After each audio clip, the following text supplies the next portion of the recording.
left, but otherwise it's all on these teams at Lumber to get on with it. Yeah, and it's just seeing the entire lobby come to a crawl right now. Only one more team needs to drop to get that coveted 1.4 multiplier. That's at us. Last player alive for first squad in the gas, just trying to hold on as long as possible. Stim Nerf coming in here, because you are not going to be able to stay that long here out in the gas, and especially when you have Twisted Minds, you know you're here. Aston's Athletic, Shifty will get the kill, and there you go. Top 5 secured for these remaining teams. Vitality hear the gunshots. They started to surge forward, then suddenly bullets ring out from inside of Lumber, so they've had to check back. Norman just has to back off here. You try to find a timing if you want Twisted, but honestly you can do it passing the plates out. Almond's got no spares. Out go the Muni's, then the refill, the send. We're in that top 5. It's all about kills from this point on. Talk about a layer cake here at the Lumber Mill, and already we're seeing, I'm looking at the minimap, where's the zone going? Out into the wide open in the water. All of your cover is about to be gone, and just look at this. It's a scurry of ants dispersing everywhere.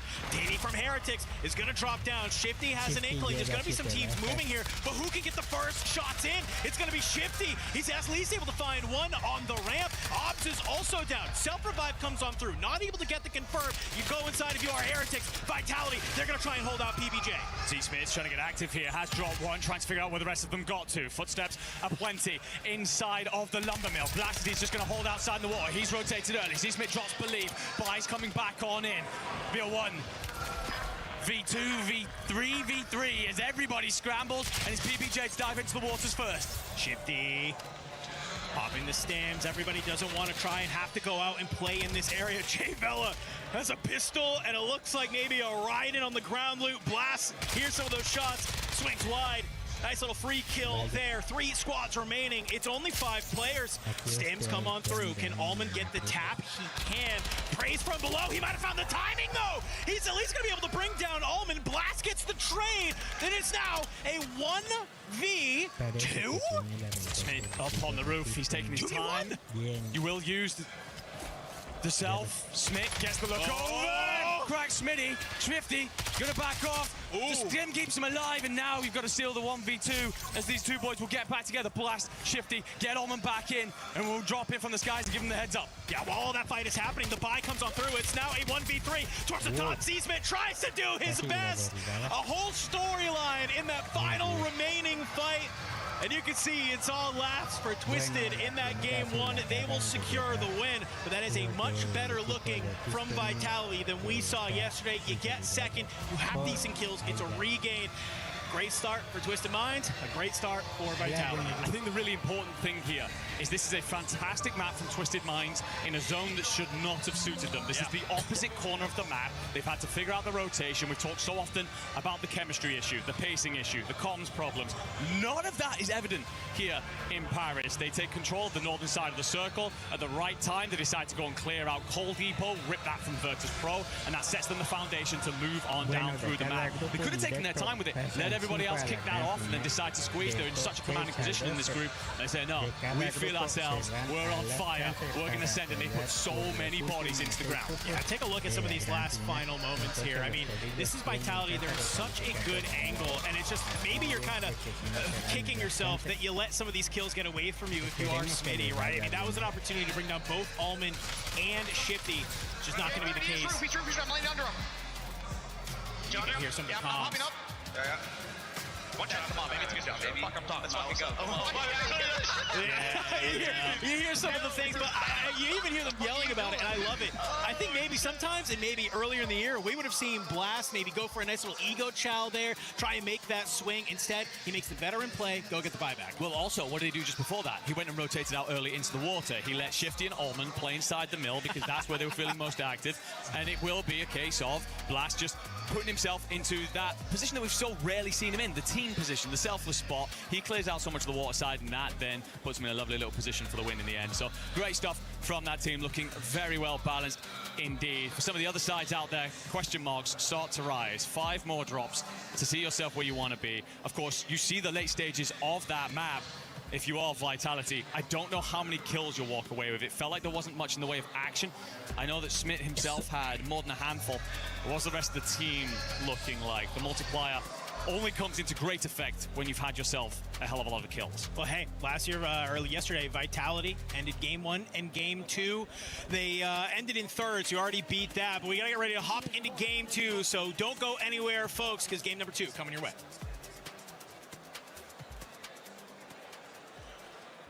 Play is in our DNA. Whenever we let it out, it becomes our superpower. Now imagine an entire city being built to supercharge it. Kadir City, powered by play. He thinks he can come in here and play my game. He knows nothing but go! Tyler Wine, you're done.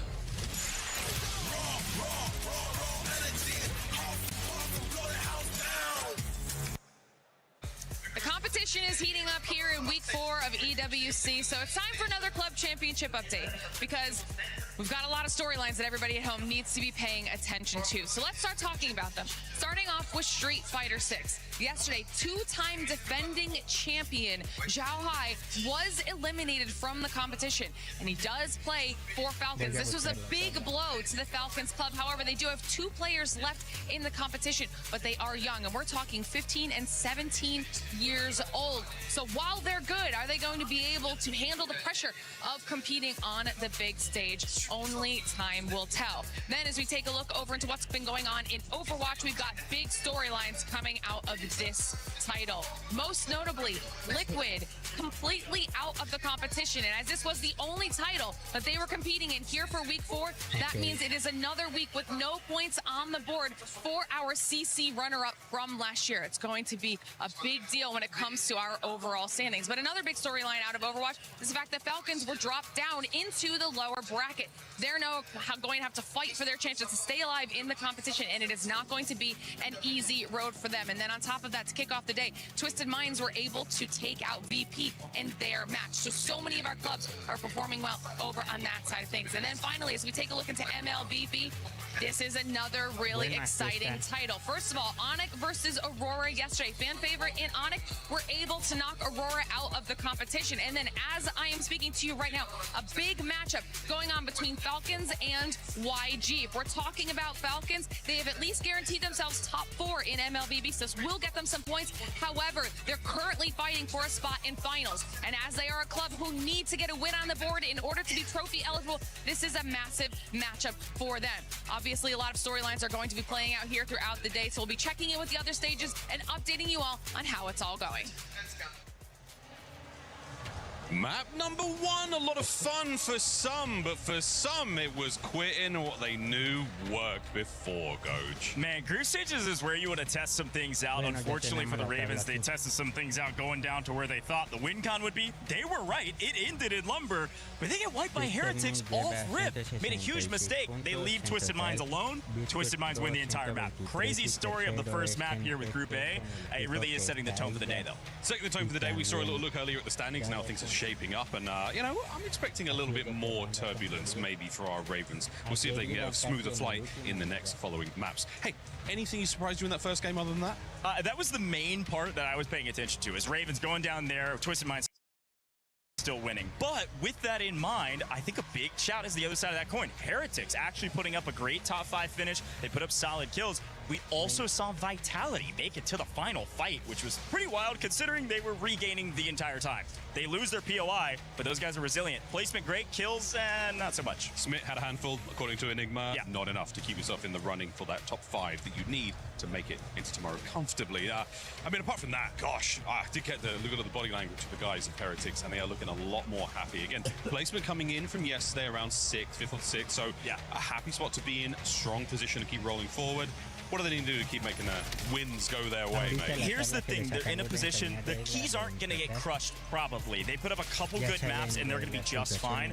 That's the key for today. If you can be top 5, which they certainly can, they've got to keep playing with the confidence that they just played in that map. Somebody showed up to their house, and they shut the door on them and kicked them out. Like, that's the confidence you need from a team like Heretics. Heretics. They're a good team. It's just been a while since we've seen it. Not today, boys. Another team that is looking very, very good. Obviously, Twisted Minds. Look, the best are doing what we all expected of them. And this is not a huge surprise. Group B, more on that later. But for now, the matches have been fantastic. And again, Heretics, strong stuff. Twisted Minds, though, top of the board yet again. Yeah, we have to continue to harp on the fact that these guys actually have not been playing well until LAN. The LAN buff is so real for a guy like Shifty, but that entire roster is playing phenomenal, and they made a great play here. They finished things up, able to take down Z-Smith, but to get to this point at Lumber, they have to literally traverse the entire map, and they did so with near ease. They did a great play over at Cole, played really aggressive because they knew Ullman was safe. Their anchor is playing fantastic. North to south, whole way, taking names along that journey. Yeah. Take notes, Frodo. Exciting stuff, but we are not quite ready to get into our next map yet. But, I mean, as far as the changes go, we have seen, you know, a few teams mix up their drops. Here, staying on Haven's Hollow, are you expecting any more changes there? I think definitely. If you're down at the bottom of the leaderboard, you better change something up. I mean that with the utmost sincerity. You could go home. You're bottom 3 in this group. You are gone today. So if you find yourself down at the bottom 3 and you're dropping in the same spots you were yesterday, change things up desperately. I need you to change things up, especially as we get into the Rebirth Island, where this is a big chance on Rebirth to find a ton of kills, which is how you get those points. Go big or go home today. Our bottom 3 teams in each group will be eliminated from the tournament. Their keys crushed, and that lovely machine way down yonder. We'll see a bit more of that later, but we've still got some games to play. Gosh, man, I don't even know where to go from here. I'm excited about what I've seen. None of the top teams have really disappointed yet. We've had some nice sort of middle-of-the-pack squads, some of those dark horses making a run for the finish line. Yeah, and I think when you talk about hometown heroes as well, we've already talked about Gentlemates for Group B. We'll get to them, but of course the Ravens are the big ones to watch out for, as well as Vitality. Continue to step up if you're Vitality. That's what I say. Eyes on the French squads, eyes on the Ravens, and now back to the casters for map number 2. Thank you, Miles and Goj. Always love listening to those two boys talk. It's not about Call of Duty, if I'm being quite honest with you. We're getting ready to head into the second map here of Haven's Hollow. Huge game that we just saw here to kickstart our day. And I want to call out that Vitality, actually we're coming into this day sitting about 8th. And with that game, they're starting to crawl their way up the leaderboard, slowly but surely clawing their way back in towards that top 5 where they know they should be. That's where they would like to be able to sit. We got one more game of Haven's Hollow to get into. So based on what we just saw in that sort of last map there in England, what are some changes that you would like to see from some of our teams coming in here again? I think we're going to look at that early circle and see where it heads off to. I mean, Ravens try and do the right thing, and that is to alternate their drop spot. Unfortunately, they just get wiped straight off rip. I don't mind the game plan. But for some of these sides, Vitality being one of them, the reason why I'm concerned, despite the fact they are edging closer to that top 5, is that they've largely been leaning on their Haven's Hollow performances throughout this tournament. So I'm looking at them to step up in more kills, put themselves across that top 5 now, in order to then kind of figure out if they've got the buffer for what might be an underperformance on those other maps, should we see them again, all about those contests that they've been losing. But for Twisted Minds, change absolutely nothing, gentlemen. Yeah. You look glorious. Fist bumps go out in sync. T1, they also struggled, to be fair. They win at train, but then it's the worst possible rotation in the world, literally the opposite corner of the map, and they never make it happen. For FaZe Clan, it's do bloody something. They are currently sat in 16th. I don't know who has the voodoo doll on swag, but this is tough to watch right now. That being said, the gaps down there are minute. They are very, very small, so one big map would lift them out of trouble. If you're a FaZe Clan fan, all it takes is one map for them to get right back into the conversation. And as we get ready to drop on in here to game number 8 of our 12-game series, you can tell this is sending all the way to the north of Haven's Hollow, and Mansion is a party already. Twisted Minds getting active, but they're not the only team here. Hot off the deck, you find a Rev for Aston. Well, he's able to find the shots, and Ravens deleted. Immediately out of here, the Ravens go. Again, yesterday, it looked all right because you were top 5, but you were largely banking on one big game on Haven's Hollow. The rest of it was actually pretty ugly. And so today, you get wiped first in drop 1 and in drop 2. They'll have to figure out their game elsewhere. For Twisted Minds, you'll gain a little bit more space than you expected in the early stages, but Stallions aren't far away. And some of you may raise your eyebrows at that team and not think too much of them. They were really good in Men Up, and this was their exact drop. Yeah. You see Kruger getting dropped there. He's kind of the anchor point of this team. Needs to do a little bit better if the Stallions want to find their way into this gameplay. Other side of the map already, CT Gaming, they find themselves at the end of this squad here at Cole. So good ability for them to gain some control here on the map. However, this is out of zone. So this is just trying to open up this rotation for you here in a little bit. To also try and give you a bit of a picture about the wider space here. Gen G have control of pretty much the entire south side of the map, being Bolt and Lumbermill. Expect them to look pretty good when Fire Sale pops. They'll begin all those contracts in for now. Over at Train Station is Vitality that beat out T1 in the contest. And you'll also see Virtus Pro with their pond spot, that alternate drop that they tend to go with. So they'll start to apply pressure to Mansion for now, but are in a really good spot for a late placement. Look at this, T1. Losing potentially this contest again, and Geeke is going to be the one to try and squeeze on in. Echo, he's the last alive, good shot. The knock on Freddy is going to be huge for that respawn timer to get Spam Golda back into the map, get his feet underneath him. The only problem here, Enigma, is that you're in a little bit of a blender if you are T1, and look where Vitality is. They're set up A-OK, but they do have Geeke towards the south. T1 might be able to find a route back in should Geeke get active over Train. We're looking to third party that situation potentially. Keybase drops one, Zank's the anchor in perfect position to provide coverage. Dizzy should get back to his feet, but like under pressure immediately is phaser down to just one around barn side. For Novo, they've gone out of research early. I like this. They're so often held out between them and PBJ in that long, drawn-out stalemate. So they decide to flip the script and instead become the hunters. Vortex going to try and reposition here, get in behind the back of Praise. Looks like he has the route. Can he get there in time to save Fede? The answer looks like no, but the trade should be there. Oh, okay, all right. Vortex made that more interesting than he probably should have, but gets it through in the end. So, yeah, great stuff from Novo here early, getting space played out. You're going to see that trail come in. Jay Vela, thanks to that kill, will come on in just a little bit faster, but maybe not expecting that Novo has moved over here this quickly. Believe from top research, he's going to get in just enough damage that maybe it's a bit of an overextension from Vortex there. Jay Vela finally getting back towards the top here, just trying to be a little bit of a lookout, provide a little bit of a budget UAV for you to give you the information that you need as they're going to continue this battle against Novo. Yeah, Jay Vela, great positioning. Also believe we call him a franker. That's because he is an anchor that likes to get involved in the firefights. Vortex with a bit of a Hail Mary send. What he's trying to do there is set Jay Vela up into a position where he can then be traded out, but a little bit too aggressive for me. H1 going to get back in at the mill. Keybase top round. We'll just bang some shots out. We get a little bit of a look at the circle. Top left of your screen. Again, just going to continue to pull to Mansion, really. All these sides understand the rotation at hand. For Keybase and Code, they're actually looking to play cutoffs. All these squads that are around them, trying to move beyond them. They're hoping that they can just rip them apart with this MXR. Basically two strategies here between these teams. You either play on this outside, try and hold everybody in. Good shots, good lord. Or you get Mixie at Mansion. And it looks like for Eclectic, they're kind of maybe looking to do a bit of both. Good shots on over to Mati. Heretics, they landed here at the start of this. Now trying to cut down some of the Stallions' roster. It looks like they have been able to back them up. Twisted Minds are just looking to get lost, I feel like. Maybe pop out where they can, find their 1 or 2 kills, go back into the door. But Mansion continuing to be the home for about 4 or 5 different teams here. I'm interested to see how Twisted Minds are doing, because with the fact that Heretics have glass and their loadouts, they might have won in the recent fights there. Let's take a look at Gen G. Rotating up from the south, off and land bow. They've come a long way already. A couple more check boxes to go. They'll have a team off towards their east in Vitality. T1 are also in the mix there, and Gabe Kuhn sniffs something here. Spam will be dropped. FaZe Clan wipes in the back, by the way. Gabe, he's looking to play off this fight, and as these next couple of shots ring out, he'll likely check back into this. Yeah, you have 3 kills if you are Gabe already. Not a bad start there.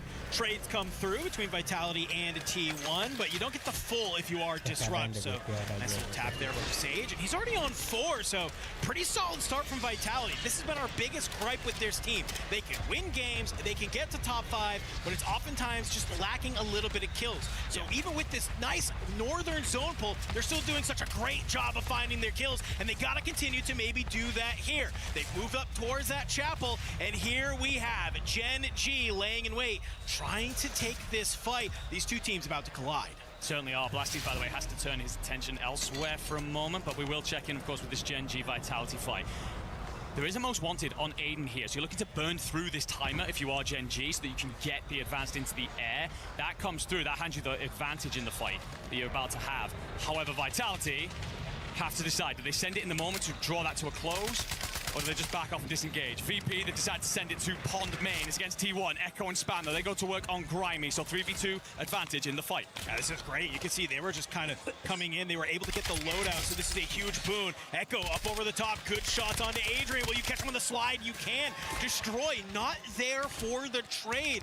So it's just going to be D left alive. He's got to go ahead. He's got to play back towards that bathroom area. And T1, they can smell the blood in the water. But this is the problem with Pond. You are just so exposed. But Spam, he's going to be the one to surge on forward. Destroy gets dropped. Virtus Pro wiped. This is great from T1, by the way. They don't have many kills yet, but the resilience they've shown from losing that early contest to win a consistent blender, now starting to find a footing in the map. Still not anywhere close to top 10, so ways to go, but it's much better from a side that have often looked a little bit shaky should they lose that early contest at the train station.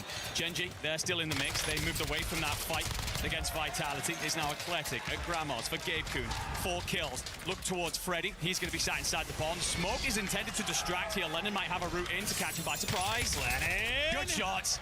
Take down Freddy on the stairs. You can see already teammate moving up from below, but you're starting to get pushed up from H1 here. You see a little bit of that shoulder, and I think that player says, I don't want no part of this. And Lennon thinks that it's clear, thinks that it's okay, not realizing that you're getting looked at through all of this. Eclectic will get dropped and is wiped, and now H1, they would love people to push up onto Gen G here, clear out this barn side, make a path towards Mansion. Yeah, they've timed this well. Just reading off the back of the red dots.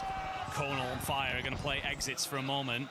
For Vitality, it's a slow movement through the south side of Pond. You will have T1 on the north side, but after that, a lot of distance between you and Mansion. Well, Vitality, they're about to be in a fight. Let's go ahead and do a little bit of a listening. I think I'm just holding our back out and we can slow play it. He should run the most wanted from Yeah, H. they're going to get an advance. Do you see him on the buy? I can't see that buy. They could hit the backside of the buy. I have the buy, but they can't. One's running to the buy now. Yeah, you got no place. I have to get out. I have to get out. Yeah. I'm probably dead here. One's on the buy. 10 seconds. He res on the buy. Right here. Let me know. Watch ammo. If I land ammo, we're chilling. I'm swinging far right, or I'm swinging into the bridge now. I have armor box. I'm watching the push to ammo now. Yeah. We're trying to get in on do it H. I see 2 guys H. One might be going to the buy. One's still at H. One's swinging left towards main. I'm gonna try to take my ball. I'm getting shot in my back. I cracked one H. One shot at H. Another one on the buy. Another one on the buy. One E. What's going on? Yeah, that's big kill. No selves. I'm plating up. I got the ball. I got the ball. I got him. 2 at H. That's it. Yeah, 2 H. Let's go. I was getting shot from top mansion. Watch out.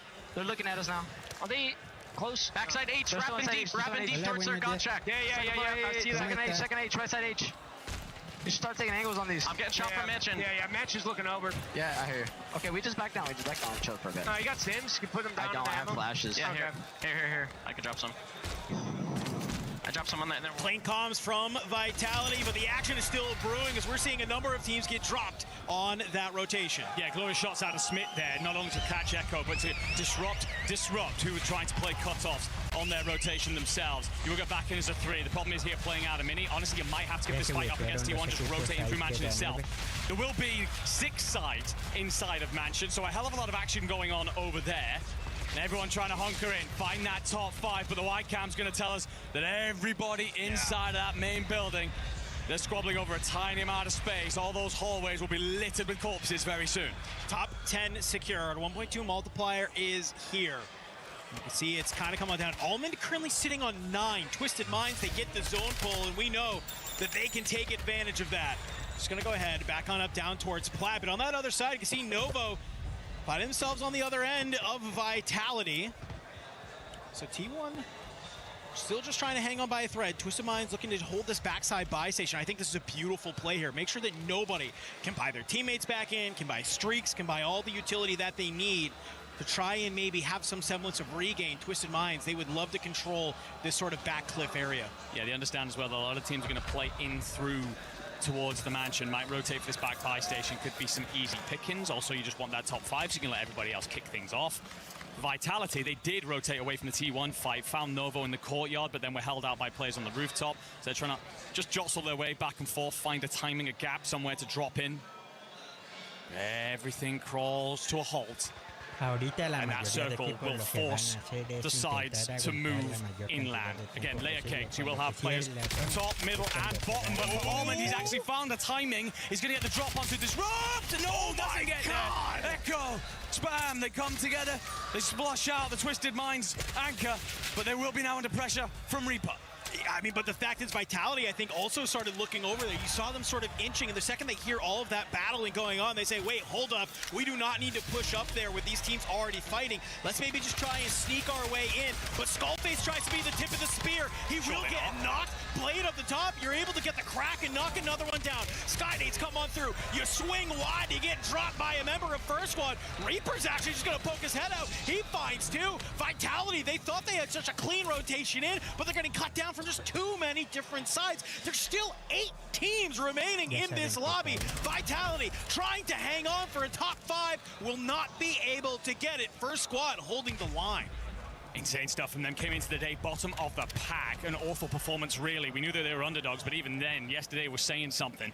But my lord, how they've stepped up in these first 2 drops. This map should now clear them from the bottom 3, and everyone else goes on red alert. Circle's going to shift way back out. God. And if you're a Vitality fan right now, you're screaming in silence, because that's exactly where you were stood a moment ago. T1 under pressure. Echo will drop Almond, though. Doesn't get the confirm. Transfer is there. Gets the confirm on the second turn. And at least you walk away with a couple of points and likely put a huge dent into Twisted Mind's end game plan. Yeah, I mean, it's a great play from Echo there. Unfortunately, yet again, still not top 5. Everybody is just trying to hang on, and this is the problem. First Squad, they have the high ground. They're just looking over at this gas. Blast, he tries to swing wide. Will get immediately taken out from Reaper. That puts him on 5, and already the gas continuing to move. All these players playing on the inside. First Squad on the top. Shifty's going to double back out to that buy station and try and make something happen here. Doesn't have the cash to get any of the teammates back on in. Realizes maybe I can sneak my way up towards this roof and just stay alive if possible. Not going to be the case. Praise is actually just going to be the last player to go down to the gas. And here we go. Top 5 secured. Yeah, Shifty does at least get that top 5. You'll be fine with that. If you're Twisted, as is the dominance right now, you probably care little. For First Squad, you're in a glorious position. The problem is here, there's no real high ground or wind condition to particularly hold. It is a circle out into open land, no man's territory really. They will start to play out of mini, but all these sides are going to start to overwhelm them. Such is the tide right now. But there goes Lays. Geeke dealt with, top 5 at the very least. But you do have another 3 and another 2 to deal with. Oh, Stallions on the outside. Q18, nothing. He's actually going to be the one just gets in enough damage. You take down net out, you take down to killer. CT Gaming eliminated. Final 2 teams here in the lobby. It's going to be Stallions. It's going to be First Squad. 2 teams coming from the MENA region, battling it out here to take a map win. Exodus just holds the heady. SMG in hand, trying to read where these 2 players coming from. Jawad one side, Kruger the other, attempting to set up some sort of pinch, also looking to loot the bodies. And what spoils of war do you have for this final fight? I don't know if you're going to be able to find anything, because First Squad has set up a firing squad in these final moments here. Zone will continue to close in, but they have the best positioning. I don't know what the idea is here. Kruger gets dropped. Another one goes down, and First Squad fist bumps out, representing such an underrepresented region. MENA on the map, feeling good.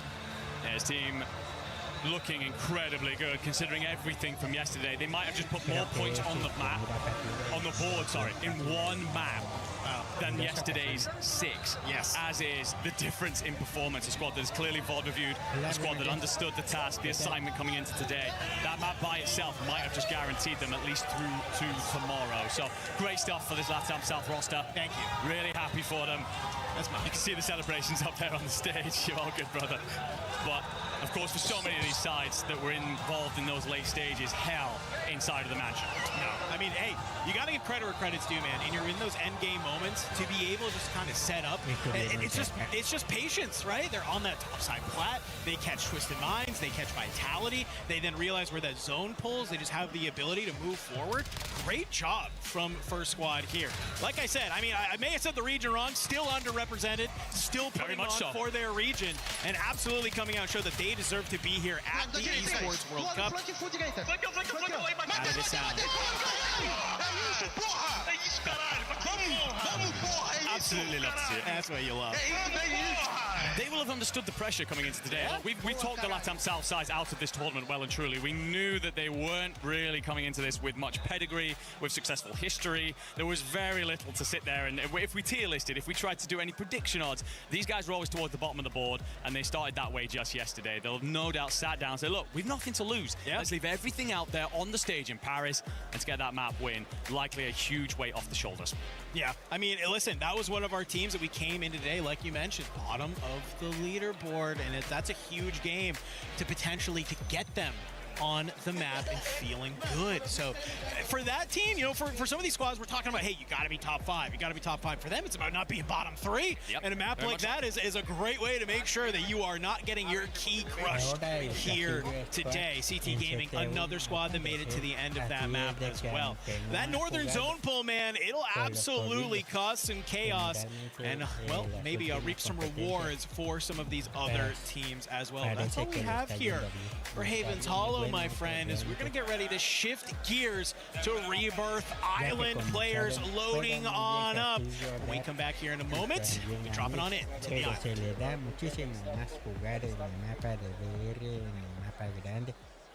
Los mapas grandes son brutales, siempre limpian. Y por alguna razón no se llevaban cuando competían en anteriores juegos, ya saben, en Resurgimiento, y pues aunque no están juntos, todavía siguen conviviendo. Quién sabe si vuelvan a jugar. Everyone is playing, you're not yet. EWC Play is your all-in-one platform to compete in fantasy, pick'em, and quests for a grand total of $300,000 in prize pool. Build your dream fantasy team in 5 different games and track your score with live results tables. Predict the winner of every game, every group stage, and every tournament. Complete daily and weekly challenges to earn boosters that help you climb the global leaderboard. Got what it takes? Join EWC Play now. Aún sigue liderando los 3 equipos que What's that, bro? Hi, I'm Sukex. I'm here with GK Esports. It's my teammate Laze. It's my teammate Deki. And we're here to try some French viral food. Ooh. What's that, bro? That looks good. Okay. Everyone pick one. What's that? I never saw that before. What? Looks like a looking peanut. good, bro. That looks good. Holy. That tastes really Really good. Holy.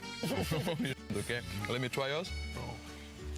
That's fire. Wow, it's insane. Yeah, Passage is insane. What's that, peanut or what? Peanut. I love peanut. Very good. Holy. What do you rate it? 10 out of 10, everything. That's a 10. For real, 10 out of really 10. is a 10 out of 10. 10 out of 10. But the pistachio is the best, I would say. 9 out of 10, but this is the best one. But it's very sweet. I could only eat one of that. That's like too much. Is this something you guys would buy? Yeah, for sure. For sure. The peanut one definitely. I will buy everything. Yeah, it's fire. Recommend it to the other team? Yeah, definitely try it. What are you saying? 1 out of 10?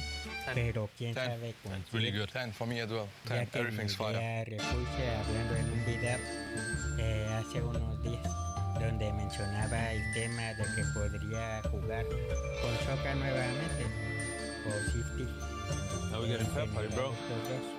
O bien. Well, if that wasn't a brilliant match number 2, you got Lace. And I hold shift here on the stage to bring you our match 2 recap. Now, we want to draw your attention more down to the bottom of the leaderboard because that's where it really counts. This is where teams will go home keys crushed and also their dreams. Now, obviously, the squad that just won, this is what we were talking about. You want to kind of like move your way out of that bottom 3 to still have hope. Really, the top 2 teams in that last game did what they needed to do to put themselves maybe with a little bit at a distance. I'm not going to say we started from the bottom, now we're here, but we started from the bottom, and now we're maybe slightly out of the bubble. That's kind of where we're at right now. No, from the bottom. Okay, now you've got me. Yeah, you're welcome. Yeah, you're welcome. Thank you so much. But like, if we look at the terms of like PB&J getting eliminated just in that match has now put them in the bottom 3. The bottom of this leaderboard is it's so incredibly close that one game can change your fate. Absolutely. And look at it this way. I know that like as a Warzone community, we are to kind of focus on what's happening up top. You got to remember that you don't get eliminated today. You make it to the playoff stage or the survival stage. The money you could possibly be coming home with is significantly more. So yeah, of course, we're focused on who could be a champion, but we're also focused to see if the power rankings across the world start to move, especially with Latin America and MENA getting focused on right there. Yeah, and I mean, you even have a look at FaZe Clan. You know, they are right at the bottom of the leaderboard and didn't really get to change too much in that one, but there is still hope. Can you maybe tell us a little bit about what FaZe might need to be able to do to push their way up? They don't just need Clamp. They need Goat Clamp. I need my boy to show up and start fragging, because right now they're finding themselves in the middle of a lot of dicey situations early. They're not getting themselves set up. It just doesn't really feel like the normal FaZe Clan that we often had seen from before. So my boy Goat Clamp, be that goat, dog. You know what I'm saying? And our Shift, you know we love to put you on the spot and in the hot seat. So I've drawn a little sign for you, which is a hot take. Oh, that's very nice of you. Yeah, so we love it when you say hot take, and it's also, will Shift be cancelled from this hot take? So you got any hot takes for us? I've got one. First of all, my hot take from yesterday, still holding strong. Ravens, where are you at? Said they weren't going to make top 5. Currently there. My hot take, this looks more like a banana than a jalapeno. Hey, I tried Back to to you, Lace. chili. I'm so okay. The hot take is not to insult my drawings, all right? Because honestly, I just had to copy it off a Google image. I thought it's not bad. It's actually not bad, but it does kind of look like a banana. Yeah. Okay. So the hot take is obviously my drawings are terrible and not what you're predicting with our teams. Enigma, do you have any hot takes for us? My hot take is that Shift is full of absolute baloney on the Ravens call. I'm going to be honest with you. I expect them to bounce back big time in this one. But honestly, I think if I'm looking at some of the teams in the hot takes right now, I think their vitality needs to become considerably more nervous than they look, because, they very much so lent on those, Haven's Hollow drops yesterday, and right now they are crumbling under that pressure. Got to see much better from them this time on the island. Yeah, my hot take is that looked more like a pepperoncini than anything. I have no idea what that is. Well, that's fine. You're uncultured, and, you know, that we'll live and learn. I agree with you. I mean, Ravens, they are kind of on the outside looking in just for the top moment, you know, not being within that top 5. But you are correct that, you know, for a team like Vitality, they got to kind of maybe look to lock in. But the reality, when we kind of look points-wise, my friend, it is a close race right now from basically 3rd all the way down to 8th right now, right? It's like 3rd is sitting in Gen G with 116 points. 8th is Vitality with 105. So it's still just a very, very close band that realistically all it takes is these last 4 maps for any of these teams to kind of really pop off, lock in, and they could just find their way to create a gap against the competition. Yeah, no, certainly could. We've seen it before. And for a lot of these teams who kind of operate in the mid-pack, it's ensuring that gap never really appears. In order to do that, you start finding kills. And where's the best place to do so? It is Rebirth Island. Far more of those kills and points on the board when the other 2 maps. That being said, you fall early here, you're handing so much of the prerogative to your enemies. Into the skies we go. The circle's pulling slightly northwestern, stinks of something off towards the northwest corner of prison. But for everybody, it's about getting the boots to deck. We're going to check in first with the team that won out last map in first squad. They're in Industries. An interesting call, if I'm completely honest with you. Hey, somebody's got to do it. Nobody really has been at this point. Obviously, the team from Indeed LATAM South knows what they are doing. Maybe you can find some success. Maybe with this additional turbine, you can third-party something, but this is sort of the problem. You have Heretics on the outside. You got T1 at Bio who can now look down at you, and it seems like it's just looking to be a big old action party over there at Turbine. Prison likely to be the same. King Chuck is here trying to go ahead, hit some loot. But you have the Stallions not too far away on the other side of Prison. And, well, got a number of other teams as well. Just kind of trying to get a lay of the land here across some of our top squads to see where are the drops, where are we hanging out, where are the battles. One that we know is going to happen, it's here at Control. Certainly shall be. Novo, FaZe, scrambling over things. Virtus Probe set up at the post. They'll send bodies soon. for the two teams inside of the control center. It's about settling this before they get here. You don't want to be caught in a third-party situation. Semtex look good. Somehow Clamp is completely fine. Blade is dropped. So basically a 1v3 then. At the control center, all falling apart for Nova, and they've lent so heavily on this map. They need these fights to go their way, and they most certainly don't. You just about get Blade back into the skies, but Vortex and Fede, they're dealt with again. You'll have to go and find somewhere else to regain, and it's into the waters. If you are Nova, a terrible start. Yeah, hey, huge job from FaZe to control that center side. This is something that you needed. Shift called it out. You wanted to see more out of Goat Clamp. Winning a nice little early win like that is a way to make it happen. Down here at Bio, T1, they get this for free, and when you got a VS Recon in the hands of somebody like Spam, with so many players diving in and out of these different areas, he might just be able to kind of line it on up. The player is weak. That's an easy kill for him. For Eclectic, it's about staying alive in this prison side. Raven starting to push. The swing is there. Good damage, but King Chalk, he's just too good with it. You drop Keybase, you drop Freddy. Two members of Eclectic gotta say goodbye. So often talks about why the Ravens are strong as they are. It's because these two operate as a two-headed dragon. They're very much so all over the top of each other. Kill numbers often identical. Damage numbers right up there together. And you see it right in that moment. Nielsen hits the first. Here's drop. Trades all immaculate. Teeny in the water here, swimming around, trying to get himself to a pocket of safety. Zeppa will land in with him too, just trying to clear all this out. Zeppa was the one yesterday working things with the machine pistol. Unfortunately here, he's just got the semi, and it'll do nothing against net odds. So Heretics off to a poor start here in the Rebirth Island. Let's take a look at Turbine, what T1 have to offer. Looks like you're just gonna play cleanup on some of these players that have been dropped. I think if T1 realizes how many regainers are happening out here, they could definitely use this opportunity to just get some free kills. And it seems like you see Destroy is over there, potentially looking to do the same as well off that control boat side. So while you have a lot of these different players are just trying to hold their ground and maybe find kills, be the sharks in the water, Disrupt, he's going to be the one to be the apex predator from land and just try and clean out where he can. Ravens, they've decided to move on down to Control Center, continue their path of carnage from prison, and now they're starting to get into the mix. Yeah, very much so establishing dominance over large portions of the map here. If you are the Ravens, King Chalk wants to get through Mini, squeeze up onto the bridge side, setting up some sort of pinch play with Nielsen, who's operating on the other side. King Chalk will drop the first. Nielsen's PA goes over the top and drops Dizzy, so FaZe might be eliminated here. No, you do at least get one back into the air. Concerning for a moment, and great work from King Chalk. All comers swatted away. Ravens are moving. Oh, but you see that trail, and immediately King Chalk, he says, wait, let me reload the gun, let me get the plates in, let me go hunting on this FaZe player. It's Goat Clamp coming in from the skies, and King Chalk from down below will send a couple of warning shots, invest the streak, and he's just going to kind of be the one here to kind of sit in a 1v1. Gen G on that bottom gen side. They're starting to clean out some of these players, pushing over from Chemical as well.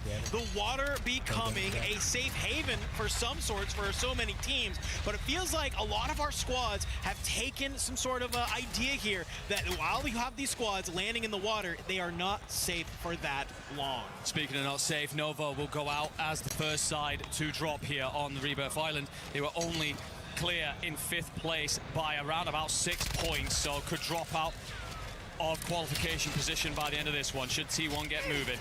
The usual location for T1 is right here at Bio, actually. The Heretics have decided to regain in that location. Maybe overwhelmed the anchor, landing on him, because Disrupt and Spam are pushed up towards Turbine. So a little bit of a flip of position here. House swap, if you ever saw it.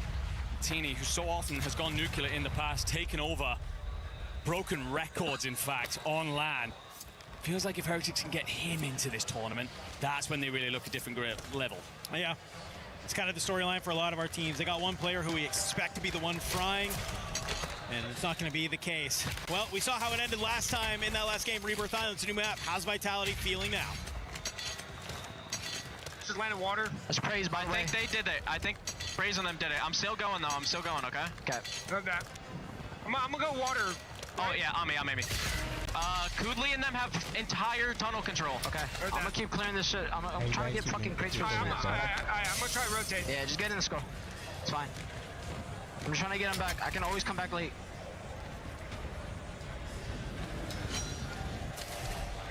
You have a smoke screen too, Sage. I hear you. Yeah, I'm gonna smoke screen my top control probably and try to get in. There's one bottom boat on my live.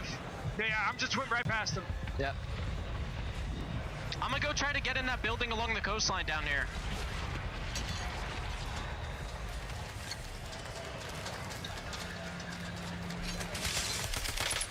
Yeah, guys fighting on the helipad. All right. Fighting at my bio. All right. Heard that. Top turbine. All right. Good comms from Vitality about how they want to make this rotation in and what some of the ideas could be. So while Vitality starts to move their way on in, I'm looking at that kill feed and it's starting to light up with some of the usual suspects. Yeah, certainly is. We've got a lot of activity towards the northeast corner of the map, over towards Bio side, at least 3 teams scrambling. Control center, it belongs to FaZe. They're happy and comfortable here. We'll get a look in on this war that is going on between GK as well as the Heretics. Pushed a couple of sides out in the moments before we join them, but Teeny, he's waiting in the stairwell. He wants someone to swing. Ooh, like just a couple of tags there. Doesn't commit to the fight. But you will just maybe try and bait this player in. Good shots, and you actually get dropped. You are able to break the armor, and I'm waiting for the trade, and it's not going to come through. Lays and Decky, they do such a great job. They pinch from either side. They drop Obs and Teeny, and just like that, GK have gained control of Bio. The problem is you win this fight, you think you're going to be A-OK. You're not going to be expecting big ol' Bradford Biffle to swing from the back. He's able to get the double crack here. I'm waiting for the other 2 players to maybe come and help, but that's not going to be the case. They see that T1 is starting to move over. They're going to slow it down just a little bit. Go ahead and reposition. Yeah, T1 looking to take back their turf here. Also, not very far away, Gen G, and well, Lays, StuKX, they don't care. Absolutely cutting sides apart. Feed will light up in the color of peach. H1 and Twisted Minds, they're down towards Harbor side. Twisted Minds will come out on top largely in this, and again, an example of how much better they've become. Blast instant on the trades, something that they've lacked so much so over recent weeks. Looks like Vitality are out, so their suffering this afternoon continues here. They won't make top 10 or in a blender for most of the time anyway, so don't expect a lot of kills. They will continue to slide down the leaderboard. Yeah, just seeing where this zone is starting to pull. Twisted Minds, they felt no pressure, right? They had nobody really with them at Factory. Nobody's going to be hanging out red. Nobody's sure as hell going to be Harbor, that's for sure. So just slowly but surely making their way on this southern coastline. That's all they need to do. Now it feels like Gen G, holding down here in Chem, they get some ideas that Twisted Minds are starting to move on up. Some good shots coming up from Gabe. And how do you start to hold the line? Gen G are in a great position, but that question's all important. How do you hold this line? This is where Gen G have become undone before, trying to watch too many things going on all at the same time. They've got to pick a fight, focus it, and then transition into the next, rather than just being simply widespread and hoping to repel all comers at once. Over at Bio, Decky just trying to keep an eye on the skies here and showing that no one's regaining around them, set themselves up for the later positions. Top 10 should be here momentarily, but as you watch the timer at the top of the screen, Resurgence will become disabled. Everyone down to their last lives before they require buybacks. Huge moment here in this map. This is where all of a sudden you have to sort of think twice before you maybe push an area. For Virtus Pro, they're just going to surge forward. Look at the top left of your screen to see where we're going here. Ravens on the outside of prison. You find 2 members of Athletic. Clear out this courtyard side. You might be able to put yourself in a strong position here. You got a number of teams behind you in prison. It's a lot of layers, but if you can set yourself up in the right spots, you might be able to cut them down as they try and make their way into zone. I honestly think I would prefer He's up on the water tower, to be honest. It's relatively center zone. Don't think he needs to be involved in the prison battle. They've made a great play of Ravens to clear all that out. Eclectic had hold of it moments ago, so they've done all the right things. It's just about ensuring that they put Heeds in the spot. If he's well protected, you'll see him there ascend, get his way up to that water tower. Allow now Chalk and Niacin to go on the hunt. Spam drops Curious in the initial. Now going to be traded out though. So needs his boys in the fight, and unfortunately Disrupt's not even close. He's over in Chem, hunkering down. Yeah, this is such a tough spot to be in for T1. You kind of have this moment where all of a sudden your boys get taken on out and you're just last alive. And Ravens, they're going to try and do the same to Twisted Minds. You slide on out, you find one, you back up, try and bait them into the crossfire. Allman's going to tuck himself in a corner, and you can see it looks like Blast is above. But it's just patience right now from so many of our teams, just waiting. They don't need to overextend. They want that 1.2 multiplier. Yeah, lovely rotation by GK here. Moved in from Bio alongside the coastline and up and on towards Chemical. Waited for the zone to tell them where they needed to be. Virtus.pro have done a lot of work to get to this position in Industries, including repelling a lot of that T1 roster. But now they've got to make moves through the tunnels and hope the other end isn't blockaded. Stallions, we'll see you in the next one, gentlemen. Nielsen gets caught by what looked like I don't think he was expecting. Maybe even a cluster. Ooh. And he stays around for too long. Zach says, thank you very much. I'll have my water tower back. And he's starting to bang away from the top. This is exactly what you said.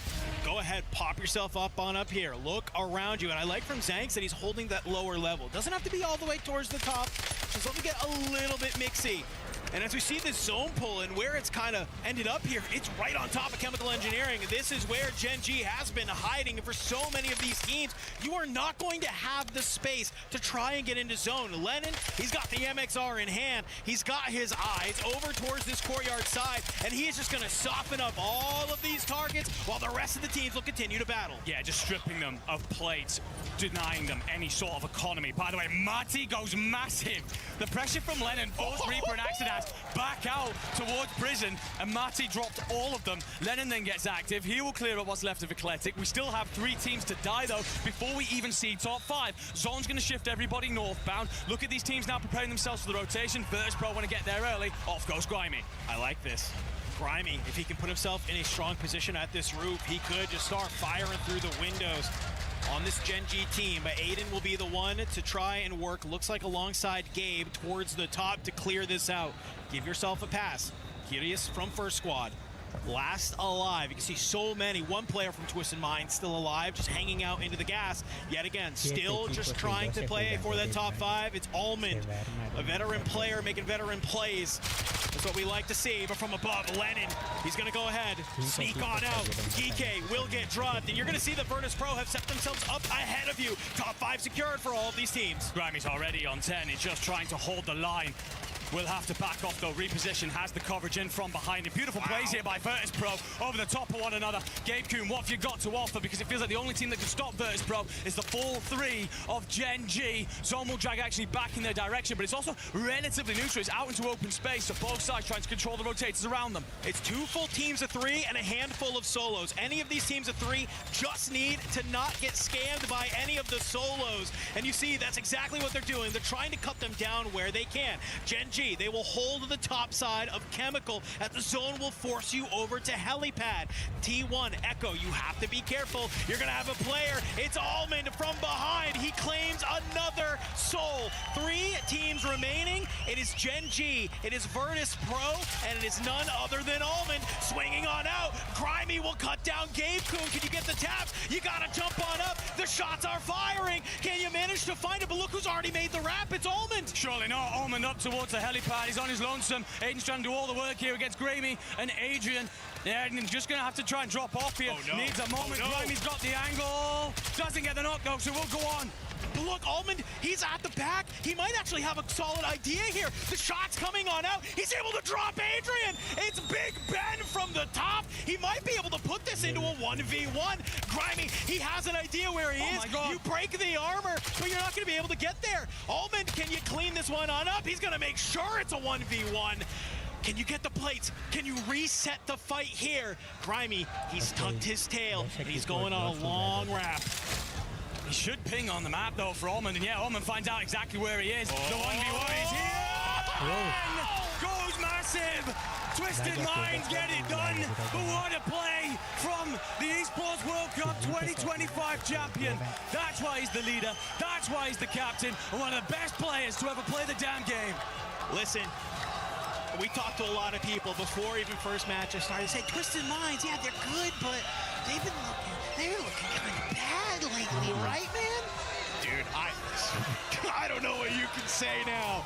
Almond clutching up like that. Those are the type of plays that's not just about getting you into top 5. That's the type of plays that win you the Esports World Cup, okay? I want to be very clear here. And to see him be able to pull that out in that game, that's a little gross. And they've already looked fantastic with Twisted. We talked about Shifty, we've talked about the comms, the setup between the team, but it's moments like that from Almond that suddenly put that belief into you, the electric into your veins. And quick listen in. Oh my God! I can't Absolutely glorious stuff. Holy shit! Promise you I can't From Twisted Minds. You can understand why they are incredibly excited here. It feels like no matter the odds, no matter the obstacle, they overcome. And Almond with this one slips on the gauntlet, snaps his own fingers, and does the damn job himself. Hey, you can see the Twisted Mind fans in the venue excited about that one. Twisted Minds, they came into today top of the board. I know they would love to be top of that board by the time we get done these 6 games here today. So that way they can be the one crushing some keys. Reminding everybody, by over in our area of excellence here at the Esports World Cup, while underneath Call of Duty Warzone, their name sits from last year. Just a nice little reminder that they are the team that they said they were, and that when it comes to that finals map on Sunday, they will be the team we expect them to be. Certainly looks that way, of course, for so many of the sides out there, Gen G inclusive. You're probably wanting that one back. Yeah, I think you did a lot of the right things if you're Gen G. I've talked about it. They have issues sometimes controlling Chemical. They're a little bit focused on everything rather than one fight at once. They get a lot of jobs done. But then when that zone drags back out relatively neutrally, Gabe goes big, felt like that they had it in the palm of their hands and then let it go. But either way, they've been pretty impressive so far today.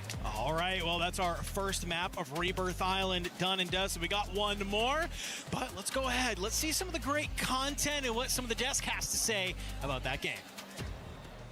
Well, we're not going to get to the desk just yet. We got to do an interview here on the stage. I'm here with Clamp from FaZe Esports as FaZe trying to claw their way back out of that bottom 3 to get to that survival stage. Clamp, what's going on here? What's happening?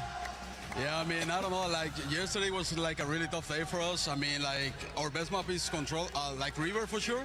And yesterday we got like wiped like off the rip. So yesterday was really tough. Today, I mean, we just made like 2 mistakes. I made one on this map.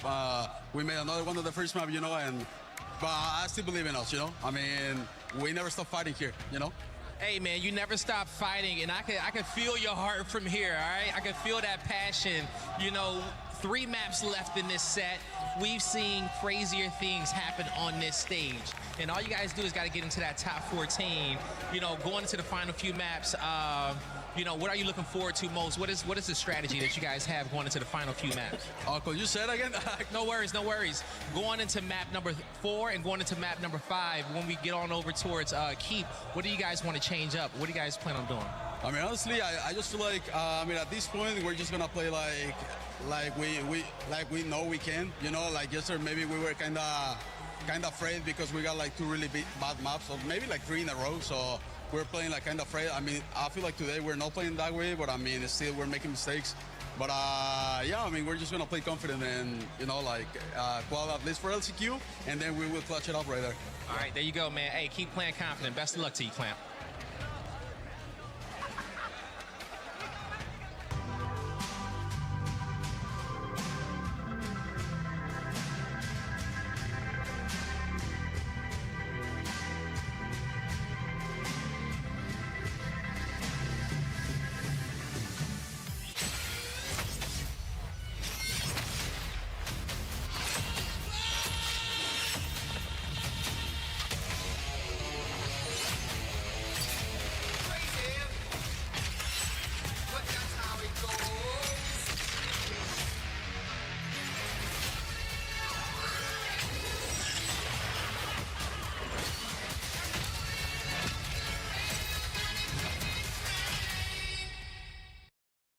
So we swung by the STC arena because more storylines have been unfolding here in Overwatch. Oh, yes. So, Jenny, you need to walk us through what's been going on.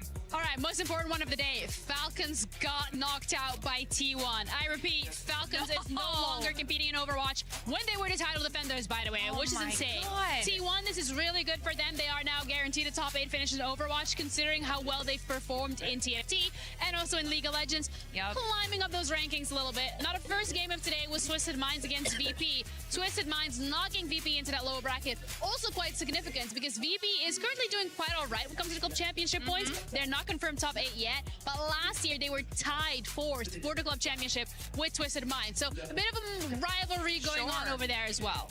Which means that the win that Falcons need once again eludes them across multiple stages today. This is going to be tough, but we'll pay attention to the rest of the squad, see who's getting points on the board, and of course update you on everything later on. Storylines are happening here in MLBB, so Ton, you need to break everything down because all eyes were on Falcons. I know everybody's been coming along because it is a big result. Falcons losing out in the semi-final, nearly completed a reverse sweep against Yangon Galacticos. They were so close, but I kind of have said the same thing to everybody. I don't think this is that bad of a result for Falcons. I think, you know, realistically, they'll look at it and sort of say, look, a top 4, they'll play their 3rd, 4th place game tomorrow. A top 4 is not a terrible result. They'll pick up some club championship points. Of course, the team would have wanted to go on to win it. That's what they would have wanted. But realistically speaking, I don't think it's too bad a result. All the things considered, some of the other teams that have dropped out, Liquid, Vitality, some of the top squads that we were expecting to go on and do really well here, it's a bonus for Falcons, if anything, that they picked up as many as they did, as opposed to their opposition. As far as the teams who have made it the grand finals, though, Yangon Galacticos, for those guys, that's a massive thing. Club Championship, maybe not so much, but for those guys, that's massive for that region to make it through. The prize pool here at MLBB, $1 million if you win it. And never mind anything else. So, I mean, they guaranteed themselves a minimum of $500,000. Massive moment here at the MSC. Yeah, definitely not too shabby, but the win still eludes the Falcons club when it comes to the club championship side of things. Will they be able to do it in any of the other games? We'll have to wait and see. It's all popping off today. Now we've swung by the Allianz Ball to check in with Trav about what's been going on in Street Fighter 6 because we mentioned Falcons earlier on in the day, and what's been going on? Yeah, because so Falcons have just been knocking each other out. It's a crazy business, rough bracket for them in the lower bracket as well. So they faced each other in the lower bracket. One of them had to go. It was Crime versus Mickey, and really unfortunate for Mickey, he got knocked out of the competition. And that means there's only one Falcon left. They come in with 3, and bear in mind they had the world champion from 24 and 25 at the EWC. He got knocked out in the first day, got bounced 0 and 2, and now they're knocking each other out. So really unfortunate day for Falcons across the board, not just in Street Fighter, but in all games. And now we've got the same, where Zeta Division are playing against Zeta Division. I don't know what is going on this year at EWC, but the storylines are not writing themselves. They are absolutely all over the place. Our defending champs have been struggling for 4 straight weeks, still haven't found the win that they need in order to become trophy eligible. And like you said, that's the case across all of our stages here today, except mine. There's still some chances available for them over in Warzone, so we'll have to see how everything goes throughout the rest of the week. We'll be checking back in. Thank you, Glitter, for just running around everywhere here at EWC26 and getting those club championship updates. Luckily for us, Falcons is still yet to come. They have not been eliminated, even though they're trailing down in the top 5 to go directly to the match point finals. But for everybody currently watching, don't forget to go sign up to the Esports Foundation Creator Program. Just join, earn rewards, and just maybe we'll get a chance to interview you on the final day. But now we got to talk about what just happened, because we were expecting Twisted Minds to start off hot, and boy, were they actually able to do that shift. And I know you got something on the illustration for us too. I know my boy Hector is sitting on the watch party right now saying, no way these guys are doing this again. Yes, sir, I am. Let's take a look at the end of map number 1, because Twisted Minds have been making unbelievable late game rotations. I don't have 3 hands, so we're going to do it right there. Hey, let's jump into this thing. Okay, we're at the last circle, and this is the most bizarre final pull that we could have possibly had. Let's just tally the situation of where exactly the zone is pulling.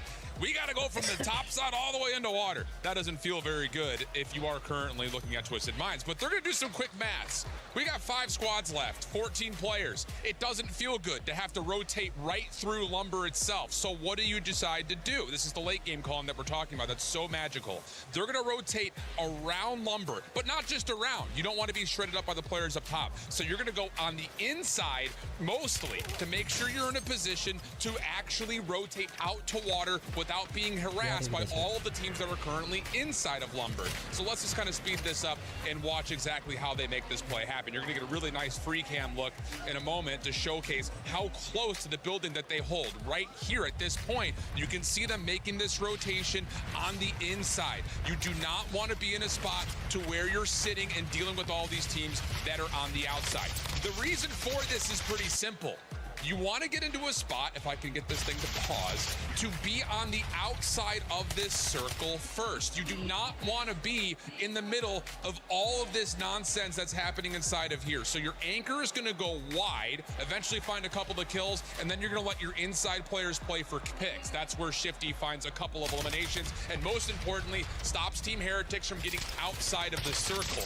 The last team left remaining is the team that you're seeing right here in Vitality, and yes, they do find a lot of eliminations on the inside, but from Blast POV, this is the space that they create to give themselves a chance to win in the late game. We saw it in map 1, we just saw it there again in map number 3 with Allman sitting behind the play, waiting for it to unfold in front of them. It's brilliant, and that's why they get the points they do.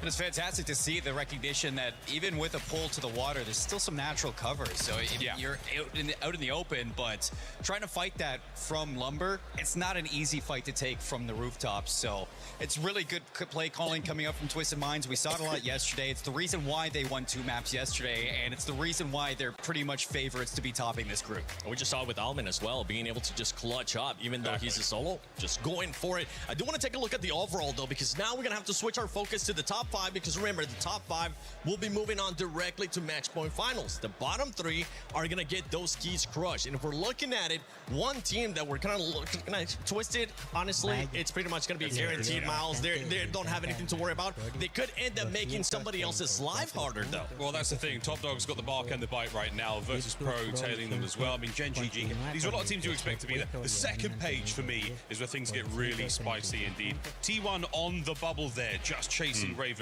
The next few maps. Sorry, who would you say was in 5th? Essential. In 5th, it's Ravens. Oh, did Nigma catch that?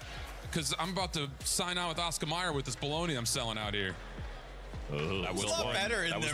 Well, actually, you've been right on your hot take, because you said that Ravens wasn't going to end up making it top 5. Today, they started off by trying to switch up things. It didn't end up working out up until this match when we actually saw them waking up. I'm saying. I'm looking for but to be fair, like T1 and Novo haven't done my hot take money favors. They've just been okay today, so. Yeah, I mean, okay can get you this far. That's true. At this level, okay is okay. But I mean, the second page, once we get to that, that's where things get really, really dicey. Again, bottom 3, those teams will be going home, and that's where stuff gets rough. What an unbelievable result for First Squad, though. Yeah. They are the heroes of the day. They have won the hearts and minds. From 14th to 15th, I mean, from bottom 3 to that 9th spot with a little bit of cushion, that's a lovely place to be. Yeah, starting off the day, First Squad in last place, too. Getting that win makes them jump up out of those bottom 3. And also, something to keep in mind is H1. We expected some of these squads to do something different, Seymour. H1 decided to pretty much hot drop at the start of match 1 as well, which didn't really, it kind of ended up going their way, but not really. No, I mean, First Squad, they knocked PBJ into an elimination spot. They also kind of put some pressure onto the other elimination teams to really step up, and we saw it in that game 3. It was a top 10 placing for H1, a top 10 placing for FaZe as well, just missing out of top 5. If they can continue to find themselves in positions like that and mix it up with some slaying, you can start to see pressure on those teams just above elimination to maybe have their keys crushed. I wouldn't say it's like a certainty to see these teams eliminated today. There's still a chance to pop off. I would say it is a surprise to see FaZe and PBJ in the bottom 3. I think just based on the trends that we've seen across scrims, especially for PBJ, they bring a lot of slaying presence that hasn't shown up on land in particular. Praise, the rookie, has not put the numbers together that we were hoping he would in his debut. So see who can kick it up in the last 3. If we were to close our eyes and just throw a dart randomly towards those bottom 3 teams, we already saw a bottom 3 team get out of there, right, in First Squad. Is there any other team that you're currently seeing with what we have seen so far up to this point? We have last 3 games here for Group A that could possibly push themselves out with a win. I'm going to go PBJ. I think they've been in a position to get to the late game. They're not tallying the same kills that we would have expected to by their metrics coming in, but at least they're putting themselves in positions. It just comes down to closing. I gotta say, I haven't really been that impressed with Vitality. I think that they're even towards the bottom of the leaderboard, and we're seeing them get to late game at times. They're not really playing that with kills as well, so the pairing isn't there.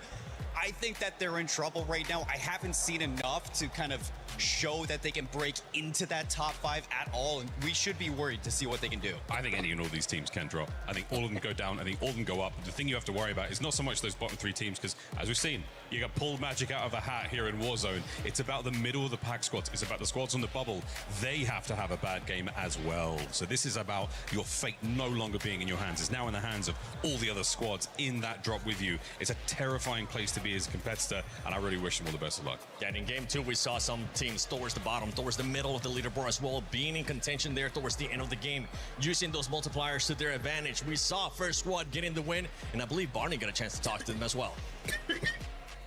What's up, guys? Barney here, backstage with, of course, Axidas from First Squad, a team that is really showing up on day 2 of the group stage. We're going to have a little chat. Axidas, today, the first win is on the board from map number 2. So now you've probably got some momentum and also another top 5 finish in map number 3. How are you guys feeling? We're feeling good. Yesterday, we finished with last top, and it's very sad for us because in my country, you play with a 130 ping, but in here, we can play like same thing. And yesterday, we got a last stop, very sad, but today is different day. We think about, we go get this better, we better, and we make this. It's a good mentality to have. When you finished yesterday, when you went back to the hotel, what did you guys say to each other? Because today, it's like watching a different team. We think about, we ask one for another, why are we playing like that? Why we don't have confidence? I don't say that. We don't trust it. I don't trust my friend don't trust me, and today we say, we can do it. And we wake up, we enter in LAN and say that we go get a good play. Every good play. I love it. I'm getting a lot of positivity from you, and it's really good. Today, do you feel like you can make it? Feel like you can make it to survival stage tomorrow, because currently you're not in the bottom 3? For me, yesterday is one tournament and today is another. Yesterday in 6 play we make 44 points. Today we make a 6-6. Like in 3 matches we make better yesterday. For us, I don't say that, but unbelievable. It's amazing to see you guys today. Axidas, I really appreciate you joining me in this interview, and I appreciate you doing this interview in English as well. I know it's the second language. Just did a great job. Back to you guys. What a fantastic interview with Axidas, and he had so many gems in there that I think maybe some other players in this game could take away from. So we went back to the lobby, said, why don't I trust you? Why don't you trust me? Let's play with trust together. Let's play off of. It's what Twisted Minds is doing. It's what teams like Gen G and Virtus Pro do so well. Love seeing that come out of him. But the other thing that he said, today's a brand new day. It's a brand new tournament. We're thinking about them completely differently, and it's obviously working out well. Well, we so often talk about leaders and what's very important inside of the camp and the mentality and the communication. That is a great interview to find out if you are any side out here, whether it's Warzone or anything else in the Esports World Cup, how to bounce back from setback. Again, they came in as a team that was massively under-respected, undervalued on pretty much everybody's predictions. And they said, we don't care about any of that. Why don't we trust one another? What's going on with us? They go out, they fix that, they put their arms around one another, and they've come out looking great today. And you could feel that positivity indeed radiating from Axidas in the interview. So yeah, lovely to see. Of course, still 3 more drops to go, but they're in a great position to make sure that they upset all the odds and make it through to Saturday. Well, here we go. It's your last chance to earn some points on Rebirth Island before we get ready to head on over to Fortune's Keep. So let's go. And well, this zone is looking maybe a little similar to that last game, a little northeastern pull that we have there as I'm looking at the drops and where do our squads go ahead and land. We take a little bit of a look for Twisted Minds on your screen. Well, of course, it's going to be Factory, but a little interesting. I'm taking a look at the mini-map, and well, they're not nearly as alone as they usually are. No, but what I will also say is neither of Vitality, by the way. Typically land living for free, and PBJ have landed straight on them, so the Vitality struggles continue, while PBJ are trying to figure their way out of the hole they've dug. Control center we go, back again. FaZe Clan and Novo at it. But you've also got company here from Virtus Pro. Grimey's moved straight over. He didn't give a damn. We'll get dropped in the end by Fede. It just goes to show, if you are these two sides, no matter how that engagement is going between you, because you've always got to risk a third-party situation. I wonder if the play there is just say, let me just try and find one or two, cause some chaos here, and then let our other teammates fly forward. Unfortunately, like you mentioned, not going to be the case. Immediately drop Novo, just playing together too well, and kind of throwing this FaZe roster into a bit of a tizzy yet again. Tizzy for dizzy is not exactly what FaZe needs in this map. They're in big trouble down there towards the bottom. Dizzy gets dropped yet again. Currently 20 points from safety. Spot we didn't think any of them would be in come now. Novo need a good game here. They dropped outside of that top 5.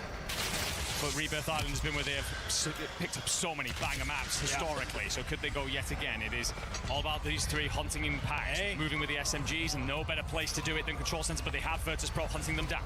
We were wondering when they were going to move up. Looks like the time is now. Looking to start to get a little bit active here. Starting to move forward. Just so many different areas.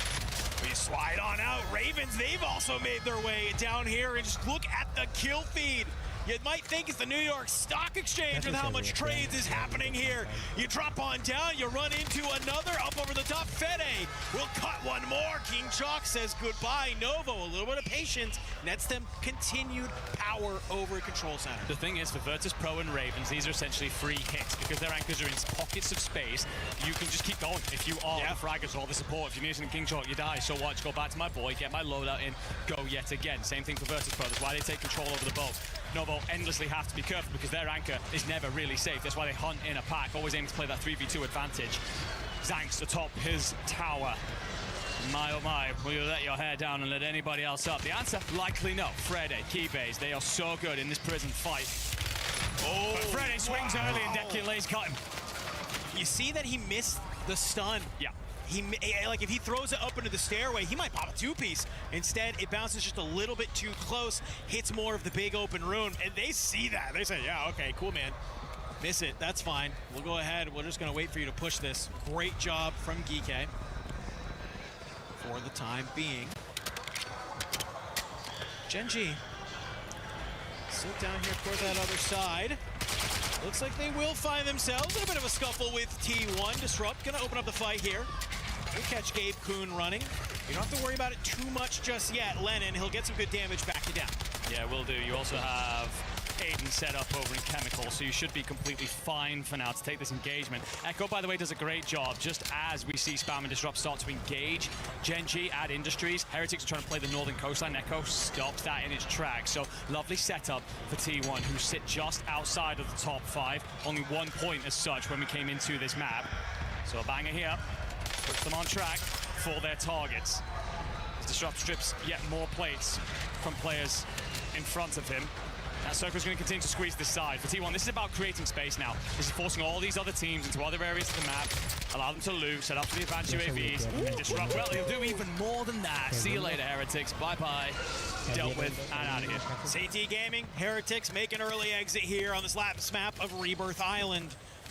And already, Virtus Pro continuing to do this nice little move and shift. You called it out. When your anchor's safe, you can play a little bit more free.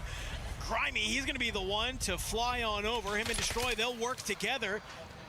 You catch Jawad here on the outside. Nice little armor crack, pistol in hand. All you need is one more bullet. Maybe the nade will do it for you. I respect it from Grimy. He says, I don't need to go hunting right now. I don't need to get caught out in the water. Don't worry. Back on over to Grandma's.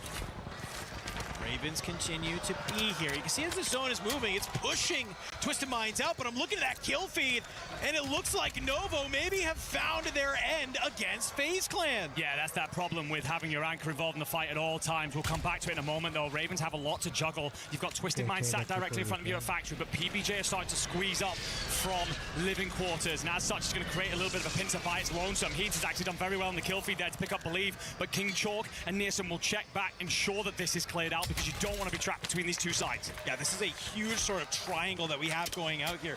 PBJ could put themselves in a fantastic position here to hold out two superstar teams and maybe get the points that they need to get them out of that bottom 3. But they have to play it correctly if they want to.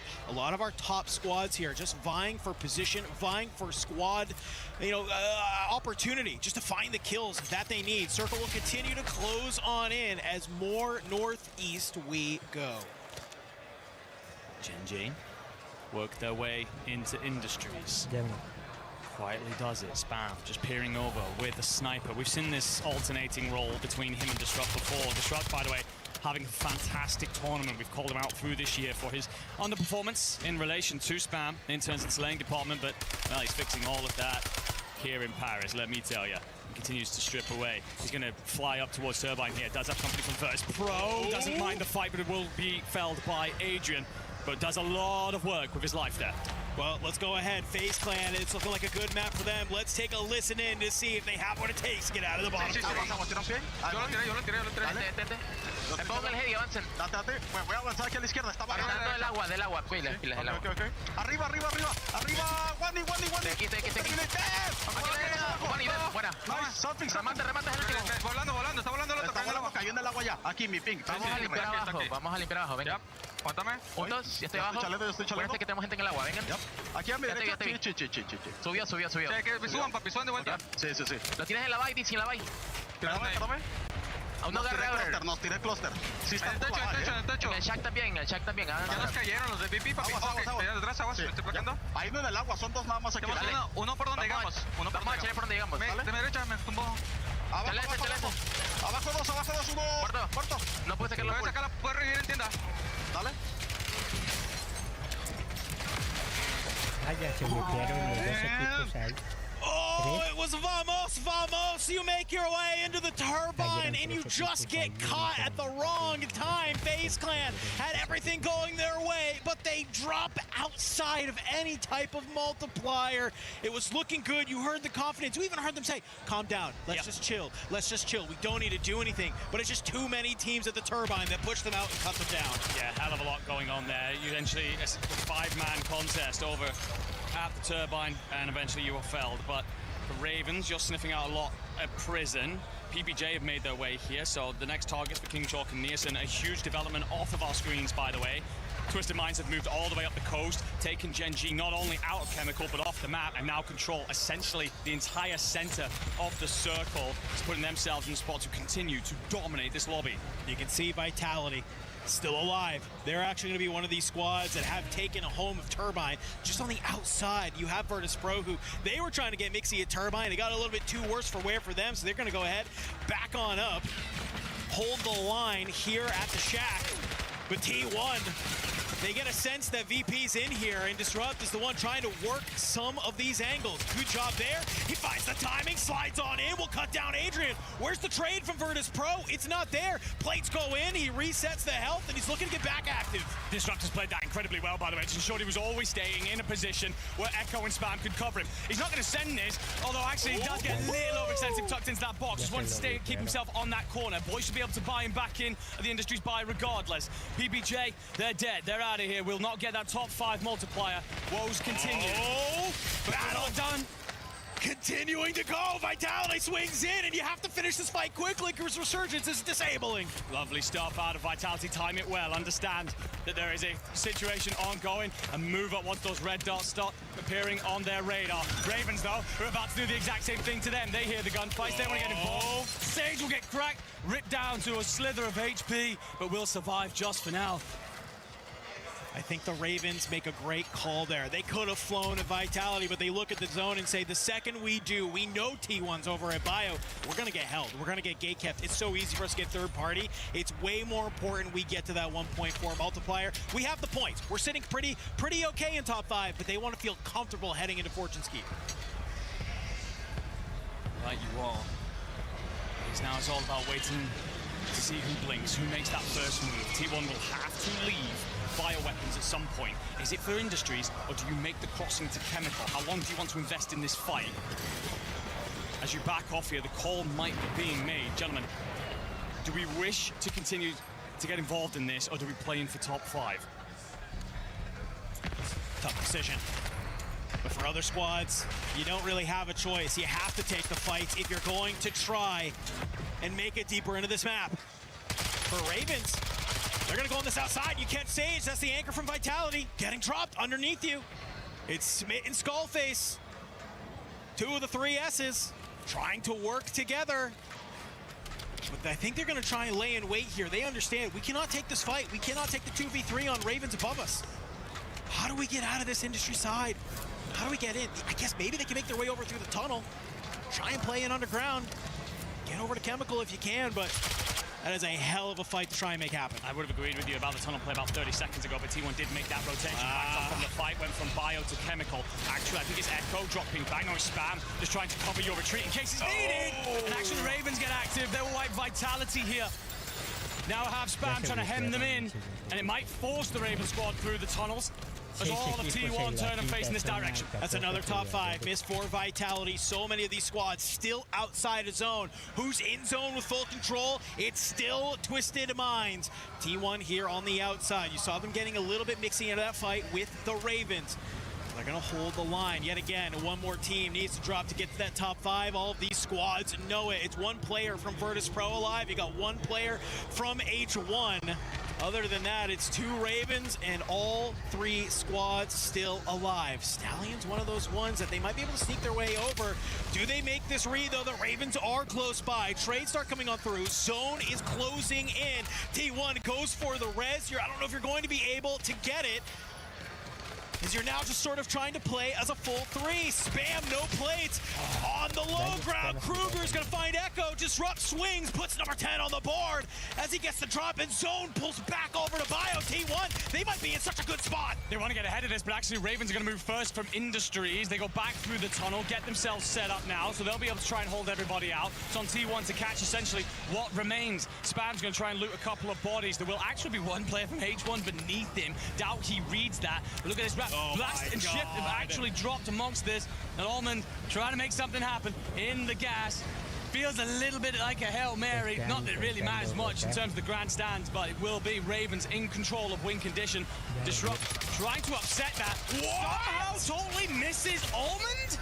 And as Almond hits the buy for Shifty to fly back in, Ravens are just playing cleanup. Yeah, all they need to do, it was both teams trying to play for that buy station to get the players, the teammates back in. But look at this, they've been able to do it. But unfortunately, Shifty, he's still here at the top. He's still ripping. Stallions dropped into the back as King Chalk will cut down Echo. 7 players remaining across 4 teams here. It's all 3 players from the Ravens. It's 1 player in Shifty from Twisted Minds, a T1 player, an H1 player, but you hit the buy yet again, and Conal drops Disrupt. And the zone will drag again. All these sides must shift themselves. Ravens are trying to get ahead. You read that Spam's just in behind you.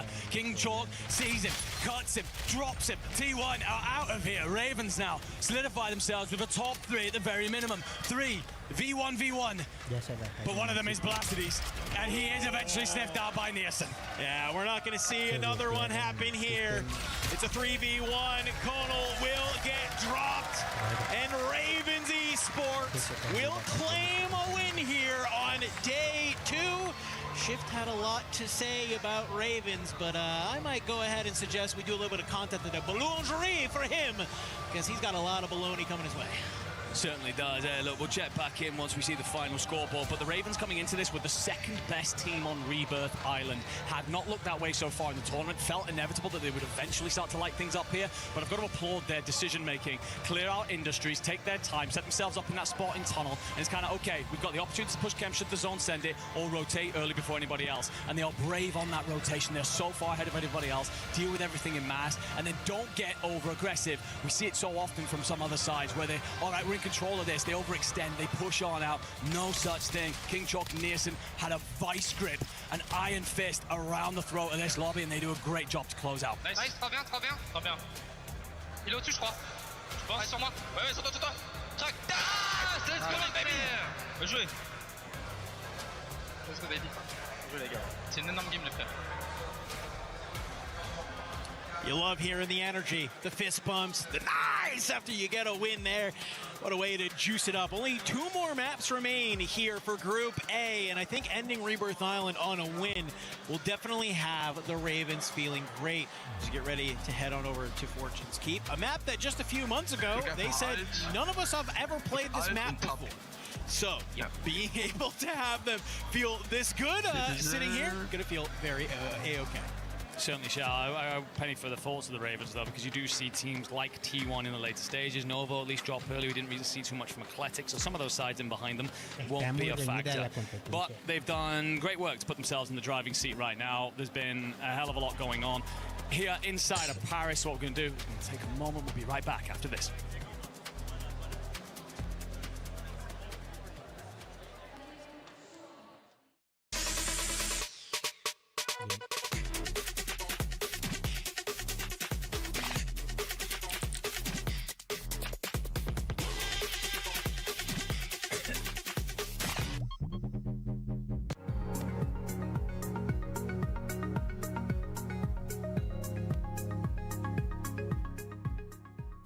He can come in here and play my game. He knows nothing but go! Tyler Wine, you're done.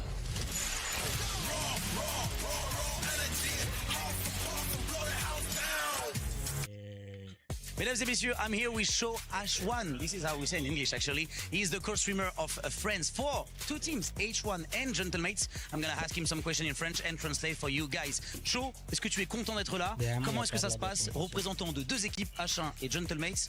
How are you feeling? Mec, extrêmement heureux, honoré d'être là pour Gentlemates, les caster et tout, et d'avoir eu l'opportunité de pouvoir me prendre 3 joueurs. C'est exceptionnel, c'est que du kiff. Et puis, genre, le setup est trop bien, il y a une vibe de fou. Je peux inviter tous les Français qui jouent sur le setup. C'est du bonheur. Moi, je kiffe. I mean, it's so fun for now. Like, I can invite everybody from there. I'm really proud to be there for Gentlemate, of course, and I'm really a lucky guy to have another team, like, for the first H1 groups in the Group A with my team. So it's basically only loved. Everybody is so chill and cool, and the setup is really good. Deuxième question, mon cher Cho. Comment est-ce que tu vois la compétition arriver? Là, pour l'instant, on en est où pour H1, on en est où pour Mate? Est-ce que tu es serein? Est-ce que personne ne sera éliminé, c'est sûr, mais qui va réussir à se qualifier directement en finale? So now we have the two teams. How you feel? Confident or not about the fact they're gonna make it to grand finals instantly, or they have to go to the survival stage? Pour H1, ça sent un peu le pâté actuellement. On est 15e sur 16 et je veux que tu traduises pâté. Donc compliqué. J'espère qu'ils vont réussir à avoir le top 13.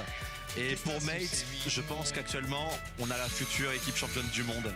En tout cas, c'est ce que je souhaite. Okay, so I asked him what's he feeling about the two teams. So for H1, it smelled the pâté, and that's mean I don't know. You said it in English, but it smelled the pâté, and basically we just have to don't get in the bottom 3, or we're gonna get out of the competition. And I think for Gentlemates, whatever happens, this is the team who will actually win the competition. So of course they're gonna make it to final, and of course they're gonna win it all. Show H1, un mot de la fin, last words. Mate win. I don't have to translate that. See you there. 2 more drops remain in Group A, and even though a lot of our bottom teams were giving us a bit of a surge, maybe a resurgence, in the first couple of games, last couple have really been dominated by some of our top teams. Now we got 2 left to play. Who you liking? Hey, big shout out to the Ravens, man. Hometown heroes, they're back. This looks like what they did yesterday. The first 2 maps were complete duds, but Rebirth Island, they've made a huge comeback going into Fortune's Keep. They're safe. Big question is, can they maintain a top 5 position after a win like that? Absolutely the case. Other squads that are on the bubble outside the top 5, you saw Novo T1 really trying to boost themselves up. Novo eliminated a little bit earlier than they would have liked, considering that they had like 13 kills in the first 3 circles. Well, yeah, funny enough, I think they actually won out most of their engagements in Control Center and kept pushing VP away. Said, please leave, but they were fighting as a full team of 3. VP finally show up and wiped them because they're all together. So it was a bit of a resilience thing that they were doing that worked, but unfortunately that does punish them by going down early. Absolutely the case, but now with 2 drops remaining, we keep our focus not just on who makes it to the top 5, but who's sitting in the bottom and who may be crushed. Thoughts kind of surrounding PBJ, FaZe, the guys that have been kind of lingering right in the bottom 3 all day? Yeah, I know we've been talking a lot about FaZe, and for good reason. This is a really strong team. They did fantastic in their regional qualifiers. I've been casting over GoClan for like 3.5 years, man. This guy is a very, very strong player. Got their listen-ins. Everything sounded good. Everything was moving perfectly. It was a great move. And then they all get wiped. It's the same thing. When you make a big rotation as a full team of 3 stacked on top of each other, there is some risk associated with that, and they get wiped much earlier than they would have liked. But but take a look, leaderboard-wise, a big move from T1. Yes, they did not win that map, but had a gigantic kill tally, which means they're way up there into the top 5. Get kills, get top 5. That's what everyone's pretty much shooting for at the least for the time being. The T1 was able to put themselves in a very comfortable position alongside the likes of Twisted Minds, Virtus Pro, and Ravens a little bit. Yeah, I know my hot take's kind of falling a little short. Listen, I respect your hot take. I appreciate that. There was a possibility that Ravens could have flopped on main. They did flop in the first 2 games, but again, on Rebirth Island, they've really clutched back up and reminded themselves of who they are and what they did online. They're doing it on land. Hey, if it was safe, it wouldn't be a hot take. We got more of those to come. We also got more Enigma and Dandro gracing our screens. Boys? I will give Shift some credit. It was actually a hot take. Some people like to go lukewarm with those, so I will hand him plenty of credit. And yeah, to be fair, Ravens did put themselves in an incredibly uncomfortable position, and they're not done just yet. We now move over to Fortune's Keep. They've been below average when it comes to this map, so we're not done just yet. And all of these teams now must look at how they performed yesterday when it comes to Fortune's Keep and how the leaderboard sits. That win, though, on Rebirth Island will give them a pretty comfortable position. They're currently 20 points above Gen G in 5th there, so as long as you have some average, I think Fortune's Keep, you should be okay. I think my hot take is going to be FaZe Clan might have an actual chance to do this, my friend. They might. As we get ready to move into Fortune's Keep, because we lit that listen in on Rebirth Island. They were feeling good. It was a much better map on that Rebirth Island than we've seen before. But when we look yesterday, this was the best FaZe Clan look. They looked solid on Fortune's Keep. So I need them to take that momentum from before. They might be able to claw their way from beneath, because when we look at the teams that are around them on that bottom 3, it's basically the bottom 5. It's teams from 12th down to 16th. This could really mix it up after these Fortunes Keep. And when we kind of look at it, a lot of those other squads like Heretics, CT Gaming, PBJ, they're some of the worst in the lobby when it comes to Fortunes Keep. FaZe Clan, actually not bad. No, FaZe Clan are very much in the middle of the pack. PBJ only achieved 10 points across 2 maps yesterday on Fortune's Keep, so they have got to figure out what they are doing. Yesterday, the zones pulled to middle of the map, literally top mid, which we don't see very often, and then it was off towards the bay. We are going to get a look at the zone early here, and that is wild. That's way off towards the east. I actually expected Winery to see a lot of competition. It gets given for free. That is insanity, considering what that looks like. Gen G taking a hold of that nice and early. Lighthouse will belong to Novo. That's where they've moved on off to. Keep.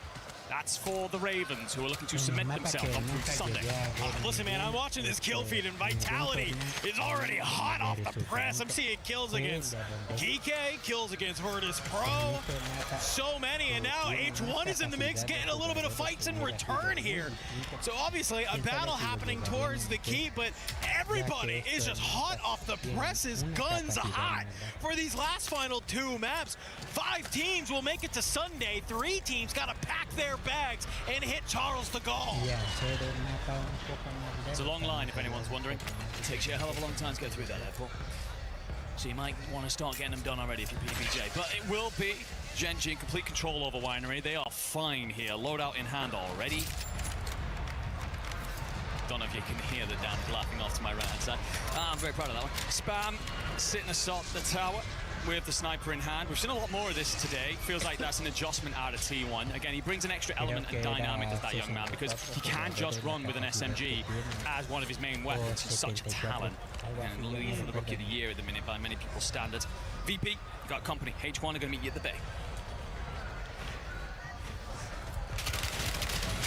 Who's going to swing first? Looks like it's Ivy Fire. Stim is there. You let your teammate fly forward, though. Unfortunately, the trade comes on in. Kudli dropped. Ivy Fire gets the full. You can't get the second, though. Grimy. He'll get a nice little 2-piece on H1. Last player anchoring off the distance. You got to deal with this quite early as well. So it's great stuff from Virtus Pro. They will continue to repel that because they must get a hold of the buy station before other teams start to arrive. Speaking of which, FaZe Clan, they're patrolling even the north side of the coastline. And they're going to push beyond the player who is from Ravens that's pushed out from Keep. Actually, just sneaky their way in through the backside, but Eclectic usually operating out of Grotto. They'll be forced to rotate out of here early. You can see it just as Keybase's attempts to find space. He's cut down by the first squad. Yeah, first squad, they're going to send those shots out, but you can see already that T1 has an idea that there's probably some of these first squad players around them below. So as you start to hear some of these bullets go out, you start to turn your attention. For Grimy from Virtus Pro, looks like they've been able to sort of regain over here towards this Bay side. Vitality, early kills on their side as they look to clear out sort of this outer winery area. They'll give it up to Gen G. They'll let them take it. They'll say, hey, we're going to try and farm all around you. Have fun. Holding all of this landmass. But now they're kind of running up against the Stallions. And you have to be careful here. Because as you can see, you got that one player from Gen G on the minimap who is kind of looking down at here. If you're not careful, you could find yourself at the end of a couple bullets from either Gabe Kuhn, Aiden, or Ledden. Yeah, you're actually in a horrible position here if you're Vitality. The Stallions players starting to squeeze up on you. Players of H1 and potentially harassing your anchor. You don't really have much in the way of coverage.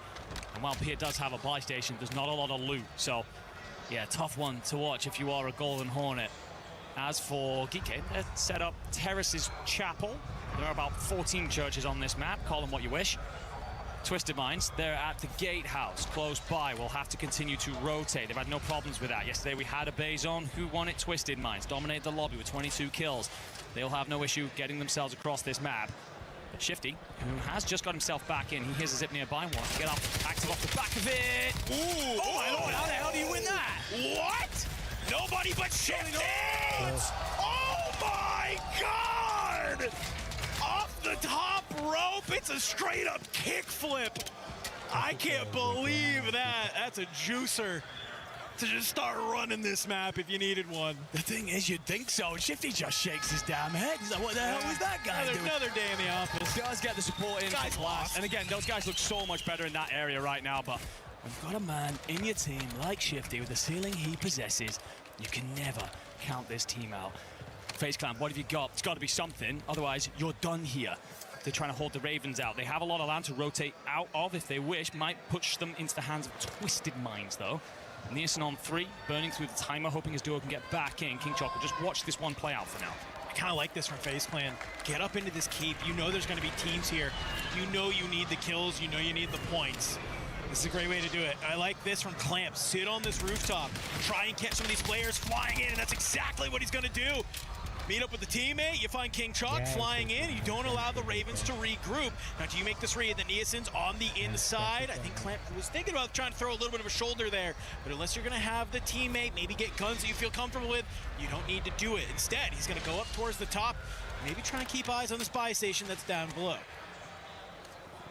Reminder of the peril that FaZe face right now. They are currently 25 points or so away from safety, so it needs to be the best performances of their damn lives. Heretics also aren't safe, neither are PBJ, and these two will draw blood down towards Grotto. Believe will come out on top. A Franco, if ever we've seen one, but who else is here? Eclectic. They've been here for most of the year, and they don't like any intruders. They'll deal with them, send them packing, continue to move across the map. A little bit late on the shots there from Believe, not something we see all the time. And Freddy's just gonna push forward. He hears the self go off, not even worried about it. Drops Believe, and you see Praise gets taken out by Teeny flying on in from the Heretics. So PBJ, just zero opportunity to feel like they maybe can have a sense of a foothold in this map. As we take a look back on over, Mati still in the kill feed, still finding King Chalk, doing a great job of finding these kills at the keep, and more importantly, not really allowing the Ravens to get into this map. The thing is, well, for a lot of these teams that are at the keep, you've got to rotate out at some point. Zon's just told you that, as if you weren't aware anyway. So I'm looking for smokes in the back pockets of players, because otherwise the crossings are a nightmare, and I'm not seeing many. So right now, this play from T1, huge for them. Get the advanced up, let you know what your path is, and figure out a route to some semblance of safety, because if you don't get across with information in hand, we've watched many a side be cut on rotation. As if you can even bloody get out. Yeah. A couple buybacks going on down below. See already, there's going to be Novo below you as Vita from CT Gaming tries to make their way forward, but at distance, it's going to be some Vitality players who get into the damage. You soften them on up. Vortex on this backside. It's a nice two-piece. Vita to Killer get dropped. Not going to be a fun day for them. Let's see how the Italians are feeling so far. Prendete i soldi restate, raga, l'unica. Sì, stanno celando. Da dove? Da quadrato mi sono. Più al top ce la faccio, dici? Sì. Più top. Ho il tappo. Dobbiamo rotare, raga, dobbiamo rotare da destra. Ya se quedó solo. Non c'è guarda, stanno davvero. Rutiamo. Hanno beccato, guardate, ok, rutiamo. Faccio una stick. Mi sono legato. Cluster, l'ho fatto cluster. Sono larghissimo io. Arrivo lì. Noi veniamo sotto, Nico, da... raga, hanno riso davanti, hanno riso davanti. Sì, si allarga in fondo, va in fondissimo. Grappolato. Sono messo bene io. Siamo in safe là, Tron. Dobbiamo vincere Pierre, raga, Andate. Adesso largo, Guani, fatto. Nice, buona. Vitality.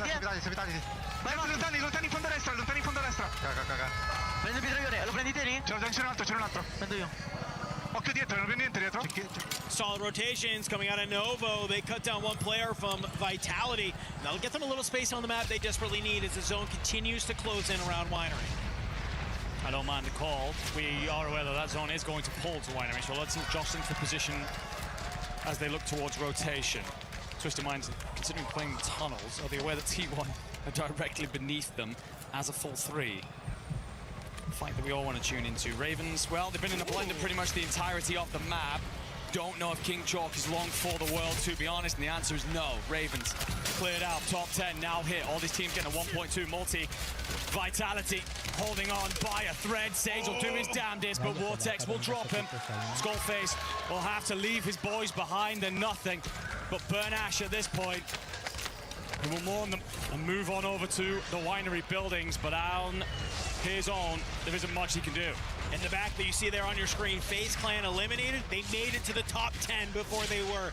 So it's a lot of kills, it felt like, from them in the kill feed. Let's see if they can take advantage of that 1.2 multiplier to start the run.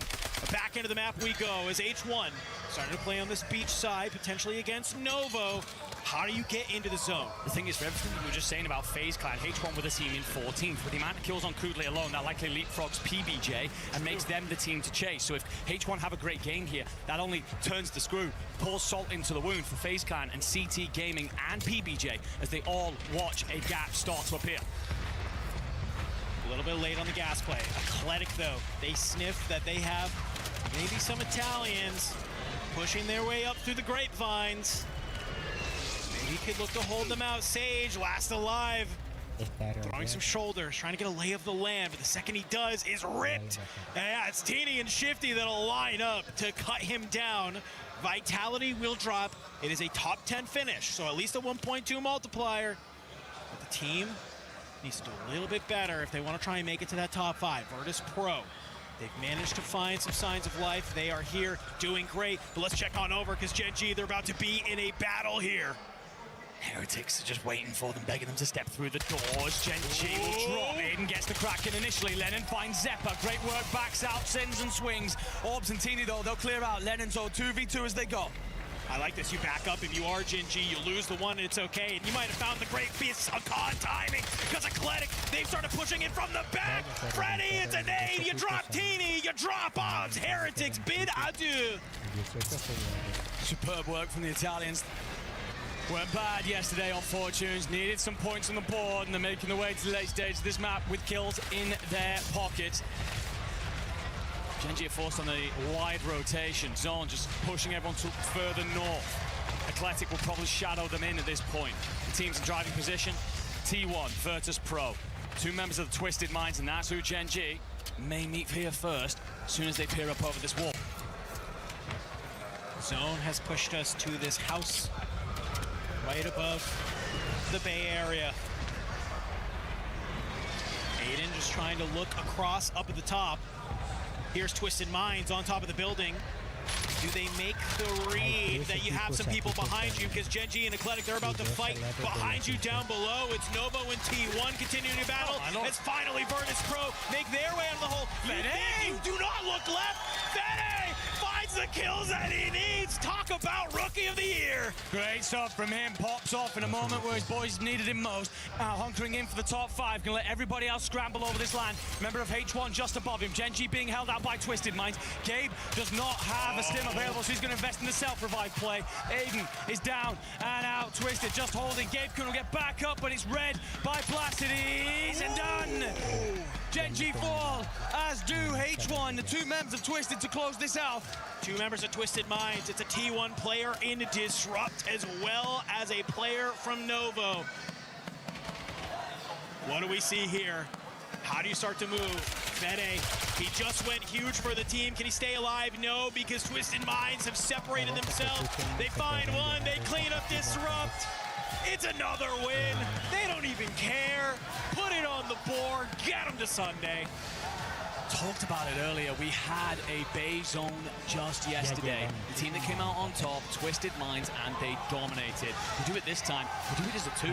It's Blast, it's Shifty, the players that we've so often spoke about through recent months as pacing issues, com issues, chemistry problems. No such thing here in Paris. They are looking absolutely stunning, dominant on the day, and how that sends a shiver, not just through the rest of this group, but to potential rivals in Group B as well, who are waiting on playing this afternoon. And yeah, Shifty feeling himself basking in the lights here on main stage. Let some people know out there that they absolutely stink.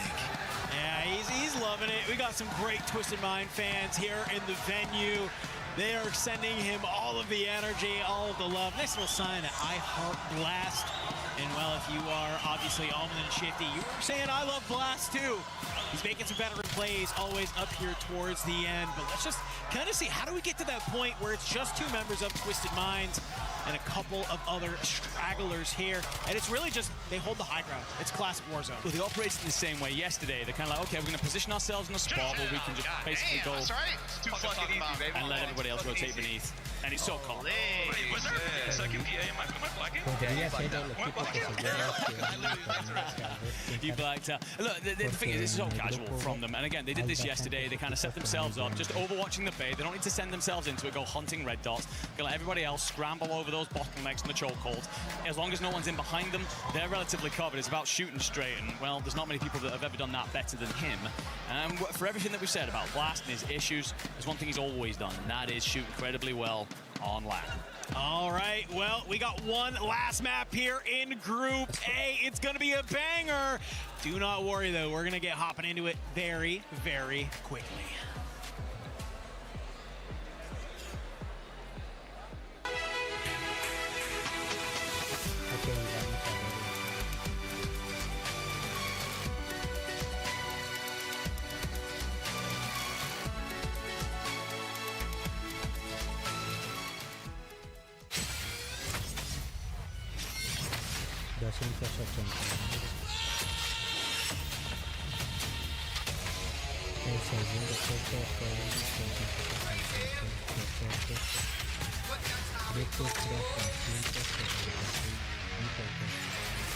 Esta pequeña diferencia de solución en tercer lugar, grave en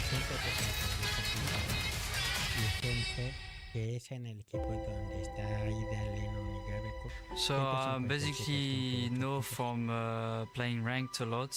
I started competition last year, but I got an issues during the plane last year. I tried to take the first plane. I take the first plane, but I threw that the second plane would be so hard for me, especially for 11 hours travel. So it was like impossible for me. I have this since I'm a little kid, honestly, and I was just didn't pay attention. I didn't know that we have like opportunity to see bigger, and so like my parents go in holidays in plane, and I'm stuck in my house. And basically, I was working with a psychologist for my problem with the plane, so it was the timing was a bit too short. The thing is just the first time I just go alone without my family. It was my first plane, so the condition was not really good. I saw that the EWC will be in France. I was like, it's a second chance for me, so I'm gonna prove that I'm a good player and I'm not cheating. It's really hard to tell with Kudli as to how he's going to be in this tournament. He's got the potential to be a world beater from what we've seen online. He comes into things last second and very much so shakes up the standings, but LAN is a different beast. Kudli is one of those, there's a lot of question marks on him. I don't even know where to rate him because I think this is like his first time on LAN. I just don't care about the critics about me. I think I can be like easy top 5 best player in the world, honestly, if I'm just working on it, especially my mental. My objective and another objective is to be quite in the finals. So if we go to the final, we prove that everyone can have a chance to make his last minute team and can be as well in the EWC and maybe win. We never know. One final map, one final chance here in Group A to survive here at EWC26. Miles and Seymour to take you through a little break before we get into that final drop. Mate, how are you feeling about this next game? Feeling great. I mean, a lot on the line. We get to eliminate our first teams from EWC here at Warzone. Keys are about to get crushed. Keys, dreams, hopes, and an early journey home for many of our players. It is going to be a tough one. We will see 3 descend into the Crusher today. And there's a chance we do see it. We kind of know where we're going here. So, I mean, where are you worried about? What teams are you looking forward to in the next one? I mean, FaZe. We heard it just before the break between Rebirth Islands that they were kind of on the brink. They haven't been playing that well. We're seeing placings. Fortune's Keep, not really the best for them. But they're not alone in this fight. I mean, you got PBJ to worry about. You got H1 to worry about. We just saw from Julio. It would be something if they were able to turn up and avoid that, but it's going to be hard for these teams. As we know, though, the way Warzone plays out, the way Resurgimiento plays out, anything can happen. We have seen some incredible comebacks, and the chance is still there just to escape that bottom 3 placement. We'll be keeping a very keen and firm eye on that. Top 5 not cemented either. So at the upper end of the bracket, we have still got teams to work out. This group is far from over. What are you feeling about the top end, mate? I mean, let's face it. Twisted Minds, they're looking fantastic. They got the fans. They got everybody around them. VP2. I mean, you saw Grimy earlier on Rebirth Island. He nearly clutched up. Unfortunately, Amin had a different story for him, but we also hear the hot take from Shift about Ravens. I'm not worried about Ravens whatsoever. I think that they are going to be A-okay, and they've shown it too. I think that Ravens have turned out. Yeah, the energy's there. I mean, they're sitting just next to us. A couple of confident faces indeed. I mean, they should not be too worried. However, cannot take your hands off the wheel. Can't take your feet off the gas. It's going to be a tough one. But, mate, wondering about the last 2 maps. I mean, is there anything you would you've come to expect? You're a caster of Warzone. You know your things. I mean, how do you feel about these next 2? I mean, Fortune's Keep? Yeah, the next one. Fortune's Keep. It has been a blast. I've been loving it so far. Biggest map that we have in Resurgence, and a lot of teams are probably still trying to find their comfort on land playing this one. First weekend that we get Fortune's Keep on land, so it's going to take a little bit for them to get used to it. But they got one map, and this is where they can lay it all in the field. Time now to go to our final map, the last chance to stay alive here at EWC26. Back to the casters, boys. Let's get it on. One map is the difference between some of these teams having dreams and some of these teams having nightmares. The dream stays alive for H1. Nice little heartwarming piece from Kudli there for him to be able to be here. Says we want to prove that we can be one of the best teams. And well, after a fantastic last map, Enigma, they've been able to do it. They have jumped out of the bottom 3 here. They got about a 20-point gap on any of the other bottom 3 teams. They might have just done it there in Game 7, but they have to continue to do it here in this last final game of the day. Yeah, they're going to want to make sure, so you can't go out early. You don't want to watch your destiny slip between your fingers. Got a grasp on it right now. It is PBJ, CT Gaming, and FaZe Clan who sit in those bottom 3. I'm going to be honest, you need a hope and a prayer if you're FaZe Clan. You would need a 35-point banger. And considering you've had less than 100 points all the way through this tournament, I just don't see it coming. For CT and PBJ, you sit just over the 100-point marker, but is H1 the team to chase alongside the Stallions? They sit around that 120 points. First Squad and Heretics just above them. So there is a lot to play for. A couple of these sides need to figure things out. Top 5, Novo currently sit in that spot, chasing. They're on 145. Gen G sit in the 5th spot, 157. So that looks pretty good. But again, a lot of those teams towards the top can have bangers, so we're far from settled just yet. Well, here we go, ladies and gentlemen. It is map number 12 for Group A here at the Esports World Cup. Yet again, bottom 5 will make it, or top 5 will make it to Sunday. Bottom 3 get their keys crushed. If you're any of the remaining teams, guess what? You got one more day of play ahead of you in the survival stage. See the standings on the right side of your screen there to see just how close it is between some of our teams here. And we start off with Gen G, the team that's currently in 5th place. You're down a member, and you're starting to maybe lurk here as you have a couple of those Vitality boys lurking nearby. Really important one for Vitality this. You trail Gen G in that spot by just over 12 points. Should you take Winery early here, and even better yet, eliminate Gen G, that gives you the chance to close. Nova are often in this contest. They split them currently on the leaderboard. They're down in Lighthouse. Can deal with that problem later. The one thing we do get here, ladies and gentlemen, an Eastern Zone. The first one we've seen on Fortune's Keep inside this group. It's time to find out how it plays. I know they do think backwards in the UK, but I think you mean west. West, god damn it. It's okay. It's okay. Listen, we've been locked in on all of this Warzone action, and it has just been directionally lights out. You are directionally challenged. I was going to bring it up and say, okay. Just taking a look around, a couple of the different teams here. Where's the lay of the land? How's everybody feeling here in this last final map? Unfortunately, Ski, you can see a couple of those Stallions members over on the boat. Not a terrible idea. I love it, to be completely honest. The rotation from this side of the map over to the west would be awful. So you just skip it. Just take the boat. Get the hell out. I mean, he is leaving his boys behind if you're Kruger, but he's often the anchor anyway, so it doesn't matter. Just kind of let him sail off into the seas and ensure that you boys can go and push out. Ravens, they're in the keep. They want to get out of here. Relatively sharpish. They will have loadout. Now it's about picking a path. One thing to note here, I'm not seeing FaZe Clan on the minimap anywhere around. I don't even think FaZe has decided to try and play this lower side. It's one last map. I think they maybe have done something completely different. We'll see where they are later, because I'm looking at them in the kill feed, and that they're obviously have landed down here on Main Street. You can see on your screen already, trying to fly back in towards this ammo cache side. And for H1, I think they're happy to maybe play in the water here a little bit, try and take advantage of these players trying to regain.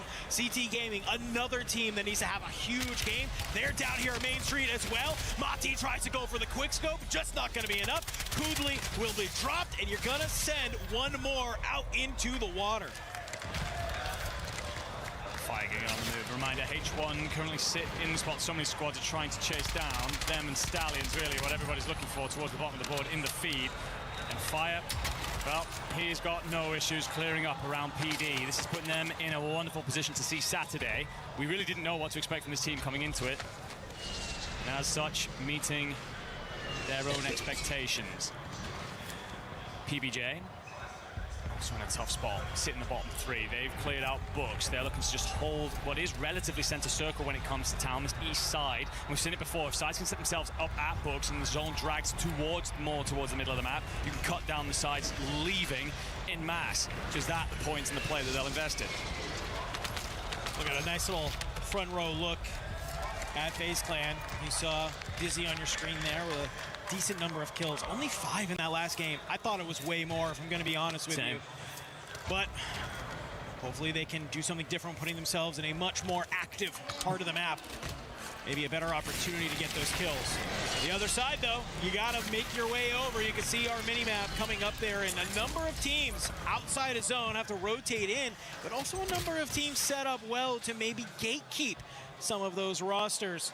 Keep our eyes on how you are going to rotate in. And one of those teams that has to make it happen is going to be Gen G as they start this fight against Vitality. Let's see how the comms are flowing.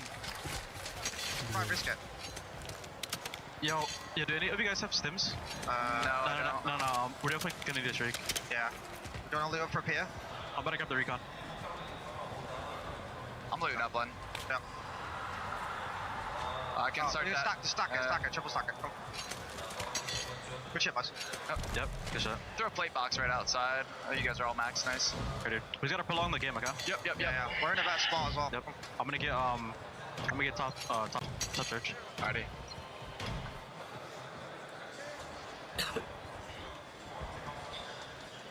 Pretty calm comms from the boys.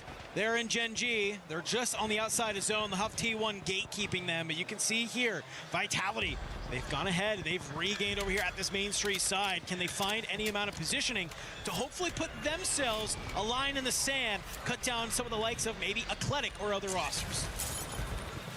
Certainly what they need to do at this point. They are chasing a 16-point gap. GK, they themselves are right up there alongside Vitality and Nova. Bang here could make it happen, could see them through to Sunday. Skullface operating in the grotto here. This is a center circle as you like. The one thing is, as this fire sale approaches, feels like there's nowhere near enough cash in hand for an advance. If other sides possess them nearby, they will be out-infoed and leave them incredibly vulnerable for the fights that ensue. That's a great call out. Yes, you're able to get your feet underneath you on the regain, but it's all about, do you have loadout? Do you have enough for an advance? Do you have enough for streaks? Do you feel okay about how many plates you have? These are all things you got to keep in the back of your mind, especially when Sage is down here and, well, he's getting found out by Novo. So you're still man down if you are. You can see just on this outside, Novo. It's Blade looking over the boys as they start to push forward in that grotto area. They've been able to find Zanks. Tries to get a little bit squirrely with it, but will not stay alive. Stim keeps Vortex moving as they start getting shot from the top here. Looks like that's Skullface, who's now looking down, was hoping maybe to find one on the exit. Just a little bit too short. Zone's poles next, slightly more northern than we would have expected. So for these sides fighting right now, your Ecletics, your Novos, they're going to have to move quicker than they would have liked. For Vitality, you are still inside. They're looking to pick up a couple of stragglers, maybe strip them of the money and weaponry and loadouts they possess. FaZe Clan, again, they've got to find a hell of a lot of points here. They're in town with a lot of bodies around them, and I'm seeing 3 kills on Dizzy, a 4th on Clamp, so you can shoot them this side. Oh, making waves, and well, one of the big fights there against Praise. Jay Fella, though, trade onto Dizzy. Marty was also knocked, so 1v2 here. If your FaZe Clan, as the other opposite member of PBJ lands on the side of him that could set up a pinch. Well, and look who's not too far away. It's also H1 who needs to get in, so they could decide to hear all this action, maybe clear it out, clear their backside, and just bring down some of the pressure. But for FaZe Clan, you have been able to back down PBJ. An opportunity for either of those teams to ensure that the other one does not make it through. Instead, they both understand the weight of the scenario. They back off, they reset. So many big sides here inside the keep. Virtus Pro, Ravens, T1. All looking pretty good in terms of qualification to Sunday. But they do have company. Nearson drops QHZ nothing in an instant. Pressure starts to arrive from Twisted Minds. They hear the gunshots that look to third party because it's not an ongoing engagement. Decide to back off, just play for pockets of space. Big kill from Smith there. Sorry, Sage. Onto Vortex. And out go FaZe Clan. We see it in the kill feed. That is likely them eliminated from the tournament. Don't see any way back. So unfortunately, for Swag and the LATAM North roster, this is all you will do in Paris. A heartbreaking exit from that team. I'm sure we'll talk more about it after the map. And you can just see how disappointed they are there on your screen. So many teams, though, on this outside. As Zone starts to continue to push them in. I like where Ravens is set up. A lot of these other rosters are trying to just beg for any amount of space they can. You can't throw a shoulder. You can't put yourself into the line of fire of any of these other rosters, because the second you do, you're about to get laced up from probably 3 different teams. There's so many sides still up, 14 of them. We are approaching the end of the 4th circle. T1 again, so much space. Spam's going to consider the high ground. Look to see if anybody's playing off the back of that noise queue. So a lack of intel available to T1 right now. Checking all corners, all comers. Almost going to bang away in the direction of Novo. Just holding the north side of the map. Rotating in with the walls. Problem is that we'll have Virtus Pro set up in spiral before you get to a place of comfort. They're the big checkbox for T1 included, unless they decide to completely skip that fight, playing through the lower side instead. Feels very odd. Everything's kind of come to a standstill. We see in the kill feed there, H1 shots. They've been eliminated from this game. I think they might have done enough, though. We'll have to wait and see. Cluster ringing on out, a little bit of area denial. As GK are just here on the outside, and I'm looking at that kill feed. T1 wiped by GK here on the outer edges of the zone. Let's listen in to see how they are feeling. What's the plan moving forward? Ja. Ja, wir tunneln unter uns wahrscheinlich gehen so. Die einen sind halt direkt hier, die einen sind direkt hier. Fighten links, Graveyard, maybe focussen die das. Unter uns, ja. Komm vor, komm vor, komm vor. Ich kletter. Nein, Handy, pass auf. Ich wurde ich geh oder so, ich geh oder so. Wir Corner bei mir sein. Die werden früher oder später fighten, Wir müssen darauf spielen. Ich fahr left on the wall. Ja, wir müssen darauf spielen. Komm. Komm vor. Links los. Bonnie, eine Kugel, Jungs. Ich kann nicht chillen, Digga, hinter uns. Chill. Ihr habt Cover. Was für Cover, Digga? Rest, ne, er ist für Tommy. Hab ihn. Bonnie. Einer kommt von oben. Crack. Ich bin von Bonnie, genau, von Graveyard links. Noch einer kommt. Listen, I can't understand German, but I can understand frustrations when you get knocked, but the action doesn't stop there. Ravens have decided to move forward. They're starting to get in the mix. Gen G now getting guns hot. They cut down a couple of Ravens. Eclectic also getting dropped in all the fights. Nielsen's going to get the reload in, just looking for a little semblance of cover here as a PA ripples over the top, sending corpses sky high. Speaking of which, incoming cluster as well. Smokescreen, who's dropping that to send over a rotation? Looks like Vitality on the hunt, going to meet Raven straight up. Sage will find the first, now trying to squeeze the rest of the boys. Only one more player from the Ravens here. It's Nielsen. You get some early shots in. Needs him over the top. The problem is Nielsen, he's hopped up over the wall, and Gen G is going to be on the other side. And you also have VP from above. Grimy trying to put the CBRS to work to take down Nielsen, who has 1 HP. Thankfully, Regen comes on in, and Grimy, he's just shooting anything that moves. Gabe Kuhn dropped Skullface in the back as well. You got to move into the zone as it completely shifts over to Church. I think VP have missed the Twisted, have played in for their spiral though, so he might be on Earth in the moment. Aiden's gonna get the timing on Nielsen. Ravens are done. Gen G and Ravens though should be through on to tomorrow. So for Ravens, just about last second heroics. The Vitality have got all the company with Twisted. Z Smith from below, he mistimes it. Ullman cuts him down. Twisted Minds, they continue to hold the bottom of the spiral, but the rest of this lobby has moved forward. Adrian has been able to cut down Sage. That means it's just Skullface from Vitality left. It's one member of Gen G. It's Twisted Minds and Virtus Pro. Time and time again, Skullface tries to hit the hop up, and he unfortunately misses it. But as I'm looking at this, that might have been a blessing in disguise, because Virtus Pro, they hold the entire rooftop. They have no idea that he is here. Skull can't rotate into that gas early though. The second he starts to cough, it will ping. And so as Twisted Minds begin their own rotation, they'll be aware that VP know their location. I like this. I like this. They understand that they can't play on that outside. Grimy, though, will get those shots in and cut down Aiden. That's another solo they don't have to worry about. They're probably getting flashbacks of that earlier match on Rebirth Island, where they let a solo absolutely chalk their entire map. Allman, he gets dropped, but the fight breaks out between these two squads. Allman and Shifty are taken out. Blast is found by Skullface. Skull goes huge when he needs it.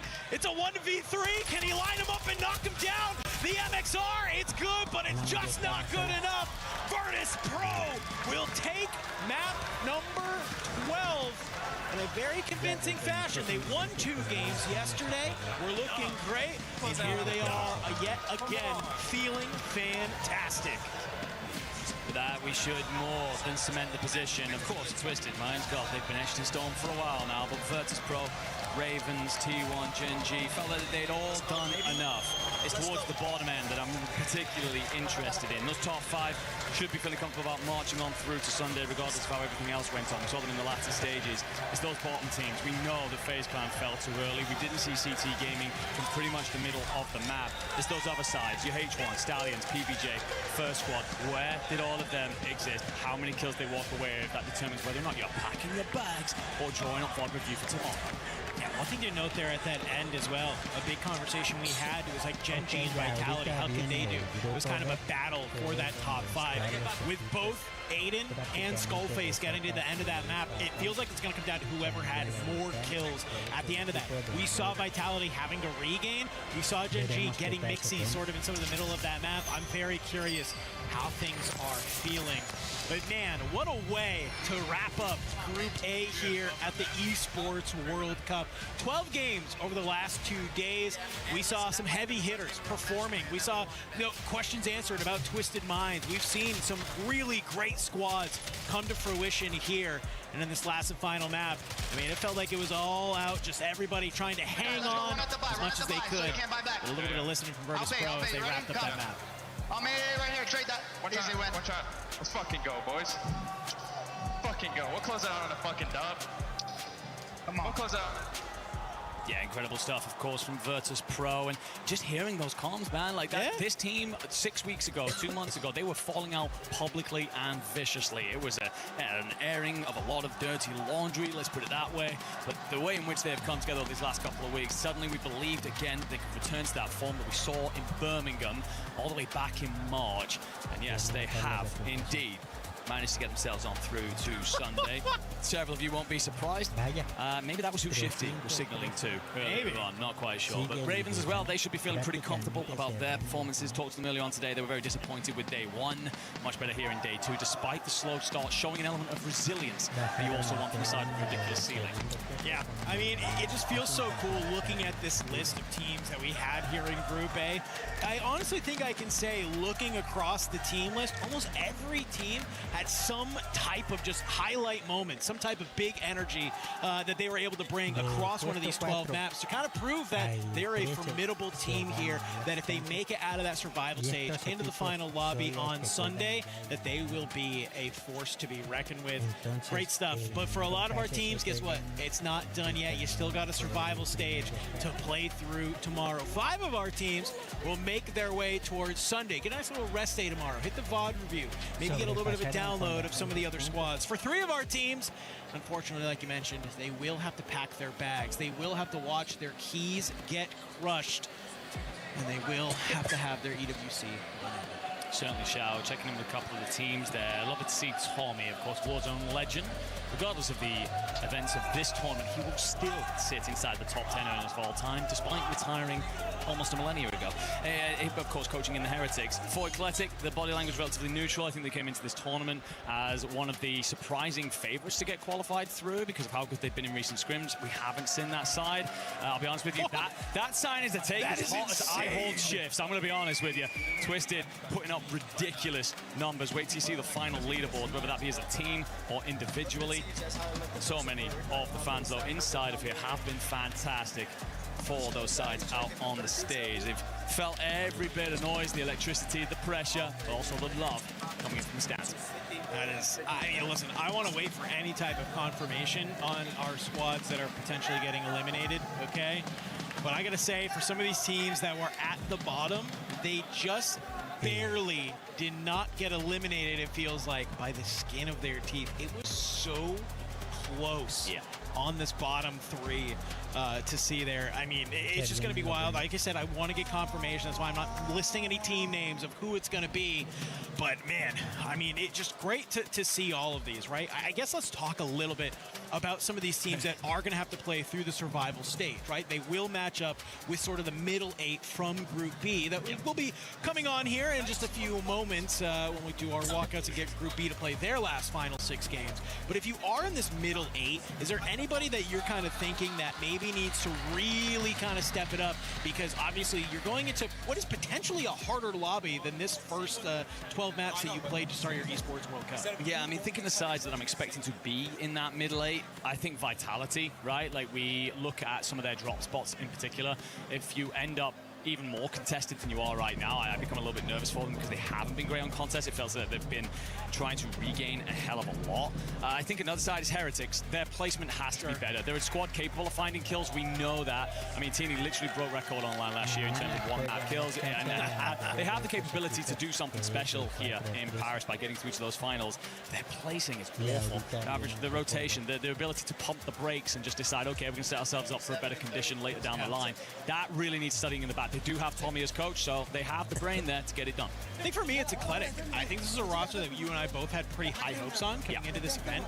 It feels like they're kind of really hardcore relying on their Fortune's Keep to stay, basically active in these lobbies. They're doing a great job on that map of finding the kills. They play it almost better than, well, I'm not going to say better than anyone else because Swiss looks pretty good on it, but, they look very formidable on that map, and I just need them to kind of maybe figure out some of their Rebirth Island, figure out some of their Haven's Hollow, just to, I think, be more competitive, right? They won a huge scrim not too long ago against a lot of these top teams that they're going to have to battle against. Well, there was analysis done by James Brown, the AG Global coach, and he came back. Yeah, shout out to him. A fantastic work, a brilliant mind in space.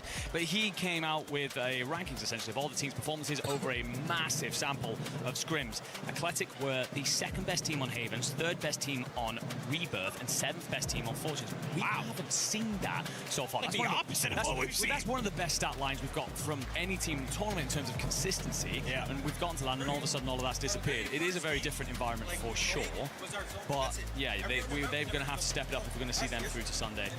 Heated exchanges from PBGA. Curious about if they know whether or not they are through, because it was very much so touch and go. Again, a side that, I mean, even recently they won a scrim. They've had a couple of high-end performances, but back to unfortunately familiar territory for them. Well, we've talked a lot about the middle of the pack. We've talked a lot about the bottom of the pack. Let's talk a little bit about the top of the pack, okay? Yep. Twisted Minds. I know we kind of have talked a lot about them, but it's for good reason. It's one thing to top your group and to say, all right, hey, yeah, we were #1. It's another thing to just completely and utterly obliterate your annihilate, which is exactly what they have done. Unofficial numbers here, friends. Virtus Pro sit around just shy of 200 points at 198. Twisted Minds sit at about 313. 212 kills for them. My favorite stat line, the Anchor Almond out-fragging Blast. And we saw that in that 1v1 against Grimy to secure a map win. Yeah, we've talked about how that role has evolved over recent weeks. It feels like, we're seeing Gabe can be moved into that role for Gen G, and a couple of other players, Echo becoming more involved for large periods of this last year, this last literal 12 months. It's been a case of your anchor sits in a pocket of space. That's what you always want to do. Certain sides, Twisted Minds included in that, kind of went, why the hell am I leaving Almond out there not getting involved in the gunfights? As soon as he steps up and come forward, it's gotten him more involved as the IGL as well. He's able to dictate the play better, make more informed comms, and all of a sudden that pacing that Shifty has demanded from the team all year long is there. The chemistry's there. It's great stuff. And yeah, they've sent out a signal to pretty much everybody else. Of course, Falcons and their struggles yesterday in Group B, they will be looking over at this and well, they'll be raising their eyebrows for sure, because it feels like Twisted all of a sudden have all the momentum they need to challenge up there at the very top come Sunday. Well, they've surely twisted the game alongside their fist around the rest of this lobby. Thank you. I was actually sitting around for a while. But they're feeling good. But also, we saw them on our screen not too long ago, and I think it'd be cool to talk about them again, is Virtus Pro. You hear him saying, like, yeah, screw it. We are good to end the game on a win. But guess what? Enough yapping from us. It's been great being here. But we got Barney ready to talk with, I believe, potentially Twisted Minds. Thank you very much, gentlemen. Sorry, we were just dotting the T's, crossing the I's, making sure that we've got everything sorted before we come down here and chat with Twisted Minds. Now, Shifty, my man, how does it feel to not only, secure the victory in Group A, but to dominate that group, my man? I mean, it feels great. I think any tournament would feel great, but especially with our past month or two, I think for the boys, this was everything we needed, everything we knew we could be. With everyone doubting us, we just knew get to land, fry out, and we did just that. Nice little confidence booster, Armin. I'm pretty sure that coming off the back of that final game, you guys are about 120 plus points ahead of second place. Now, does this team feel like the winning combo now for you? Yeah, I mean, I think we're like kind of all clicking right now, and we're like peaking at the right time, and it kind of shows on the leaderboard, so we're gonna carry that confidence into finals. I like that. Confidence, momentum, that's all we need. Gentlemen, join me. Let's go over this way. We're gonna go over to the Crusher, because we got fun things to do. Because as you know, having competed here last year at the Esports World Cup, climb up onto the step. Come on, we all want to see you. As you know, after competing here last year, you'll know that crushing the keys is one of the awesome things that we get to do at the Esports World Cup. Before we do it, Blast, I want to talk to you, my man. Sunday, we got new teams coming into the mix. It's going to be slightly different, but like we said, there's a lot of confidence, there's a lot of momentum coming out from today. So how are you feeling about that? I mean, they're just Warzone gamer tags. I've never cared about the gamer tags. I think this team has the most potential, the most talent, and when we're all flowing, I just think it clearly shows how good we can be. And yeah, I'm excited for Sunday. You guys are in peak flow. I like it. I'm guessing tomorrow's going to be a nice quality time day off. But before we get into any of that, it is time to do this moment, the Crusher. Okay, Armand, why don't you do us a favor and press this button and open up the iris for the Crusher. Here we go. Revealing the teeth. Does that look menacing? Yeah, I would not want to put my hand in there. Yeah, please don't, health and safety. Okay, now Shifty, I'm gonna get you to pull on this, and I'm gonna get you to eliminate all the keys. Bish, bosh, bash. That was so fast. And there you have it. 3 teams crushed. I'm gonna turn this off for you guys so that we can hear ourselves think. Was that satisfying? Yeah, great. Ooh, anything you want to say to the eliminated teams before we send them packing tonight? Sleep well. Sleep well, gentlemen. And that right there closes out Group A. Twisted Minds absolutely dominating the group throughout the past 2 days. The survival stage will be tomorrow, but we will see them on Championship Sunday. It's going to be spicy. We cannot wait for it, but of course we have lots more Warzone action coming your way. But first and foremost, let's head over to the studio to round out what we just saw. That was nice out of Twisted Mind. Sleep well. I thought he was going to be saying, enjoy the flight back home. I thought it was going to be something along those lines. Night. Ain't nobody buying a flight back right now. They're going to get their scheduled ones on Monday. Yeah, sleep well, though, teams. Sleep well. That's tough, though. That's tough. Hey, Crusher looked good. Yes. Shot down a lot faster than we thought it would. It definitely did, especially for those teams. It's going to be sad seeing their key disappear. It's not going to be sad for Twisted Minds. We're really going to talk about them a little bit longer, though, because this squad, not only did they dominate day one, they dominated day two when it came to the numbers as well. They had one game outside of the top 5. Whew. Yeah, all the questions coming in. Are they going to be those guys? Is the land buff a real thing? Yes, yes, yes, and more yes. They that were was all good. Over 100 points over second place. I don't have the raw data in front of me yet. We should see it here in a second. Over 100 points. That is not only the period, it's the exclamation point on the season they've been building up to. They're doing it on land, man. Clean. Exactly. You want to say these guys are nuts, dude. I mean, Shifty said he wanted to go for 60 kills today. He got pretty close to it, I think. There you go. We get the stats. Oh, my. Yeah, wow. Over 100 points. Top 5, though, is the most important part. Yes, Twisted Minds is impressive. Look at Virtus Pro. Ravens make it. Gen G make it. And T1, with that banger map they had, they did not win, but they put up a crazy amount of kills. That jumped them all the way up. They get 5th. Geek and Vitality barely missing out. Yeah, crazy stuff well for T1, the rise of the rookies. That is an exciting place to be. The pressure there, definitely not a massive factor. Now, again, we crank it up a couple of notches when it comes to Sunday. Correct. We'll see how the boys can perform there and again. Under that calm leadership of Echo, we'll see how it goes. We're going to be looking at number 3 as well. Raven Esports. They started off slow. We thought your hot take was going to end up hitting their shift, but they were able to do enough to actually finish in 3rd place. Yeah, I mean, we got the steak on the grill, and we got at one point to medium rare, and then we left it on a little too long, and then that hot take got a little too well done. But no, I mean, they're a slaying team. I just thought that going into this event, knowing where their drop spots were going to be in this group, they were going to be continually battling against not just Twisted Minds, but potentially Gen G and T1. It's just that Ravens did a really nice job of adapting, finding good kills, and even though the placements got a little bit scattery, they did well enough to obviously get into themselves to the playoffs. A team that was able to do well enough to get from the bottom 3 to actually outside and go to survival ended up being H1, and this was a team that I was talking about because in game 2, that's when they ended up hot dropping some of the top squads and just wanting to go for it, actually going after it. That's what we wanted to see.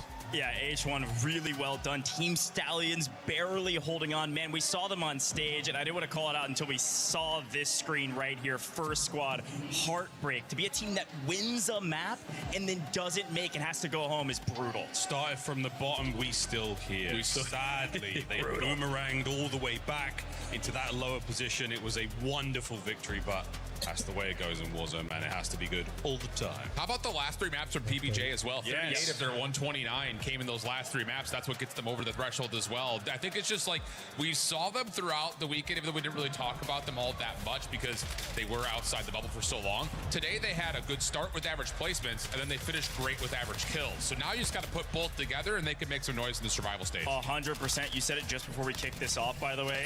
Everything resets after this. So they're feeling a little bit more comfortable. Like, boom, we did it. Now we got to figure out how do we do it even better next time, because it's going to be a lot harder to actually make it through Survivor stage and make it to those finals. PBJ, crunchy or smooth on crunchy day? We will find out. Crunchy for me too. Oh, love that. Love that. Crunchy indeed. I mean, you can't go not crunchy from all these squads. Now, Nelbo, this was a squad that we were expecting them to be able to do a little bit better today, but Bede is still one of the rookies contenders for Rookie of the Years. Definitely Rookie of the event for me right now. I mean, this is just next level unbelievable in a final circle. To go from finding 2 to a full squad wipe by yourself. Damn, son, where'd you find that? I can't the wind destroy around the corner in the green wheel like that. Ain't no way. Ooh, it was one of those. It's really good. I mean, exciting gameplay, very, very good stuff. Perfect finish. Perfect finish for the rookie. And again, where did he get that? He's been doing it off screen, not in competition, having to sit in the sidelines until this WRS. So to do it on main stage, to do it on land for the very first time, in a big way for the very first time at EWC. Completely honest with you. Hey, somebody's got to do it. Nobody really has been. Somebody's got to do it.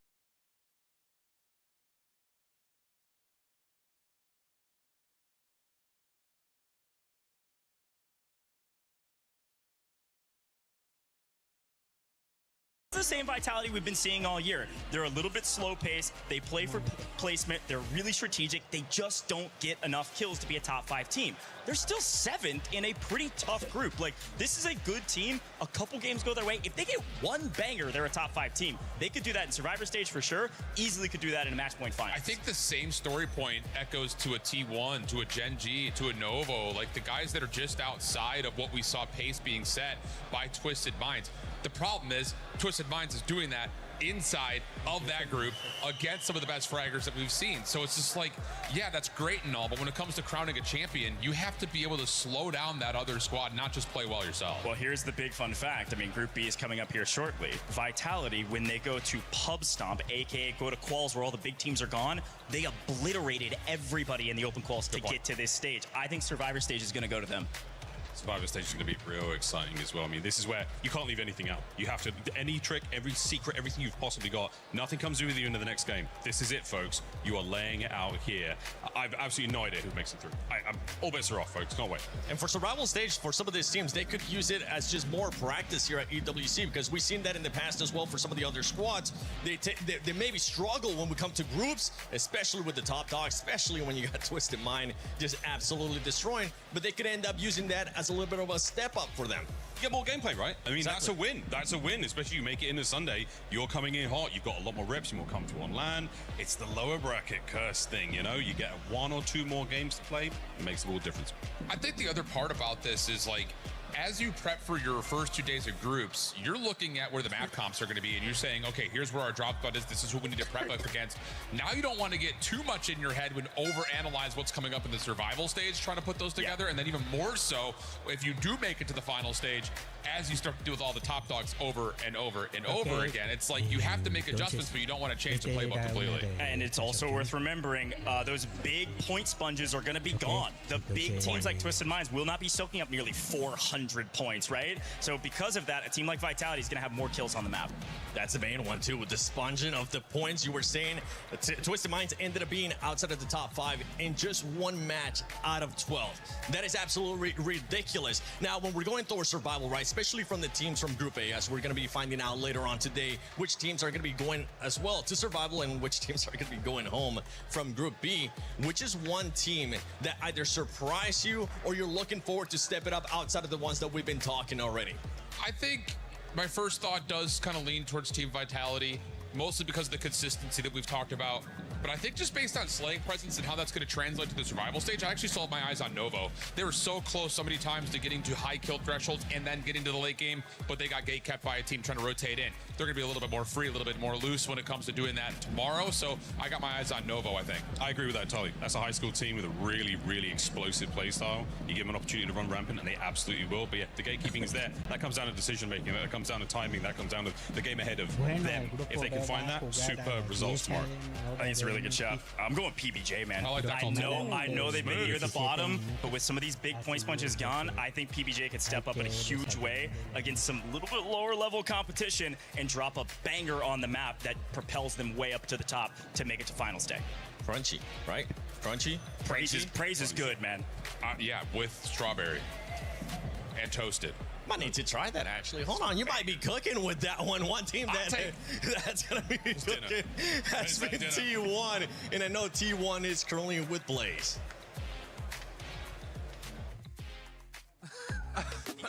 Ladies and gentlemen, welcome to the Pit Stop. We're having a laugh here when we're talking about English breakfasts versus American breakfasts, but we'll get into that one later. I'm Blaze, joined with the fantastic Lace, and we got the amazing team T1 with us. We got Echo, Disrupt, and Spam. You guys just got into the top 5 in your group, so you get a day off.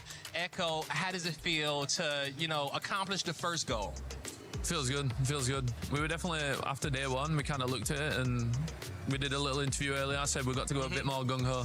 Yeah. So rather than like day 1, we were kind of, me and Spam sit back, let just Disrupt do his own thing. But today we were kind of like, you two fly, just get them kills, and then it'll work out, you know. And we saw that. I want to say, I think it was probably in the map 5. I saw you guys drop 24 kills or so. You guys absolutely slayed out. So the build up, getting there, to play more gun hold, to be more aggressive, was it more changing the location that you was dropping in, just being more aggressive on the fights as you guys saw them? Like, what was the opportunities in which you saw in these lobbies? We kind of just said, before we were playing double anchor, so that if anyone runs at us, like we can like shoot and like watch the crosses easier, so that we can, you know, force them back. But then I just said, you know what, just fly, and if I get run at, I'll run around long enough that you two can get me back. Can catch up into it. Almost a little pubbish in a way. Rather than setting up that wall, go out there, do what you got to do. Things catch under fire. You know, you got the firemen coming to put things out. Yeah. I mean, Echo, I want to kind of touch on that same sort of story. I mean, 7th and 8th from Atlanta and Birmingham, now to EWC, and I've obviously been watching your journey throughout the group stages. And I want to know the initial turning point for you guys, because you're kind of in that mid-range leaderboard, right? And not doing particularly well, not doing particularly bad, and then you spit around and you now go a ticket straight to the finals. Where was that turning point for you guys where you're like, this is it? We had two bad maps to start. Well, you know, like bad by our standards. So then going into map 3, we kind of, you know, it was an average map, but we kind of like threw it away a little bit. We had a little break. We got a coach in, coach talked, you know, said a little bit of stuff. Then we come out map 4, and we were like, I just said, we've got nothing to lose. Yeah. And they had an English breakfast as well. That's what we're finding out. Jamming, we don't talk about beans on. You guys, we actually, you know what? They outrank me. We can definitely talk beans on toast, okay? I think I'm the only one here who loves an American breakfast. Now, let's pass the mic on over to Disrupt. Now, talk to me about, you know, your day and, you know, how these lobbies kind of felt for you. I mean, I had a great time. I was just running around, getting the kills. Teammates were just looking over me. I was fine. Now, did any other team surprise you as far as when it comes down to the placements? Because when we got it, you know, we got VP coming out, we got Twisted Minds, we got Gen G, we got you guys, as well as Raven Esports. Do you think that was supposed to be the top 5 to come out of this group, or did anyone not make the cut? To be fair, I thought Novo Esports would have called, but that's the one I'm like surprised with, to be fair. Okay. But, yeah, and Novo had a heater day 1. You know, I think today they just kind of fell down the wayside a bit. Yeah. Yeah, and I mean, like, you guys are going through the finals. There are some juggernaut teams heading on into the finals. Obviously, you know, you've just finished fantastic group stages. You get your day off. You probably want your VOD review and do all that sort of stuff. But yeah, you're going alongside Twisted Minds, who absolutely triumphed the leaderboard. And of course, on the other group, potentially Falcons going in there. Have you guys got a particular plan to sort of take on these very heavy firepower teams? I mean, we're probably just going to do our usual stuff, and I feel like if the lobby gets better, we get better. So I feel like we'll get more points in a better lobby. I mean, we've witnessed that through these group stages, and I hope you guys felt that too. I mean, you've done a tremendous job to turn things around. I love how you said that too, because sometimes when a lobby isn't at the right skill level, people be scamming, all right, not doing what they're supposed to do, and then next thing you know, it's falling apart for everybody. It's like, okay, who is it that's not taking these shots or making these plays? So getting into a better lobby will definitely make you guys better. I want to talk to your rookie over here, Spam. Now, Spam, you know, you're on the main stage, EWC, and, you know, to qualify top 5, like, what has this experience been like for you today? I mean, it's incredible, but I can't say I didn't expect it. I was kind of expecting probably higher than top 5, but I was expecting top 3, but it's not really that's what matters. We qualified, rookie year, EWC rookie year. I mean, it feels great. Definitely does. And I mean, I want to pass the mic back to you, Echo. Obviously, vet, rookie, right? Has there been any sort of changes that you've seen in Spam, or any sort of insight that you would have provided to him to get to this level, or have you just completely trusted, you know, a newer player coming into your team? I'd say I wouldn't just say, you know, you got the dad. I wouldn't just say just on Spam being a rookie as well. These also, you know, he had a little bit of experience last year. They've both come in and they've both like listened so much. He's just putting it into practice. But yeah, like when I first started playing, I played with D a bit, so I knew kind of what to expect, but I didn't really know what to expect out of Spam. So I'm like, oh, is he just going to be one of these ranked kids that is just, he runs around, gets kills, but then like he doesn't know the end games and that kind of stuff. But or probably can't listen too, which is one of the worst things you can have in a new team, man. Exactly. I mean, I feel like the older players don't listen. You know, they're set in their ways. They got their habits. Habits are hard to break. We do be hard-headed. Like, yo, my strat is the right one, okay? Follow me on my rotation. Why are you not behind me when I'm shooting to clean up my kills, you know? Exactly right. But, I mean, look, it's really beautiful to see, to have, like, a nice cohesion with the team. And, you know, you see this across different types of esports where, you know, bringing on those new players. And I love that you said, like, you know, these ranked kill grinders, because that is apparent. But they're a new dynasty, right? Yeah. So they bring a fresh perspective, but then, you know, with your knowledge, you can kind of instill that on them. So, I mean, that's awesome. But is there any, like, tea you can tell us? Like, do you yell at him at all? Or oh, we've definitely had some, like, a little bit of arguments and a little bit, you know. We call that team. Yeah. That chuckle I got out of you, Spam, like, yeah, little argument. Just blink twice if you need help. Oh, man. You know, so, like, one thing I love about doing interviews like this is, like, getting some of the information that we don't normally get out of you guys. You know, I opened up this interview talking about we were talking about English breakfasts versus American breakfasts. Now, when you guys, yeah, okay, everybody against me. Now, when you start today, what did you guys eat before you came into the arena?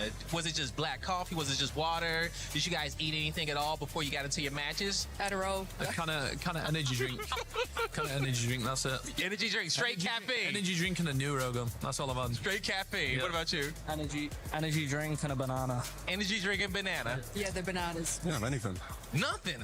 Bottle of water. Bottle of water. Bottle of water, mate. And yeah, I think I'll try a neurogum as well. That would. And a little neurogum. See, I like you, Spam. You get it, okay? Keep that same diet to start the day. But right now, I know these players are probably hungry. You know, they have played their asses off all day long. Guys, thank you for coming in, joining with us on the couch at the pit stop here. Yep. You get a day off tomorrow. Hope you get a chance to get some rest and see the city. But that's going to do it for us on the couch. Back to you guys. We got some more Warzone action coming up.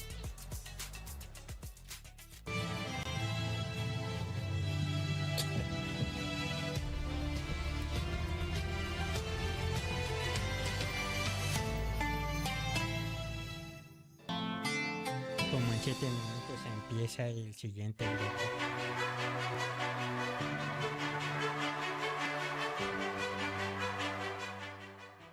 Everyone is playing, you're not yet. EWC Play. This is a song about a sleepy monster. $100,000 in prize pool. Build your dream fantasy team in 5 different games and track your score with live results tables. Predict the winner of every game, every group stage, and every tournament. Complete daily and weekly challenges to earn boosters that help you climb the global leaderboard. Got what it takes? Join EWC Play now.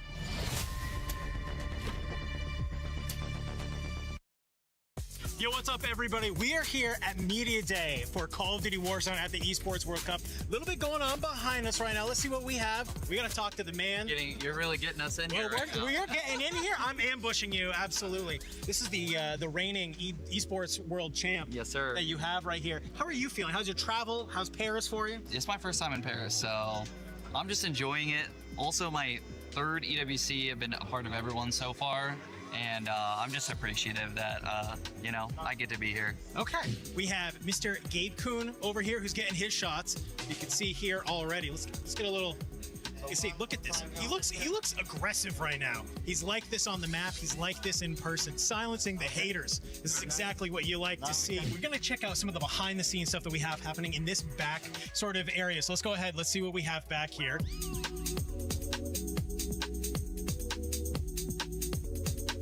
It looks like Mr. Shifty is just getting wrapped here. I don't know if we can actually... Let's grab Mr. Shifty actually out here. Yes, exactly. We're ambushing you just like a nature documentary. It feels good. How you feeling, man? You've been here. You guys have been boot camping in Paris. How you feeling ahead of this week? I'm feeling pretty good. You know, I've been here for a while. I've done this, so same routine as always. You know, just get ready and then go for that chip. It's not the only thing going on, though. We got to go check out what's happening over on the multi-set. All right, gentlemen. I was told that there was art going on in here. Nate, I'm going to ask you, in your best words, what is on your screen right here? Talent. I'm going to beg to differ. Give me a different word. Art. Art. I like that one a little bit better. Mr. Trick? A little bit better. You signed yours. Yeah, I did. I'm proud of my work. I know you're not an artist, so you don't really know art, but this is art. It's a signed 1 of 1, and that's what he has going for him. It's good. Seymour, I'm glad that you got to be able to do this, but we got other stuff we got to check out in the back here. All right, we're here in hair and makeup. Everybody's got to look good. Of course, I already look good, but you can see all kinds of players, talent, everybody getting their makeup done. Donkey, how you doing, man? How are you doing? I'm doing great. Have you got your hair and makeup done yet? Yeah, I'm looking pretty, right? Well, anyway, Donkey, how are you feeling ahead of the competition this week? Feeling good, confident, a little nervous. You always got to be nervous, but feeling good, though. I don't believe a single thing he just said. All right, we're over here in photos. Got a couple players taking pictures. Spam, come on over here. Come sit down because mainly I wanted to do this because we have Echo taking photos right now. And man, does he look awkward. But how's Paris for you so far? Paris has been amazing, man. I think it's probably the best event I've attended so far. And I can tell you now, there's not going to be another event like this. Okay, that's what we like. How do you think Echo's doing right now? Is he? You think he's not really one to like take instructions well? I wouldn't really say he's in his element, though. Oh wait, look at him. He's kind of hitting that. Whoa.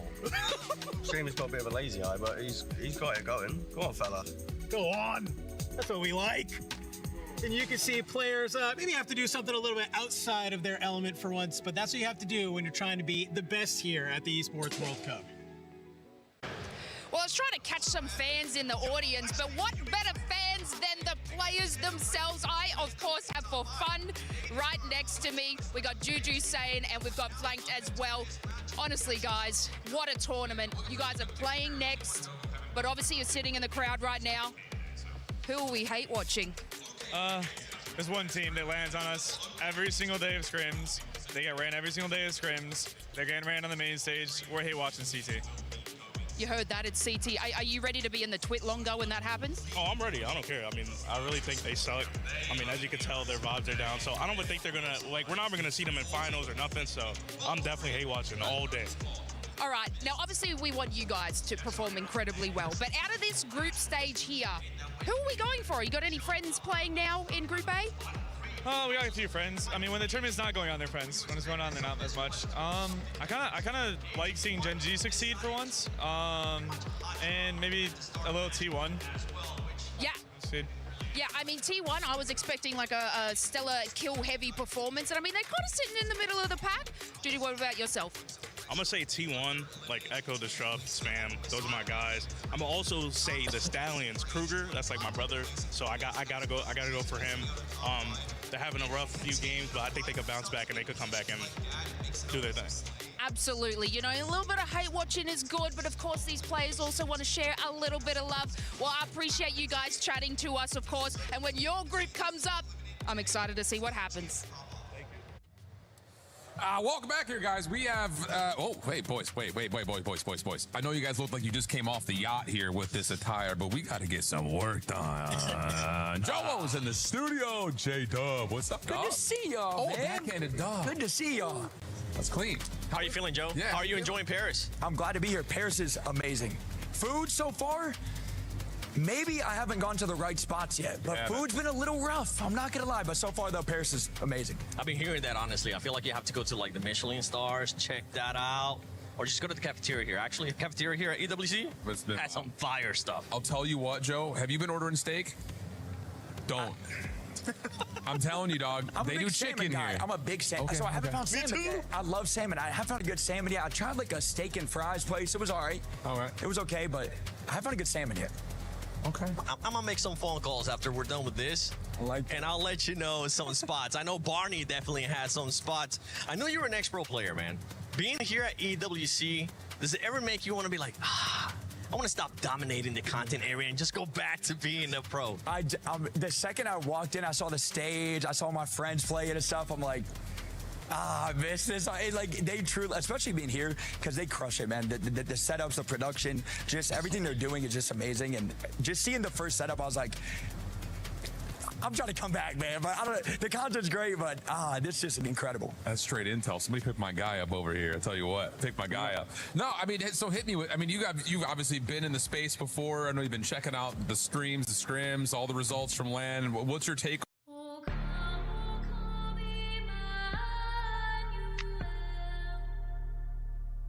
Teams, but then a lot of teams that like I would say are like sleeper teams that some people kind of counted out, especially Twisted. I mean, those guys are animals. Everybody knows that, and then people on Twitter just love to yap like, oh, this a bad roster change, this and that. Those guys are absolutely dominating right now. So I think especially tomorrow and the finals, it's going to be a movie. It is going to be a movie. I mean, we got Group B coming up, too. We got Falcons as well coming in. They're right now outside of the top 5. I'm going to put you on the spot, brother. Where do you have them finishing at? I will never count Ahsoka out, ever. That guy, I saw him walking into the venue, AirPods on. I said, Ahsoka, egoed me. I said, he was so locked in. I said, yeah. So I'm saying top 2 for them, and then I'm going Gentlemates. I like that comp. I'm going Gentlemates. I have faith in freaking Grombalok. That's my guy right there. I'm going Gentlemates. They looked good yesterday too, and I think some of that was because the drop location was a little bit freer. That Falcons were playing a little bit off their usual stuff. But I like your comm here. I think Ahsoka's going to come with the game plan of, yo, we're playing more aggro today. We're going to get active.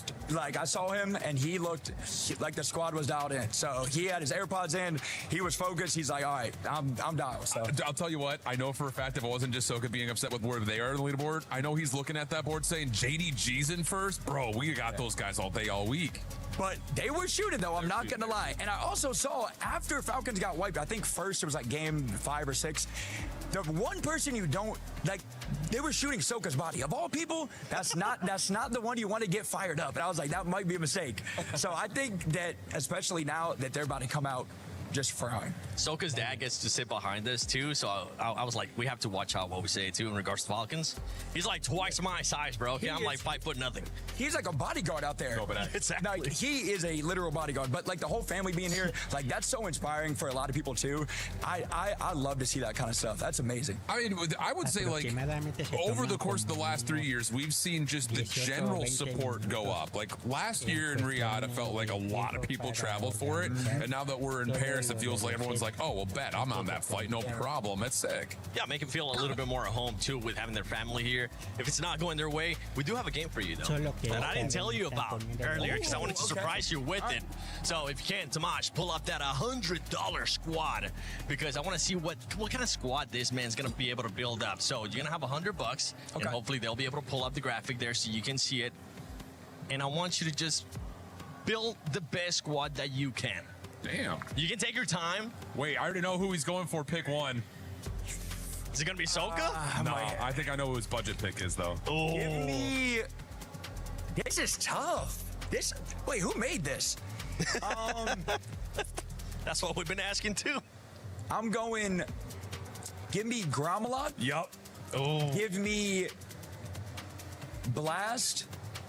How much is Blast? And give me Ahsoka. So 65, that gives you, yeah, you've got $5 left over. $5? That's a solid squad. That's going to get me a nice croissant here. Do you feel like you got enough slaying presence in that team, though, dog? 100%. Last year, Gromalok had like an 18-kill game. That's fair. Okay, so Grom's your slayer. They're due for a good day today. All right. Blast your support, Ahsoka your anchor. Yep. That's budget right there. Trust me. Trust the process on that team.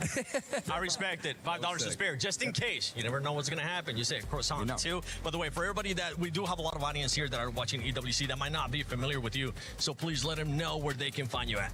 I mean, honestly, you could probably find me everywhere: Twitch, YouTube, TikTok, Joe. Yeah.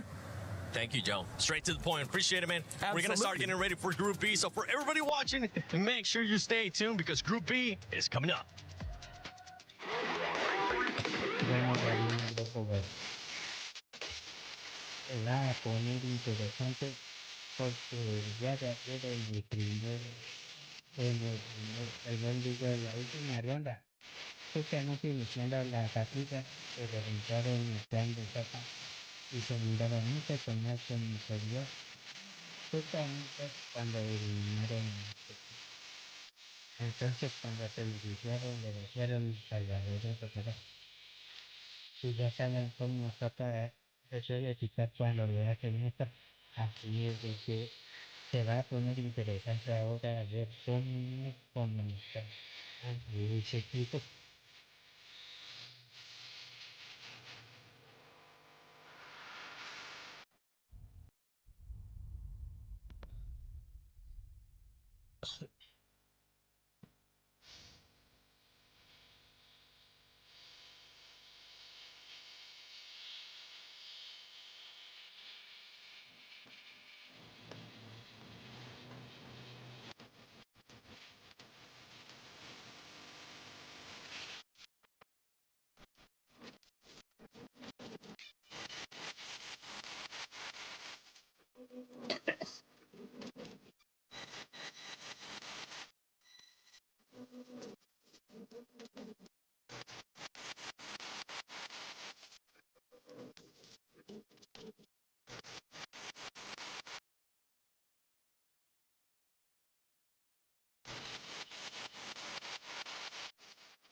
So now your phone is free of space.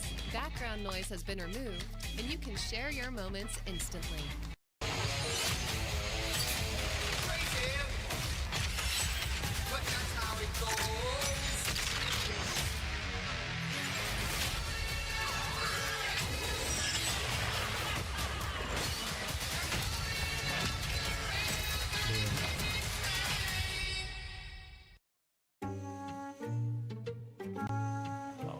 What's this? Oh my God. I can Seen smell this? it from here. I can smell it from here. I'm kind of hungry. ¿Seen this? ¿Qué más puede? ¿Qué tenemos sé, pero, aquí? o sea, ¿Qué será? O sea, como si tiene una manta. Una manta. Debe ser algo de París. ¿Algo de París? Yo diría que 200 al che viene. 200 el che Un croissant. Un croissant? No. Un croissant. Cosa ci sta aspettando di bello? Perché? Un espressino? Andrea, apri.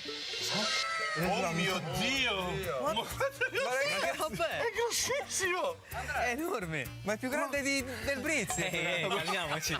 Non è più grande di me. Quanto è grande? Wow. Yo. Yeah. Is that a monster croissant? Yo. Yeah. Oh my God, está gigante. Un big croissant. Sí, Yo sí la tiene. Oh la la. Oh la la.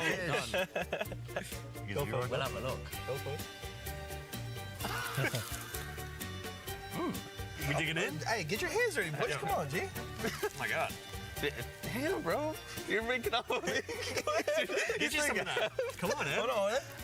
Hey, bro, I'll tear off a little piece, bro. Hold up. No, get a big piece. Yeah, I think it. Smelling kind of parts. Just like I need some water or something. Mordida. Pero todo nada. Sí, güey. Mangiamo? Proviamo? Ah, te lo imbottisco tutto, vieni qua. Ah. No, dai. No. Comportiamoci bene.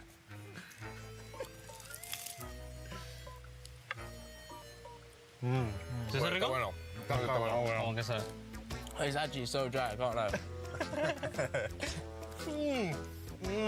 Qué buono, pazzo. That was good. Merci. In case you weren't hungry before, bet you are now because we need one of those croissants, Miles. Like a pillow, like a pillow. Us holding a croissant right here. They're staring at us. We're just biting into it like Lady and the Tramp. Lady and the Tramp could never. They could never. Yes, sir. Welcome back, everybody, to God Warzone Resurgence Championship at EWC26. My name is the 7WG, joined by Mouse, Lace, and none other than Whole Shift, and the fans of Leviathan, which they're going to be hoping that they can make it into survival because this squad did end up struggling a little bit yesterday. They need some ayuda. They need a lot of help, tell you what, because they're currently sitting a little bit on the bubs to be eliminated. Not great news. Need to step it up today. Bad bubs, the dangerous bubs, the go home little early bubs. they don't want that. Yeah, Miles. We don't have any security here. Even the cameraman is over here. Understand what we're saying, and that's absolutely fine. We do have some jewelry, though. I mean, we can throw down, but one team that was able to throw down was JD Gaming, being able to finish at the top with 146 points. A big surprise, though, is that third place G2 Esports. I know you've been keeping an eye on them, Lace. Absolutely. And I want to sort of touch more on the players. Big man. Shout out to him. Holding the consistency so well for this team. He's on, I think it was like a 36 kills, which is actually above Anxiety, which, hold on, the reason I say this is a little bit unique because notably, like in our previous LANs, Anxiety had like 72 kills at Atlanta. So we have not seen the true power of Anxiety come out here for G2 just yet. And it seems like Big Man is obviously holding it together for the team. So I feel like today, G2, obviously in third position, still doing incredibly well. We ain't seen nothing yet. Crippling Anxiety brings down many, but not those boys. Excited to see how full fun do today. But yeah, Leviathan, an interesting look. They're in godlike esports. A lot of teams, I wouldn't expect to be that low. Again, it's close score. Very, very close score. Yeah. So again, this still feels like anyone's game. Very, very early days here on the last chances you've got to qualify for the Subaru. We got to talk a bit of a dark horse in a way. Just wait for it, because as soon as I say the team name, you're going to be like, what? Dark horse? What is he talking about? Oh. And it's actually Falcons. Yeah. Because they started off hot, but then they slowed down in a big way. If we go and just look at their first 3 games of yesterday, they were averaging pretty much a first place finish. After that, they were averaging a 12th place finish. And I think the thing that's actually most compelling about the whole day was even in their first 3 games where they were great, for replacement, they weren't necessarily up to snuff when it comes to kill participation. And we've been talking about this a lot throughout the year. You go to Birmingham, you then go to Atlanta, the kill tally across the board totals go up. Now that we get to land, same thing. With the multiplier changing from last year to this year, kills matter arguably more than placements until finals, where you need to eventually get a win. But you really don't need to win until you get to the match point threshold on finals day. Good news, they can get the wins, but yeah, kills are paying the bills in the format right now. But I mean, are you worried about the Falcons? Is anyone actually worried? No. Is there any concern? What about you? I know who's concerned right now. All the Falcons fans, maybe not for Warzone, but for everything going around with the club championship, because the Falcons have been getting eliminated over and over and over again. And today they're trying to put a stop here in Cut Warzone Resurgence Championship at EWC26. I think it's time. I want to see which teams are going to be going to the match point finals and which ones will be going home as well, because this is Group B.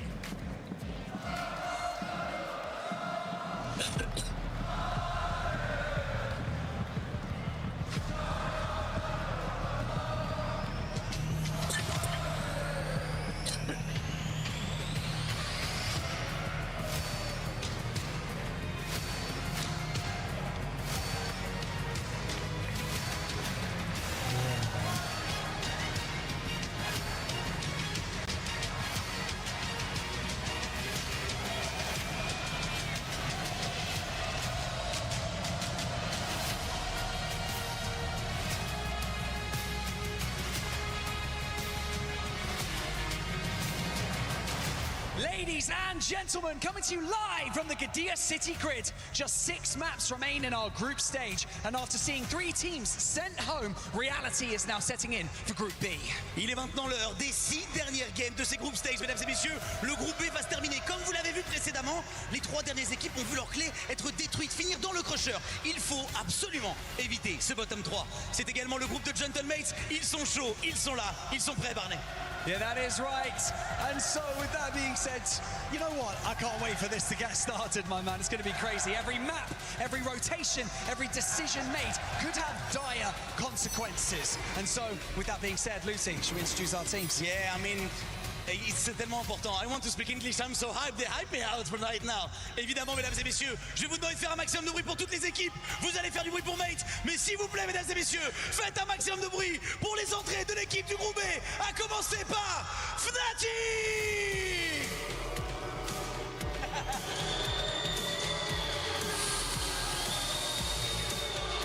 AGAL.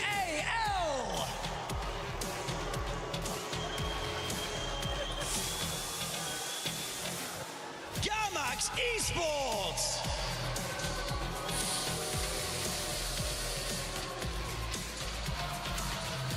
For Fun Esports.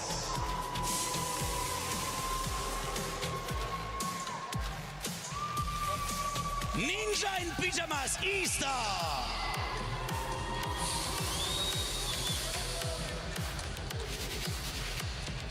Godlike Esports.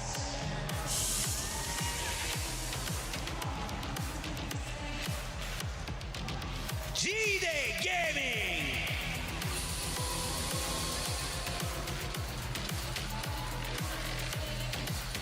The Vicious Esports.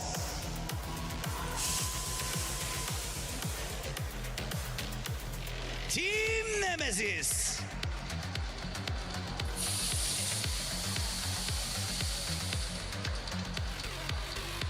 New Icons.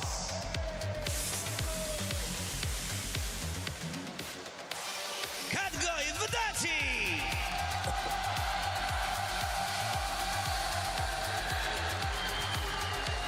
Leviathan.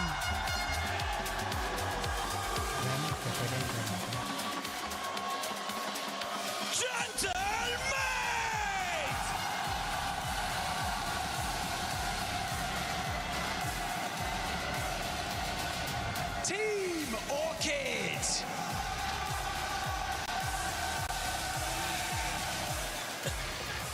G2 Esports.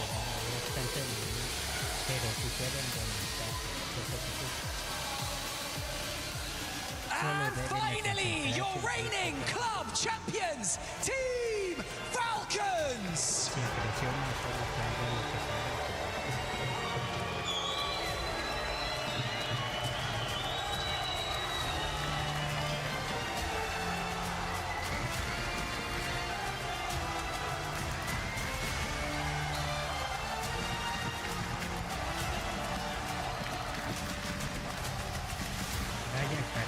I don't feel if we stress this enough that we have $1 million on the line and a chance to be immortalized in esports World Cup history. It's time to show the world what you are made of. Les équipes sont prêtes. Les meilleurs joueurs du monde se sont encore une fois donné rendez-vous pour nous offrir un spectacle exceptionnel. Les dernières games du group stage, ça commence maintenant.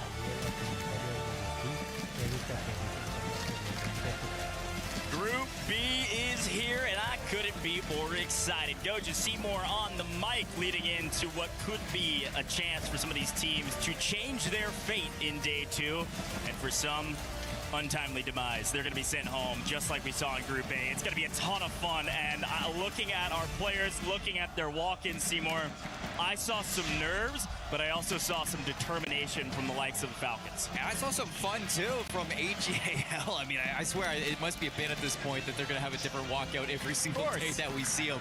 No, I think you're right. A little bit of fear in the Falcons after Day 1 doesn't really go the way that they expect. They're outside of the top 5. They got to find their way back in if they want to make it to Sunday with no issues. We might be seeing them in a survival stage. Yeah, there's so much we can talk about, and I think, frankly, of course, we do need to talk about yesterday. The Dest did a great job of doing that, setting us up for today. But one thing I want to talk through is some statistics. What are some of the scores that people are trying to go for? You've got to remember our 2 different bubbles we're going to be paying attention to today, just like we did in Group A. Yep. The bottom 3 go home. The top 5 go straight to the finals. The scores to beat if we were to repeat history from Group A. Jin G get 5th place in Group A, 177.4 points. That's the scores we're looking for. And on the other side, it was PBJ actually holding the line down at the bottom, getting 13th. still going to the Survivor stage, 127.8. So those are the two scores I'm going to be looking out for today if it is a repeat of Group A, which of course it could be slightly different. And for 5th place in Group B, we're looking at AG Global, just hovering underneath 100 points, 98.8. On a good pace. On a good pace, for sure. Orchid right below them, 88.6. So a little bit of work to be done on the outside of the bubble for top 5. The bottom 3 teams that need to make some changes today. Leviathan, Godlike, and New Icons. And the biggest surprise was Leviathan after the start that they had on Havens. Yeah, I've got a challenge and a charge. I don't do this that often, but I'm going to challenge Leviathan right now. You have to come out as hot as you did yesterday, starting things off in Havens Hollow, and you somehow, some way, have to do it again and again and again and again. It's not good enough for a team like Leviathan, who has this caliber of players. You've got rookies like Criminal God that are difference makers. Amir, who is a veteran in the space. It is not good enough to scrape by, not at this stage, with how close this leaderboard is. And they just continuously found some issues by other teams that just were rising to the occasion in day 1 from Group B. I mean, JDG, they were constantly keeping Leviathan on the back foot. Same thing with NIP as well for a lot of those early games. Gentleman's had a fantastic day 1. That was a big stunner. But why did Gentleman's have a day 1? It's because they were left alone by the Falcons. So it's just going into Havens Hollow. What changes for a lot of these teams? Does Falcon go back to what was working beforehand? Does NIP continue to stay consistent towards Mansion? Will JDG continue to run pace through these maps? It's just, there's so many questions. I've got to add the extra data behind this JDG domination. They're at 146.2 points right now.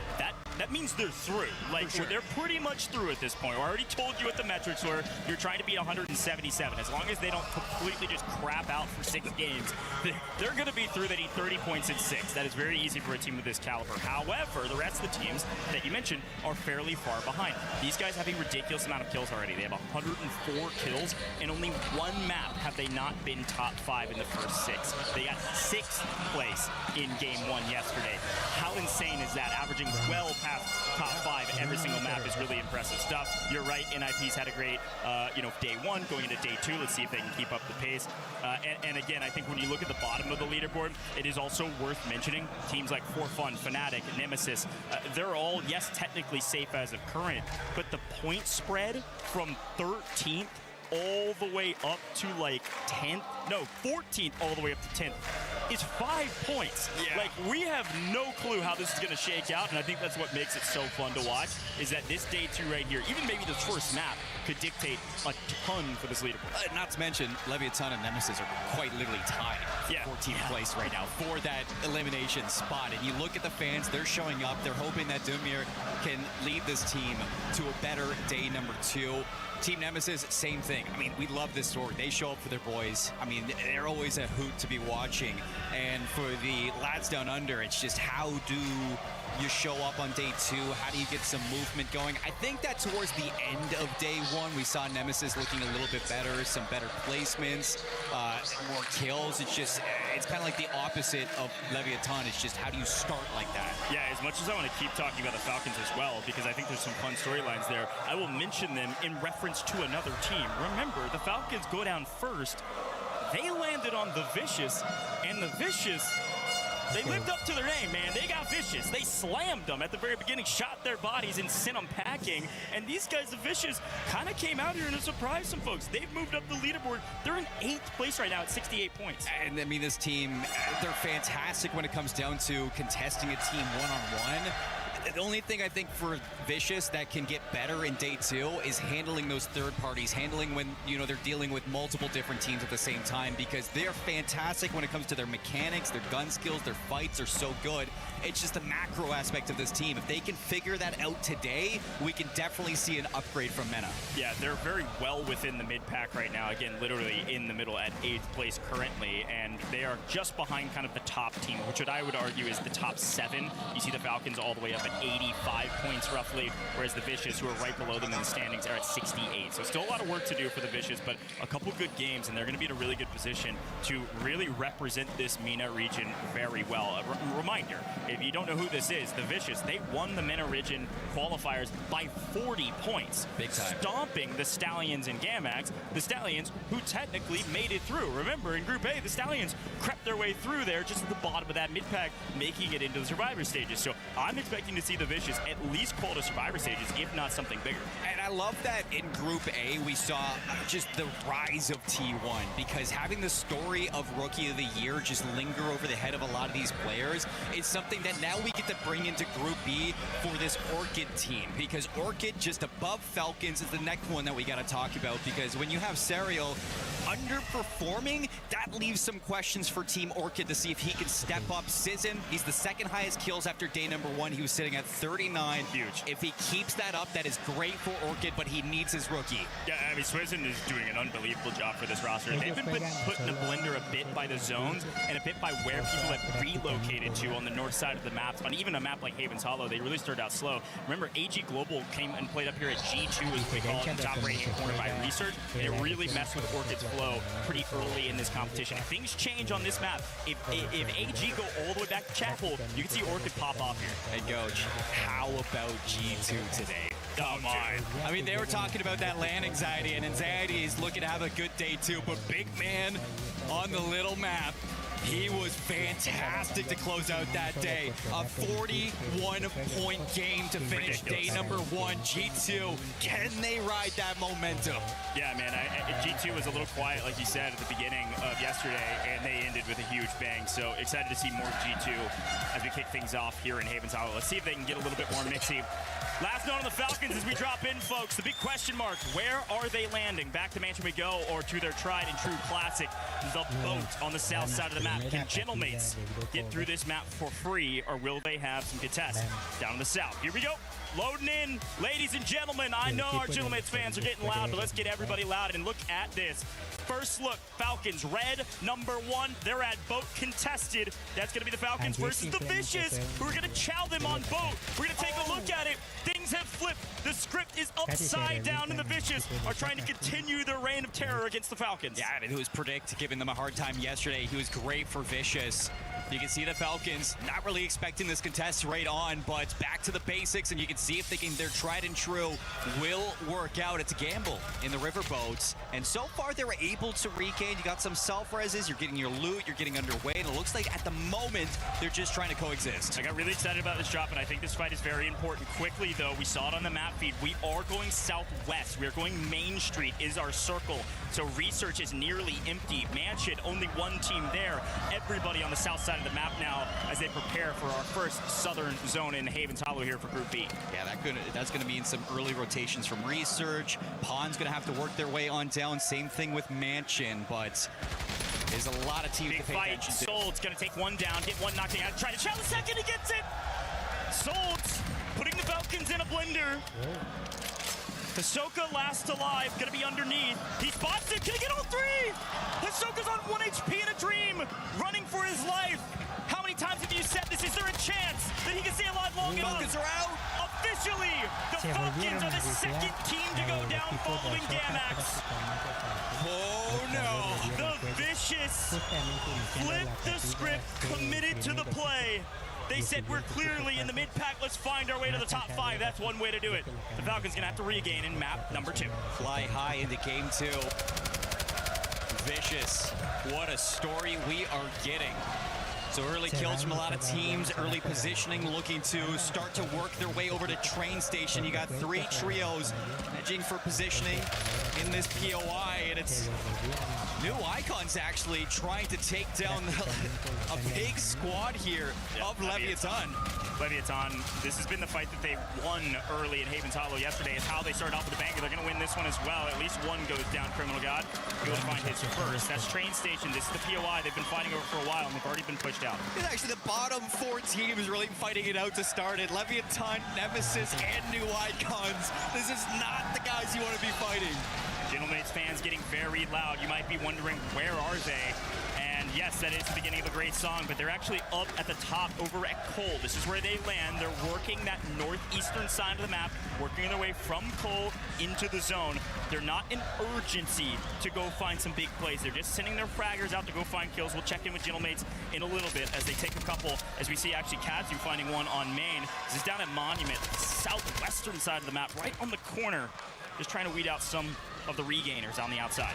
Yeah, and I mean, not too much to worry about right now. If you're Team GUI, you got Orchid close by, and they do have the high ground, so they're going to keep you pinned down. I think that's something for Orchid, that they're going to look for some early KP here along the main street, see if you can work your way into JDG to shut them down in game number 1, because that would be a huge thing for your squad. Here's Fnatic, here's Gentlemates, quick look at him with a little bit of help. Some other teams somewhat in the area would do swing back to Barn.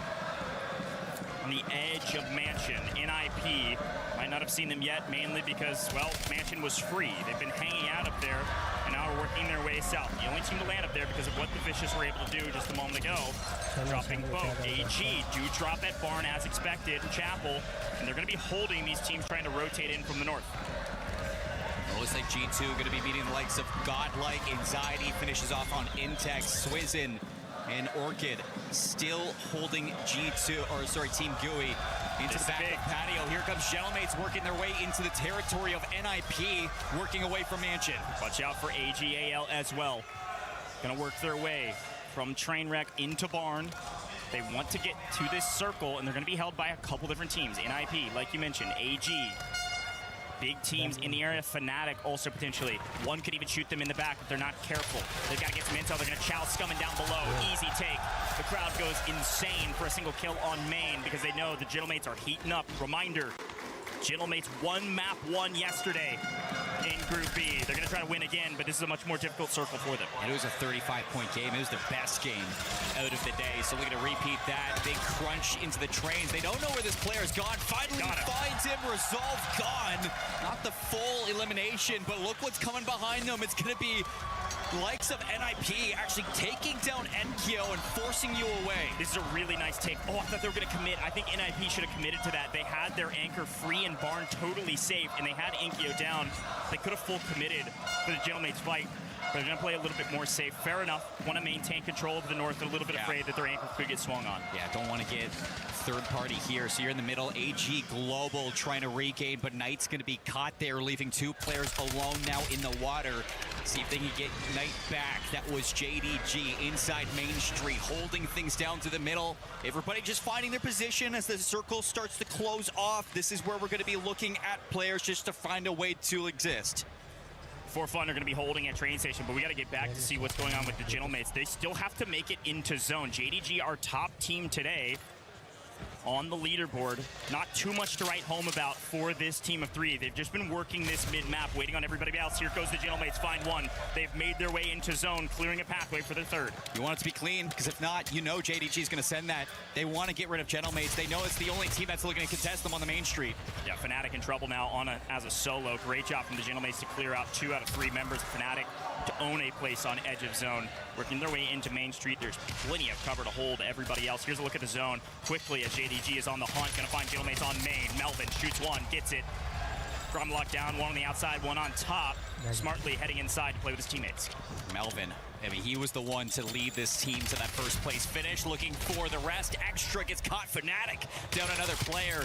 And on the outside, it's Vicious trying to find some ways into the building. Good turn and burn from Solds, but you lose Adrenaline. It looks like the rest of JDG just trying to find some space again to regain, hold themselves, not get too mixy. You don't want to get third-partied at this point in the game. All 3 of JDG are up. All 3 of Gentlemates are up, but both just had a player fly back in. We still have 14 out of 15 teams that are in the lobby. So 14 out of 16.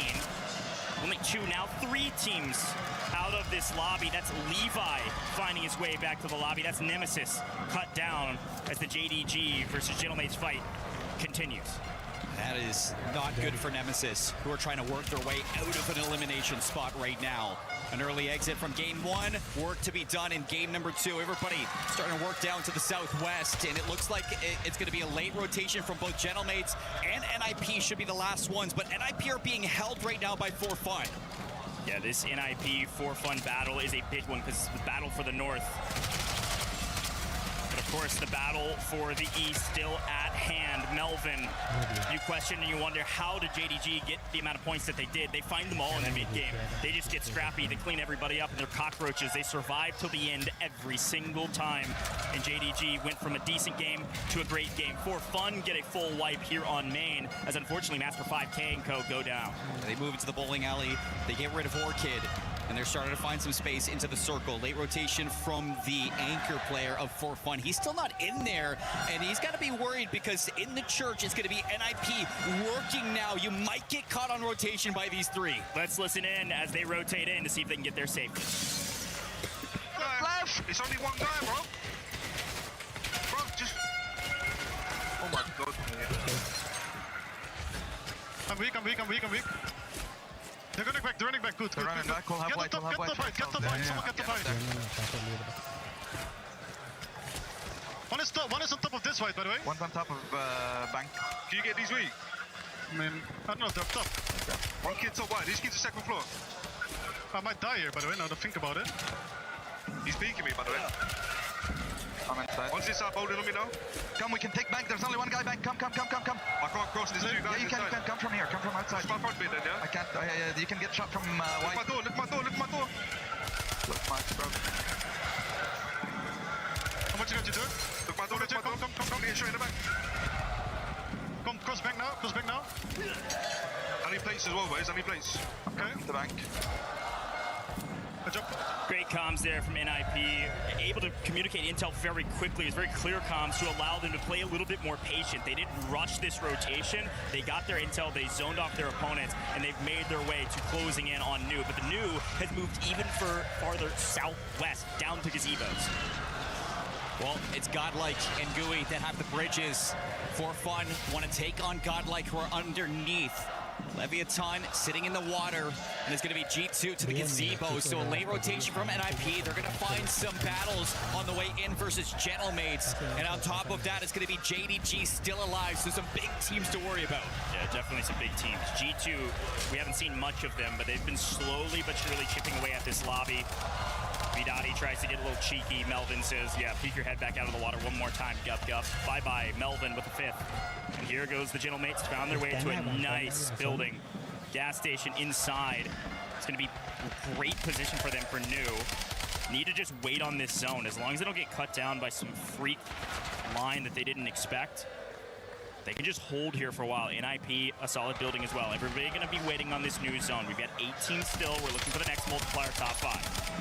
Still some opportunities to buy back if you need to late game, but that's a gazebo pull, so that is not good for NIP and Gentlemates. Both of them will have to fight each other to get in line. I would argue that it is actually okay for Gentlemates just because they can hold NIP, but you're right. The problem is, look at where G2 is. That's the zone. You just got to go to a gazebo. So once Gentlemates win this engagement with the NIP, if NIP try to go through them, where do you go? Out into the open? NIP are going to swing it. They're going to go for fun. They're going to try to wrap around, go for the bridge, and see if you can third-party these squads on gazebo. Godlike, where else would you expect to see them but in the water? And actually with a ton of kills, Intex on 6 with plenty of assists for his team. Means these guys have been battling for their lives in the water for a while, but back to G2 because these guys have been holding the power position, but a huge swing coming from JDG. They know how to win, they know how to make top 5, and one way to do that is to get on top of the gazebo, get to WinCon, and take it over. Leviathan go down in 8. Leviathan go down, Showstoppers out, NIP in trouble, For Fun in trouble, and JDG has positioning inside. They're forcing everybody to the gas. Anxiety on 6, not a banger game, but a great one. Down go For Fun. They needed the multiplier. They had a decent map going. This was their zone to win, playing just outside of this. They worked their way down. They've been here for a while and unfortunately won't get the 1.4x. Here comes NIP. Get cut down. JDG lose 1, but then they take down Godlike. Up to top 5. Gentlemate's still in it, but JDG doing well. Godlike's gone. King AJ's down. JDG are holding them. Gentlemate's behind them. And you see G2's actually going to make their rotation behind Gentlemates. See if they can find some positioning towards the top. New zone. Creeps a little bit further north. Gentlemates only had 1 and they get the double buyback. You hear the crowd excited about that one, and unfortunately G2 a little bit lost in the sauce, getting shot from multiple angles. Wasn't expecting what? Inkyo up on high, Hollow with a little bit of help. Gentlemates have restabilized somehow, some way, being allowed to fly back in. NIP are out. G2 doing the same though. G2 pick up a second. Big fight, Inkyo finding 1, Melvin cut down. JDG, who are in the power position, unfortunately, the zone pull punishes them, and FLS is going to have to be a hero. Down goes Gooey. G2, Gentlemates, JDG, Gentlemates versus G2. Can they go back-to-back? First map wins. An unbelievable regain, and the Gentlemates get the zone pull as well. It's inevitable at this point. The hometown heroes get the buff, and the hometown heroes are on top.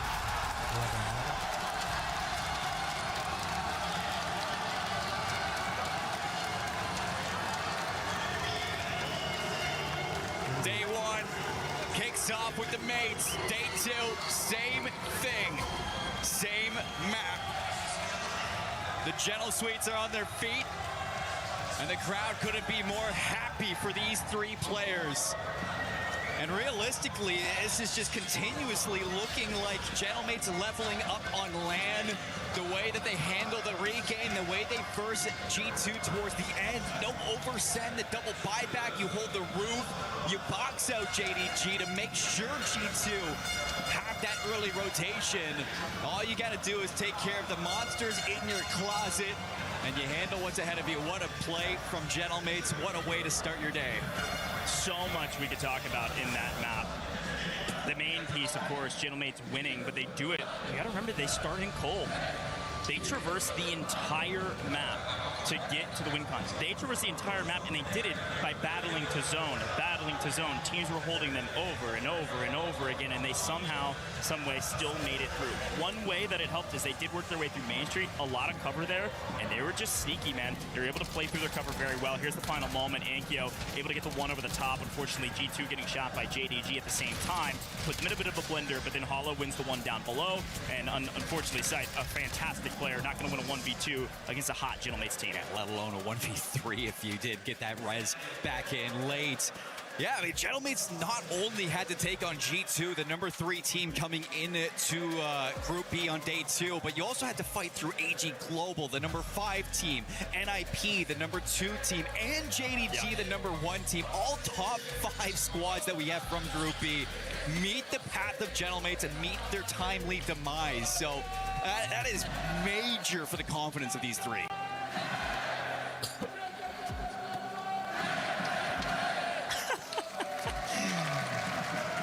They've come out in droves for the second half of the day. Group B, Gentlemates feeling fantastic. To temper expectations a bit, this is the way they started yesterday as well. I'll be very curious to see what their scores ended up being. Great wherewithal to get that double buyback as well in the late zone. Gentlemates can't pull that off. They don't get that buy. I mean, it was a first place in day 1, followed by a 9th place, and then a 6th and a 14th. So it's just continuously keeping that consistency. Of course, all eyes on Ahsoka and the Falcons. Gentlemates see it as well, and they give him a quick boo because, well, frankly, maybe a little bit of boo will get some fire in their bellies because, my goodness, what a play. Such a high IQ play, honestly, from the Vicious. I don't know if it was a coach call, an IGL call, or what, but to know for a fact that the Falcons were going to go back to boat and just ego challenge them and then win, I mean, that right there is somebody trying to prove that they're the top team in not only their region, but also here on main stage. Folks, we're going to check out some quick content, take a look at what's going on in the scenes. We'll be back in the second David Talo map. Con 86 puntos, ya que los Witteron también eran el mismo equipo iniciando la partida. The human body was built to move, not trapped at a desk in one singular posture for 12 hours a day. It's time your chair evolved. This is Secret Lab Titan Evo. Ergonomically engineered for you, gamers, hybrid workers, artists, backing your every move. Van bien. He thinks he can come in here and play my game. He knows nothing but go! You're done.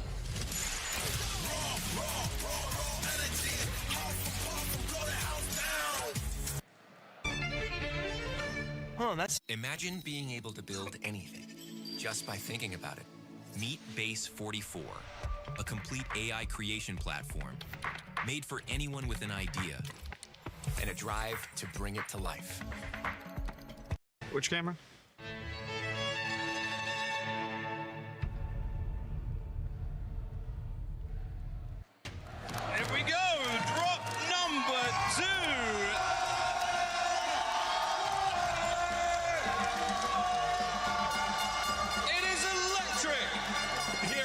Guys at EWC26, Miles and Enigma here in the preamble for drop number 2.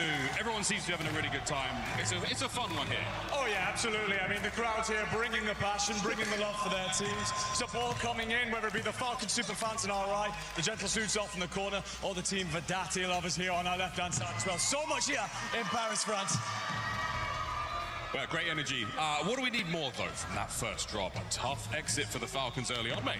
It is, and this is something that they have never seen on land. They're under pressure, they're being contested, they've lost an air of aura, an element of invincibility, and everyone now is willing to send it to them and really try and turn the screw, essentially, and they're suffering. I mean, the question there remains, you take an early exit like that, does it give you a little bit more, or does it start to chip away at that godlike confidence? Well, that's the question that they've got to answer out there. You'd hope that they would stand up tall, stick their chests out, come out swinging, but every single time that they see an early exit, more questions, more doubts enter the line. I mean, the highlights here on your screen, it's been a very, very spicy first drop. And again, generates a brilliant win. What a result for them, given the position from yesterday as well.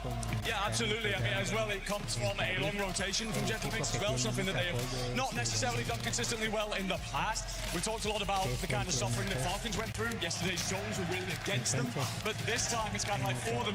With the Gentlemates, they're almost doing what the Falcons should be doing, rotating well, clean comms, clearing out the gas. Great stuff out of them, and that's exactly what some of these other teams need to look to build upon for this afternoon. Still plenty of games to go here in Group B. Well, what a wonderful start. A spicy final circle as well. High-level thoughts about water here in the Resurgence world?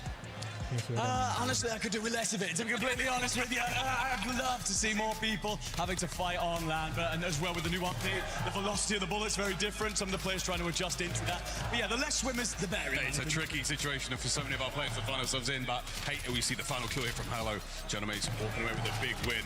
Might get a look at the standings in a moment, but either way, we know those sort of boys way up the board. Falcons as well, trailing in a big way. What a tough result for them.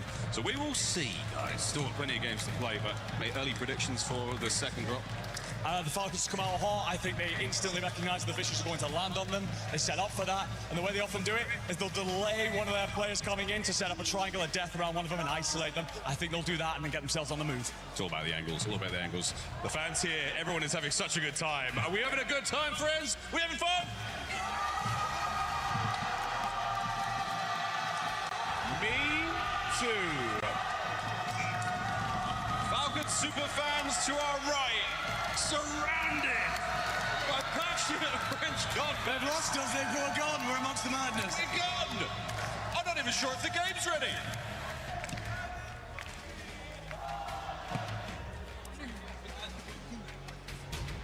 All right, thank you so much, Miles, and, well, Enigma as well, and frankly, the fans, because the fans made that segment fantastic. Holy cow. We got fans all over the place and from all over the place, and that's what I love about EWC here, Seymour. Really cool to see fans for Orchid, Vidati, and everybody sitting next to Miles and Go. I never thought I'd see Enigma in a different French crowd than the Gentlemates. I'll be honest. Sure.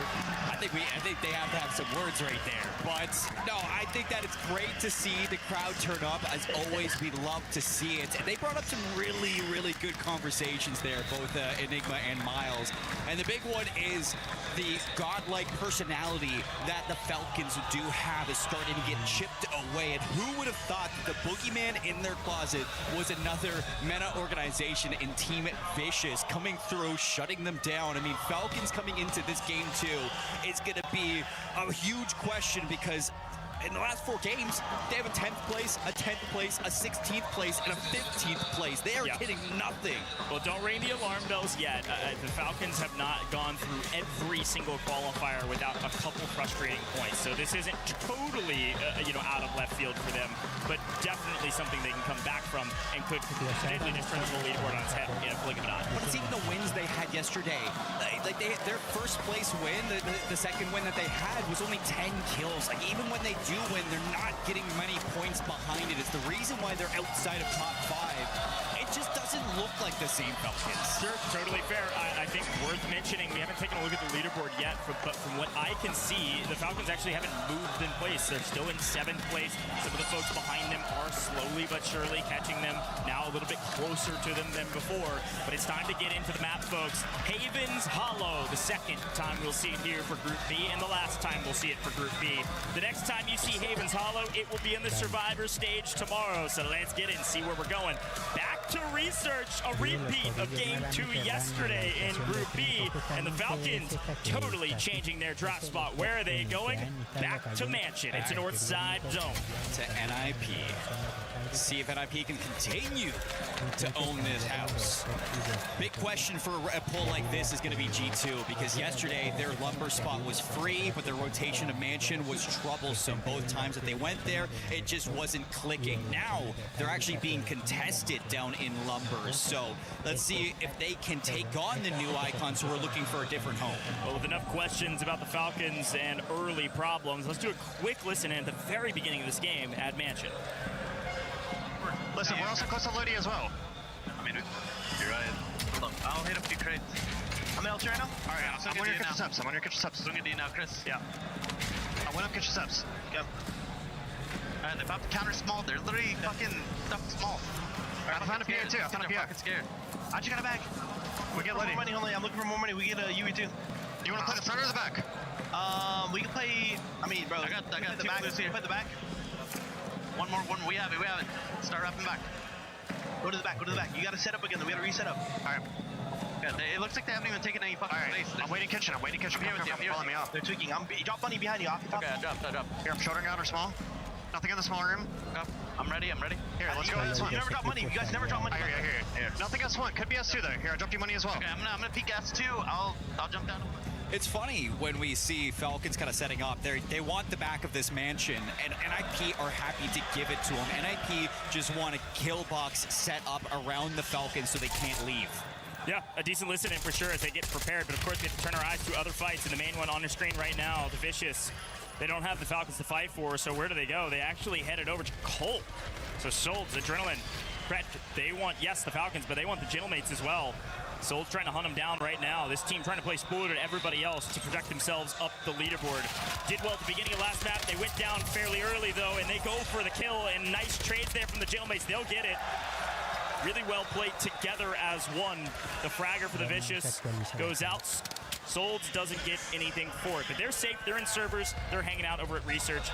They're going to be chilling here for a while, and the Gentlemates have coal for free, so far so good for these guys. And you might have the head-to-head versus the Falcons. Gentlemates, different team, different approach. Not going to be the same, but you do have that anchor, like you said. The regain's going to look good. AG Global, not the greatest game one. Another team that kind of felt their demise to the Gentlemates. They're going to be sitting at the barn. They have the rotation actually from Levy a ton to worry about, and KGV there as well. Gooey trying to hold them off.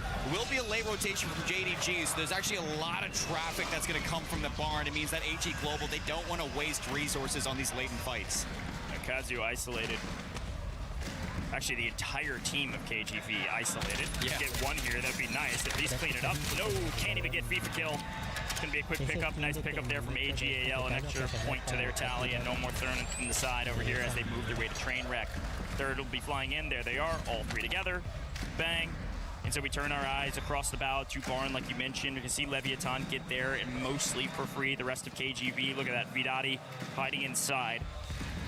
Leviathan move their way forward and try to put their anchor safe in barn and then go play. They see a couple folks down below, so they're going to try to win this engagement to clear out this side of the map. It's going to be fun. I mean, we had so many teams in research yesterday for that game too, and it's looking to be the exact same thing.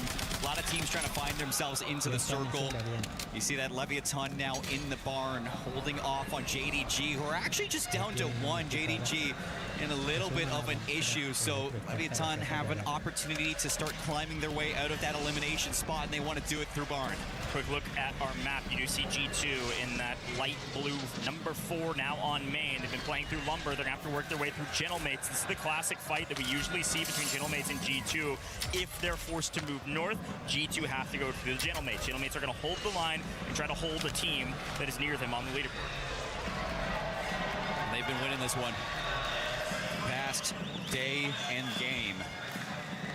We ended with Gentlemates versus G2, and it looks like they're going to have to get through there. There goes Team Vicious. Orchid going to be the ones to eliminate them inside of Research. So Zariel and Co have to find themselves a way in. They're trying to look through with their battles, but they lose the rookie and they lose Sleepy as well. So what's going on here for Orchid? It's just another fumble inside. Yeah, a big fight for the inside of Mansion. Or sorry, Research Center. Research can hold so many teams like we saw yesterday. But which level do you take and which teams can you take down? We've actually got more folks on the outside than usual because it actually looks like Fnatic have found a ton of kills inside. Haven't seen anything come out of Mansion. I don't know what's going on with NIP Falcons and Nemesis because it just seems like nobody wants to make a move over there. Yeah. You remember in that game too is where Falcons actually got the train tracks and won that game. Big look on the right-hand side. This is your leaderboard as of current, okay? So JDG still leading the charge. Shittlemate's still top 5. AGAL still top 5. About the same even after the end of last map. JDG only a couple points away from that metric of success in Group A. I think they need 4 points to tie 5th place from Group A at the end of 11, and they're doing it in 6.5. We're looking at AG Global, trying to push into Godlike on the outside of the fences. Good damage there, but haven't found the knock just yet. Finally, Scummin gets it done. So looking for the regain, looking to see if he can wipe them. Gentlemates just got wiped. G2, it was anxiety to finish that one off. A lot of contesting going on through the edge of the circle as teams are trying to find their positions. Yeah, we've been paying attention to this Research fight for long enough that G2 and Gentlemates fight just overcooked a little bit. Gentlemates lose one, they lose their fragger up front, and G2 pedal to the metal and swing into Cole and take charge of it. Quick look at him. There's G2, south side Cole. Complete control of the Cole side. If this does pull out of Research, this zone will dictate a ton of rotations. It's going to go dead center of New, so Research still in it, Cole still in it. G2 going to hold the line on the south side of the zone. And my eyes are going to be on AG Global because this is the exact position AG Global have that won the Falcons that game yesterday. So will the Falcons go try to take them away? Gonna have to wait and see as Gooey's getting sent. JDG, as per the usual, playing spoiler and playing cockroaches on the map. They were down to a solo a moment ago, but that's Resurgence, baby. They're back, and they're slapping Vidati and Co. around, and with the help of a mirror over the top, PA comes through, and it looks like Vidati's team have lost their place on the map, and it looks like lost their place in the lobby. They're going to be headed back out of this game. 13 trios. For fun, gone as well. Can't get anything going today. And definitely a position of trouble as we look at Research. And just like that, we're down to 11. So, trying to get into the top 10 now for these squads. As we got 16 seconds before that circle starts to close. AG Global still holding the top side of Research. Both NIP and Falcons have yet to leave the mansion. Nemesis are going to actually try to gatekeep them from the courtyard. And you got Leviathan versus JDG over towards the bridges trying to cross that river. So lots of fights happening in transition right now. A nice full swing here by Noobs. Great play from the Falcons to clean up 2/3 of NIP. And like you mentioned, it's the battle for the mansion side and who's holding who. Fire sale active, potentially NIP to get everybody back, but no. Limax, spray, hunt him down. NIP out of this lobby, confirmed the Falcons moving up to their former win condition. I was going to say, and this is where AG Global may have overstepped a little bit. They move away from the top of the hill into Research. Might be expecting the circle to pull down to Cole. They don't want to have to worry about the Falcons and try to fight them. They're just waiting to see where the circle goes. Yeah, it's a good call. I think AG could have stayed and tried to hold that. With so much open spaces and likely not going to be a northern side zone that I don't mind this play from AG to get inside and play for multi.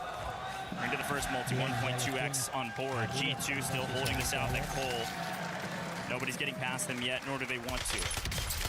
Patience here for Leviathan. Again, they needed to start hot, and they've had a mediocre kickoff. They need a lot of kills, and when you see a guy like Zdark, unbelievable fragger in his own right on one kill. Leviathan, hardly anything to their name. JDG finally go down in a top 10 position, 10th overall. It's their worst placement throughout the course of all the games that they've played here in Group B. Getting cut down much earlier than usual.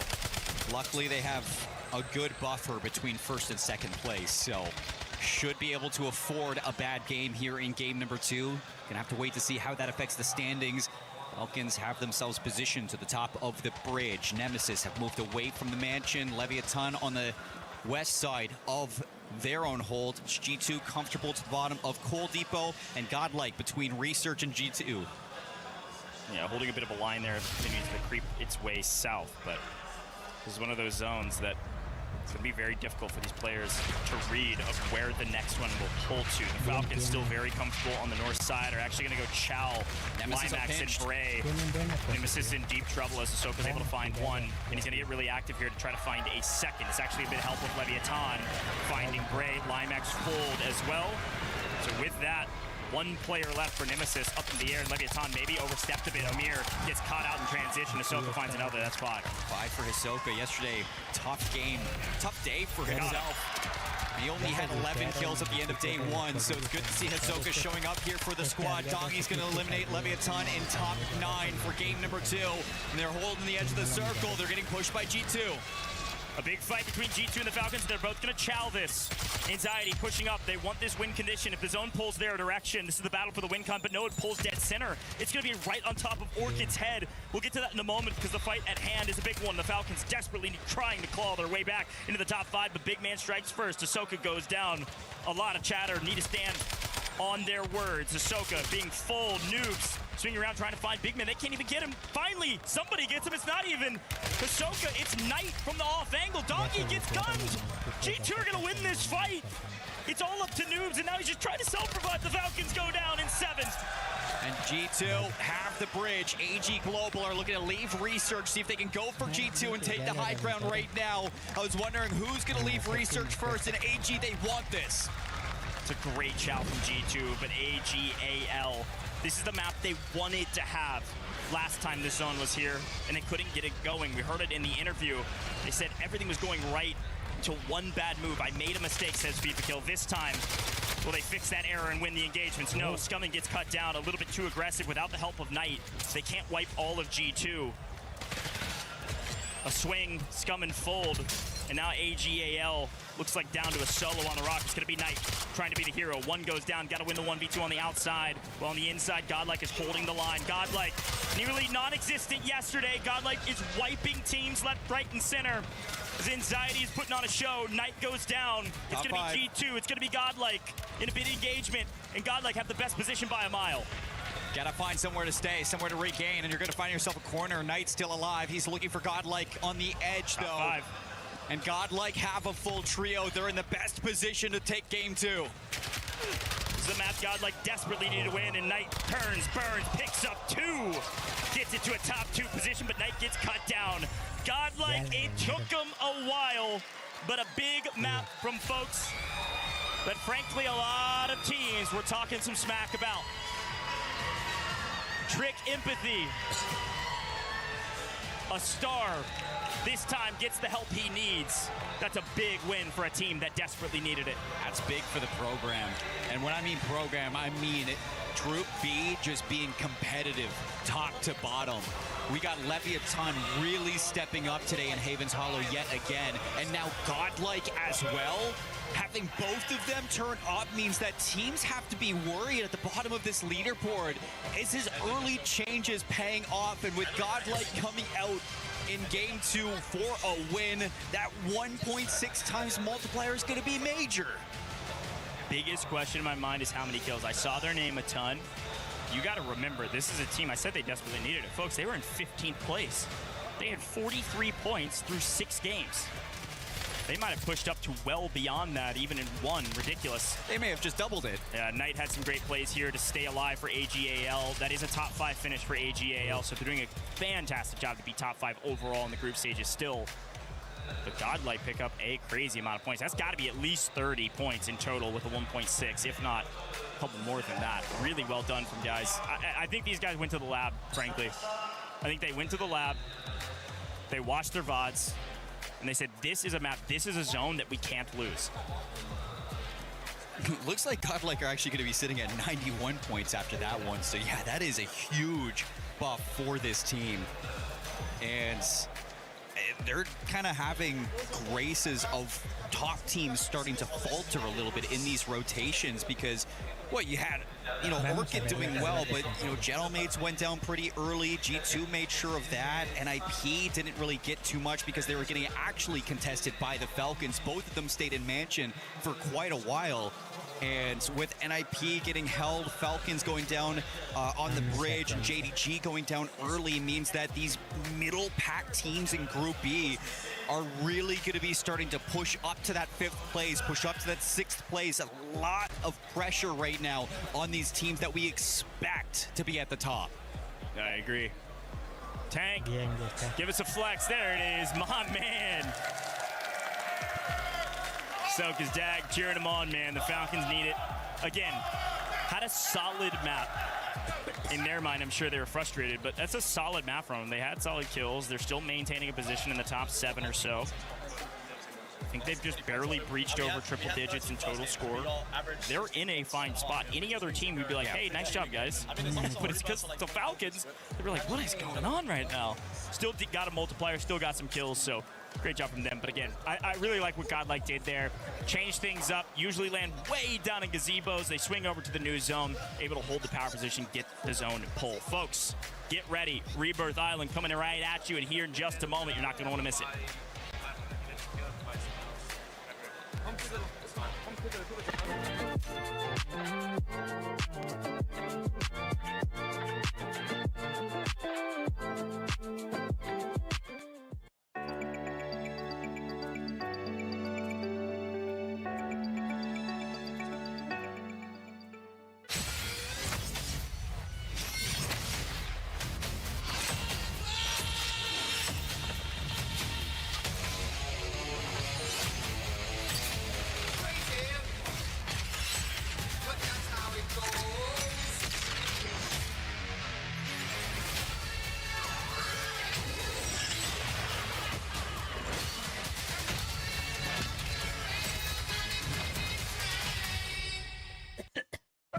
Mesdames et messieurs, on est avec les fans de Gentleman. Here is the Gentleman fan guy in the middle of everybody. I'm gonna try to ask them some questions. So yo, bon, ça s'est bien passé, première game exceptionnelle là. Ah ouais, nickel. Yeah, first game is kind of insane. What do you think about what happened today? What's gonna happen for the next game coming? Qu'est-ce que tu penses qu'il va se passer pour les games qui suivent? Français? Comme tu veux. NKO, il a tweeté ce matin qu'il allait revenir en Thanos Prime. Oh, NKO just tweeted this morning. It is Thanos Prime, so basically it's gonna be easy. Oh la la la! Oh la la la! NKO! Oh la la la! I'm gonna try to play a little bit of a drum. Follow me. Oh. Il va me coacher. Il va me coacher. Je vais jouer du. On fait quoi? Je vous suis. On fait cette vue.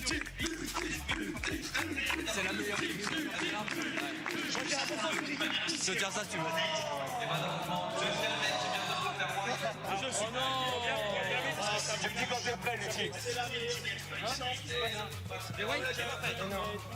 Vas-y. Ok, vas-y. T'as bien au milieu, Je suis prêt. Quand tu veux, BG. C'est la meilleure tribune du championnat. Au Gentleman, on chantera pour toi. Obsédés par la même idée. Allez jouer pour tous ces retournés. La la la la la la la la la. La la la la la la la la la. La la la la la la la la la. C'est la meilleure tribune du championnat. Au Gentleman, on chantera pour toi. Obsédés par la même idée. Allez jouer pour tous ces retournés.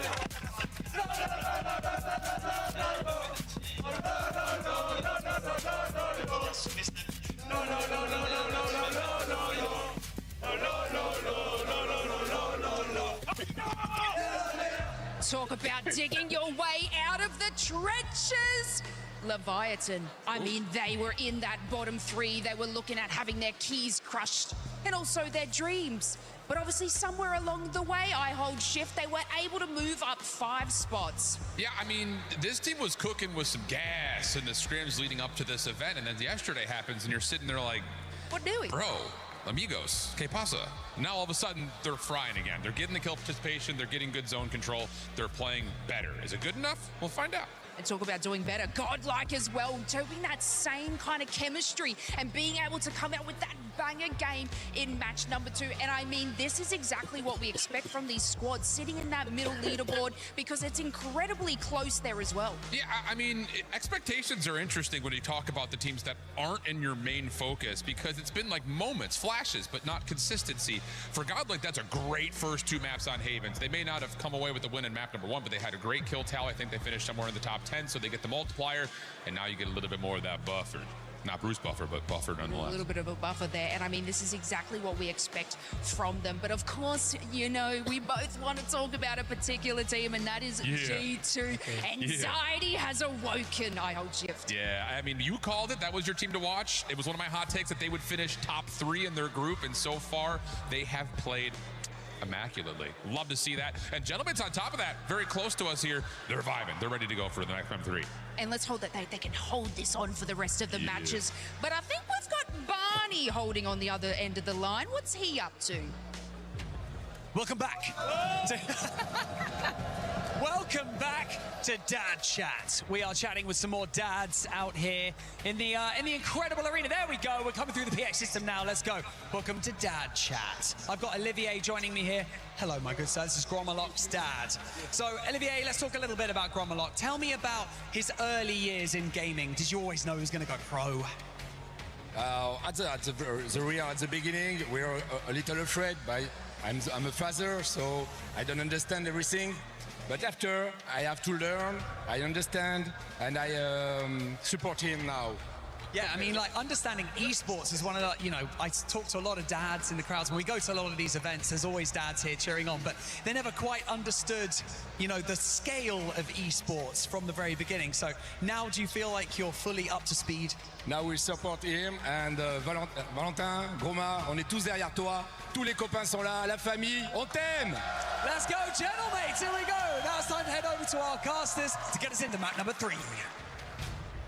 Thank you so much, Barney. The dad chat goes crazy. I like that. Let's find some more dads in the chat here, folks. If you're a dad in the chat watching EWC, let us know as well. Now, Seymour, we're moving to Rebirth Island. Is there anything on your mind moving into a new map / very, very old map that maybe could change some things? The first thing that comes to mind for me, Leviathan. I know our desk was hyping him up. I think it's fair to hype him up, but it is the exact same thing that they did yesterday. It came out hot in Havens Hollow.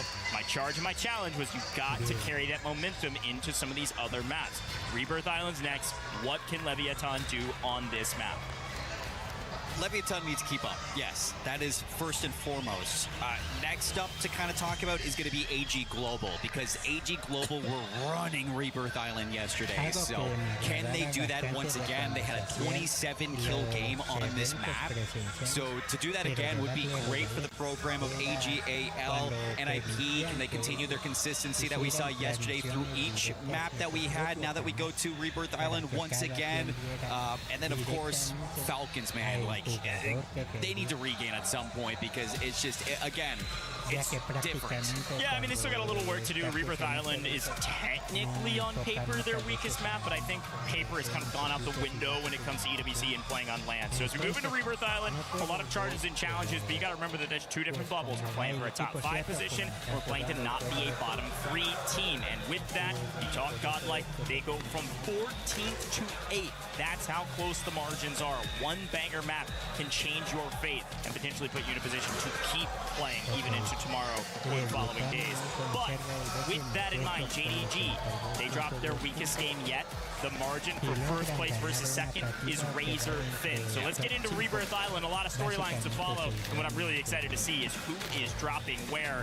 And frankly, are the fish just going to chemical to take down the Falcons? Like, what's going on? That is something to pay attention to. G2, do they go to bio? Can they continue to put some pressure on AGAL, who goes Turbine? And AGAL, will they have Turbine for free yet again for fun?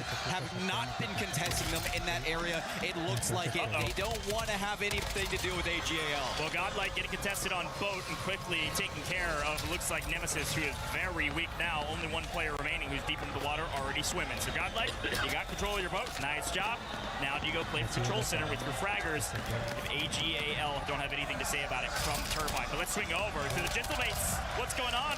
They usually land living quarters, and that's exactly what's happened. But Gromelot gets really active with Inkyo. Gonna go try to take down this Leviathan squad. This is the same story as yesterday. Gentlemates played spoiler to Leviathan. Can they do it again? Gromelot's gonna get the challenge, and Inkyo's gonna try to follow it up, and they're able to trade maybe one, but Hollow way off to the distance. Whoa. Trying to get one more. All of a sudden, Hollow alone. So I was about to say, yeah, this is exactly what happened to Leviathan. Same exact story. They just never were able to regain as soon as Gentlemates were on their tail here in Stronghold. They're going to have to fight against Nemesis. Amir's going to clean it up, but this is scrappy in the Strongholds to start this day. Gentlemate's still looking for some extra points. So the fraggers, they fly back in, and they go get back into the weirdness. Because, again, Stronghold's one of those positions that a lot, especially when it's in zone as it currently is, Gromelot finds another. This is a place where the regainers go.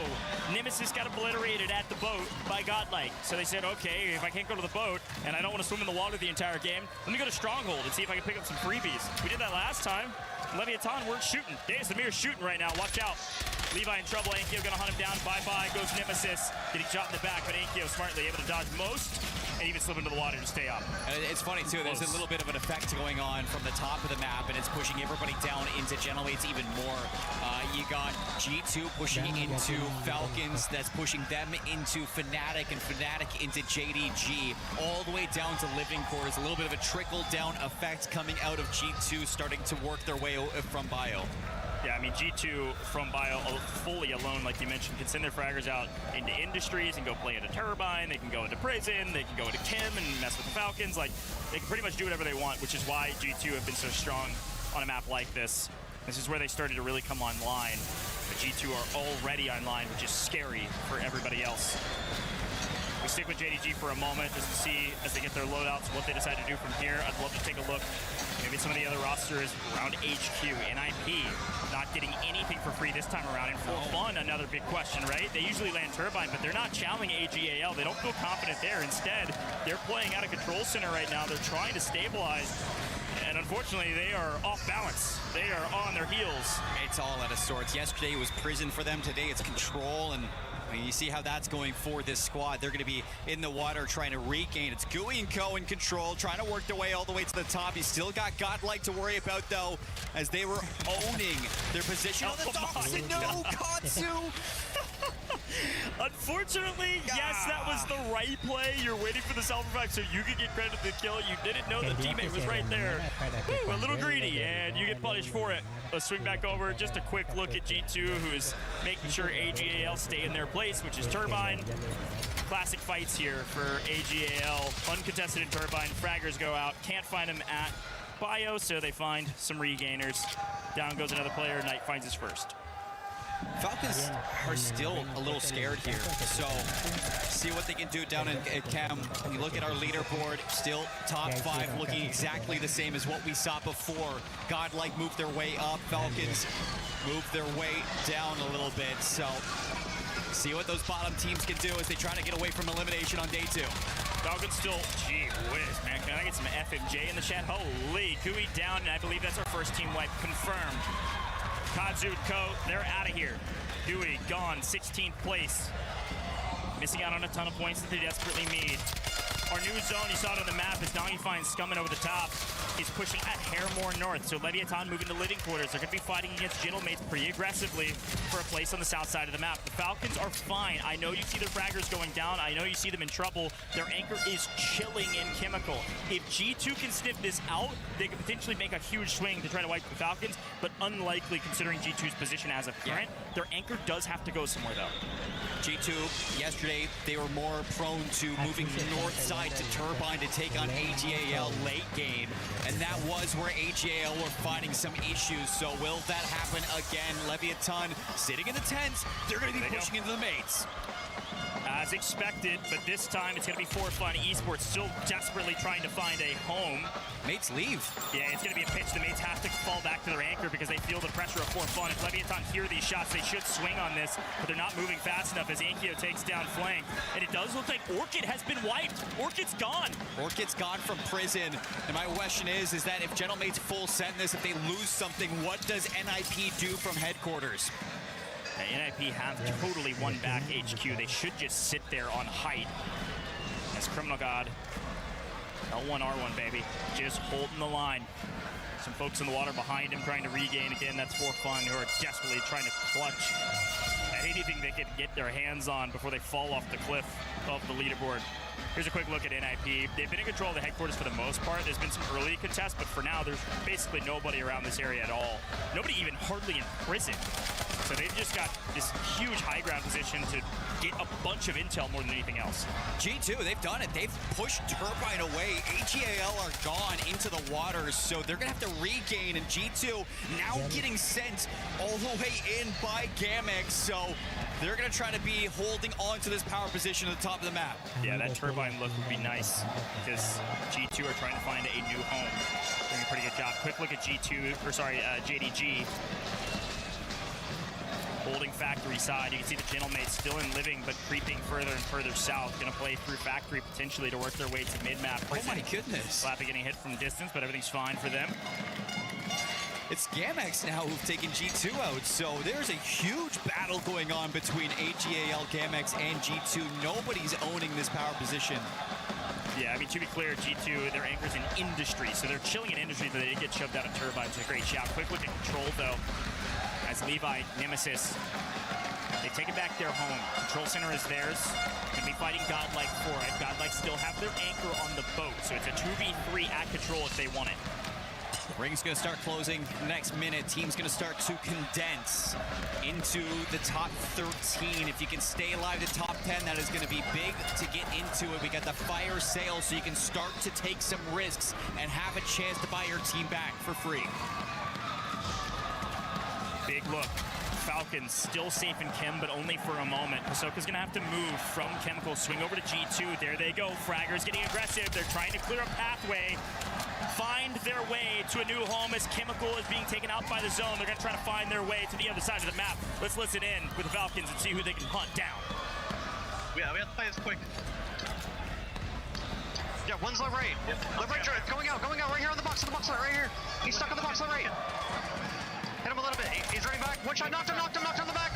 Okay, this guy's second, by the way. Yeah, he's trying to get to the buy. I can't. All right, I'm cutting the buy. Okay. On the buy, dead.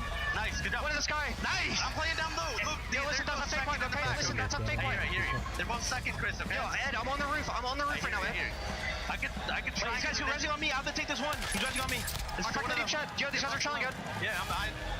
I'm taking a one. Okay, hold on. I'm playing slow. One shot. Buy him back. I have you. I'm wrapping back for a sec. I'm gonna try kill this kid. Kill this kid. Yes, kill this kid. Don't let him regain. I hear you. I'm kind of stuck here. Ed, we should land back. Okay. I'm diving on it. I'll land on my right. Landing on the loadout. I gotta land Indy. I gotta land Kim. I'm getting shot from him. I don't have another advance. That was the last one, bro. I died, guys. I died. Pull up. Just give me a sec. I'm riding. I'm trying to get it one. I'm trying to open crate room, bro. A big play turned catastrophic. The Falcons full send G2. They wipe all three, or at least it looked like it, but one regained, and the others taking down Hisoka. Hisoka has to regain, and then the rest, the fraggers get cut down as well. Hisoka's only place that he could find home is the very edge of chemical engineering, trying to regain for his team. A great play by G2. The last player up in the skies. We got that false positive full scent where Hisoka was trying to rotate to, which was industry. So we went a whole circle and didn't lose a single team there. G2, what a regain from that squad. But now that things are closing in, this is about to get weird because G2 are moving into the prison. But while they do that, they're actually getting flanked by 3 trios. You got AGAL, For Fun, and Godlike still behind you. Yeah, G2 trying to make their way into prison, but of course Kappa on screen. Gamax actually on a bit of heater, and they need it. Actually gonna find backside of G2. Oh no! Lose the gunfight. Big man. Talk whatever heat you want about Big Man. He's gunning people today. He was gunning people yesterday too. top fragger for G2 when everybody thought it was going to be anxiety. So continuing that in day number 2, G2 are in the prison and they're going nowhere. JDG down 13th place. The Gentlemates continue to be the thorn in the side of JDG today as For Fun have regained somehow into Turbine. This is their original drop spot. Back in the past, this is their home. They know how to play it well, and it's showcasing on main right now. They're pushing out Godlike down to a solo deep in the water. Fnatic, Falcons, Gentlemates, as well as Vicious, all going to be playing towards the bottom of Harbor to see who's going to own the bottom side of this map. And for Falcons, that is not good because it's still Vicious there. Big win from Ahsoka. The Vicious getting punished as Prex last alive for his team and will get cut down. A little bit of help at Ankyo. We lose a couple teams at the same time. AGAL out of here, 10th place, get a little multi. Not sure how many kills they had. Not the same Rebirth Island we saw from them yesterday, but we're into the top 10 situation and we are going to prison, ladies and gentlemen. Let's see who can make it inside. You got Godlike being pushed up by For Fun, who are sitting in the tunnels below prison. Godlike underneath the trees, Nemesis towards command, and you can see For Fun are gonna have to take on all of it. A big fight off screen. The Little Prince, Inkyo, is alone. Look at the mini-map. Gentlemates have 2 mid-prison in WinCon. Inkyo left the map, swung over, took down 2/3 of the Falcons, and is still hunting for the last. Just clip their wings. He's at 9. 9 kills for Inkyo. See if he can get back to his team, but now NIP have to move out of headquarters, and it's going to be a wounded Gentlemates that they're looking to take down. Deep into the new zone. Gentlemates down to 2, and Inkyo fighting through the gas. For Fun on potentially the first heater that we've seen from them in the entire group stage. When they needed it most, having a great game. They need the multi though. G2 somehow still alive. In through mid-map, they've lost a couple players, but Inkyo is well inside the gas at this point, using every piece of resources he can to fight for his life and make it into new doggy. Still holding, but look at the new zone. It goes all the way back to HQ. It goes all the way back to Grandma's. And right away, look at Nemesis. Nemesis just want to go down the hill into headquarters. Gentlemate's going to go as well. You do see another elimination. Criminal God are going to be taking them down, and this is about to get weird through the prison. Dongi is solo. If there's anybody that can do it, it's certainly Dongi, but he's got to fight tooth and nail through 7 other teams to even make it to new. Inkyo, he went out so early, got blessed with his own pull. He'll be first to the party over here, but he is by himself. Footsteps, unfortunate timing. Nate comes through a little bit too early, and Vision NIP take down the Gentlemates in 8. A lot more fighting at hand as the Falcons go down in 7. No multipliers for either of those 2 teams. G2 somehow still in this lobby and somehow still finding kills as Leviathan find their way to 6. We've made it to the top 5. Yeah, G2 going to be in a great position here. There's only one team, though, that has a trio, and it's going to be Nemesis, who had that early rotation over towards HQ, looking to gatekeep teams as everybody moves in, and it's another circle pull now to the left of headquarters. G2 get wiped. We're down to just 3 trios left. NIP, a solo. Nemesis, a chance to do the unthinkable. Godlike is our 3rd and final team. Remember, Godlike was in a big fight Turbine. They lost it to For Fun. They sent one through the water, and now they're down to 1. Intex, unfortunately, totally lost on where Limax was. Great angle over the top, and Vision actually even closer to him. So unfortunate rotation, a bad play call, but Godlike's still in it, at least for now. Oh, they get the buyback too. Godlike have 2 now, 1 in the air. Gonna get the intel of where Vision's at, gonna get the intel of where all 3 members of Nemesis are. Vision wins it. Vision picks up 1, Limax picks up the other. Godlike out of here. It's just a matter of time for the team in 13th place. You might have said that day 1 felt like it went to script to you. I disagree, but day 2, not one person can argue things are going to script. The teams at the bottom of the leaderboard are pushing their way towards the top. It is anybody's game, but NIP, it just feels like a matter of time. Yeah, Vision is just going to look for Hook. He can take down Bray. Knocked. That's going to be full as well, so extra KP goes to the send, and he tried to force the 1v1, but Nemesis from down under on top of game number 3. Great job from Nemesis to finally get a win. These guys win APAC. They win the region, with like 450 points. They go giant in a region that doesn't feel like it has the caliber of teams that the rest do. And they've been quiet here on LAN until this moment. Some returning competitors. Seen Limax compete for years, even at EWC, and he's putting up solid numbers here in a map where they desperately need it. 13th place should jump up well inside the single digits. Maybe to 9th, maybe to 8th. Only time will tell. Let's listen in. Nice. Come on, bro. We needed that shit, man. When you needed 2 piece, I'll drop a 2 piece content. It's kind of fucking terrible. You guys are the fucking guys. Oh my fucking We needed that shit. They needed it, and they got it, Seymour. Great win. 2 points away from Fnatic, 4 points away from For Fun Esports, 7 points away from the Vicious Esports. That is an opportunity for Nemesis to move up the rankings, to move into a spot away from eliminations. Do they push Fnatic into that bottom 3 spot? Sure. We're going to be looking at those standings very soon. Yeah, and remember that they finished yesterday in 13th place, tied with Leviathan at only 54.6 points through 6 maps. They likely just picked up a 30-plus bomb, so a huge turning of the tides here. Gotta get a quick picture after that one. Oh, of course. Limax looks totally unamused, by the way. He's like, guys, we just got started. We finally got what we wanted. We have so much more work to do. Stop taking pictures of us. I love it. Great job from NIP, though. We gotta give another tip of the hat to these guys. You gotta remember that a couple of these players have been on the podium at EWC a couple years ago, right? These are veterans in the space. I've been casting over Showstopper, who wasn't a part of that roster for years now, representing a couple different regions, actually, throughout the course of the last couple of years of Warzone competition. So it's really cool to see these guys who frankly have had very unfortunate placements on all of our other lands up until today. War is on the bench coaching them, and they're crushing it. Yeah, they're doing a great job, and I think that it's very simple what you get out of NIP, and they know exactly where they need to go. They go to the hot drop, they hold their hot drop, and they just catch people in rotation over and over again. Their slaying is impeccable, and it's backed up by some consistent placings. And I think that when you look at Rebirth Island, the fact that they get to HQ and nobody's contesting them HQ anytime that we see it, it is just free for them. That is what I was going to say, is actually that most of their POIs that they drop are free. This one, it actually was contested. They just won the early engagement and had complete control over it. It was the first time we've seen somebody contest them at HQ and actually get punished for it at the very beginning of the game. We got to head down and talk to the Falcons, though, and see what's going through their heads as they find their way deep inside of the mid-pack. Welcome back to the main stage. I've got Noobs here joining me from Falcons. A different kind of start to the day today. Maybe not quite as hot.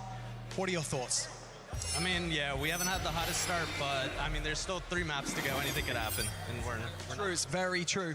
7th currently in the leaderboard. Obviously looking to get into that top 5. Anything that needs changing? Like, does anything feel kind of different amongst the team right now, or is it literally just, you know, switch up and go again?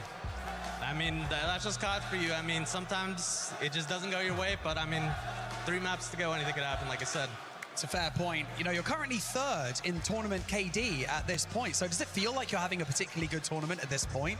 Or, you know, obviously your sights are set on the team results, of course.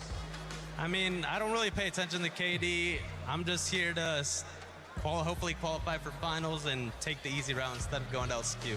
Yeah, that's right. Obviously, like you said yourself, you've got 3 maps to go. But I want to talk a little bit about the kind of position that you're in right now.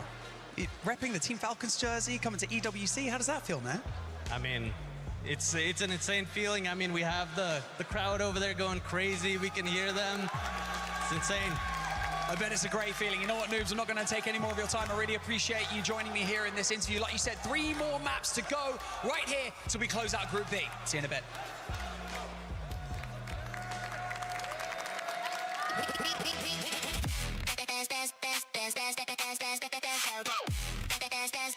We booked Esports World Cup.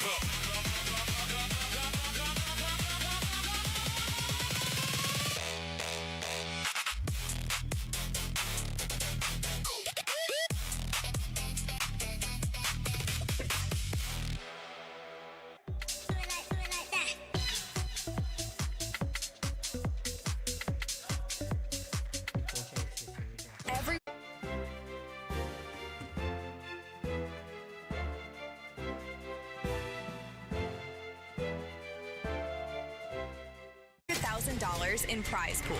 Build your dream fantasy team in 5 different games and track your score with live results tables. Predict the winner of every game, every group stage, and every tournament. Complete daily and weekly challenges to earn boosters that help you climb the global leaderboard. Got what it takes? Join EWC Play now.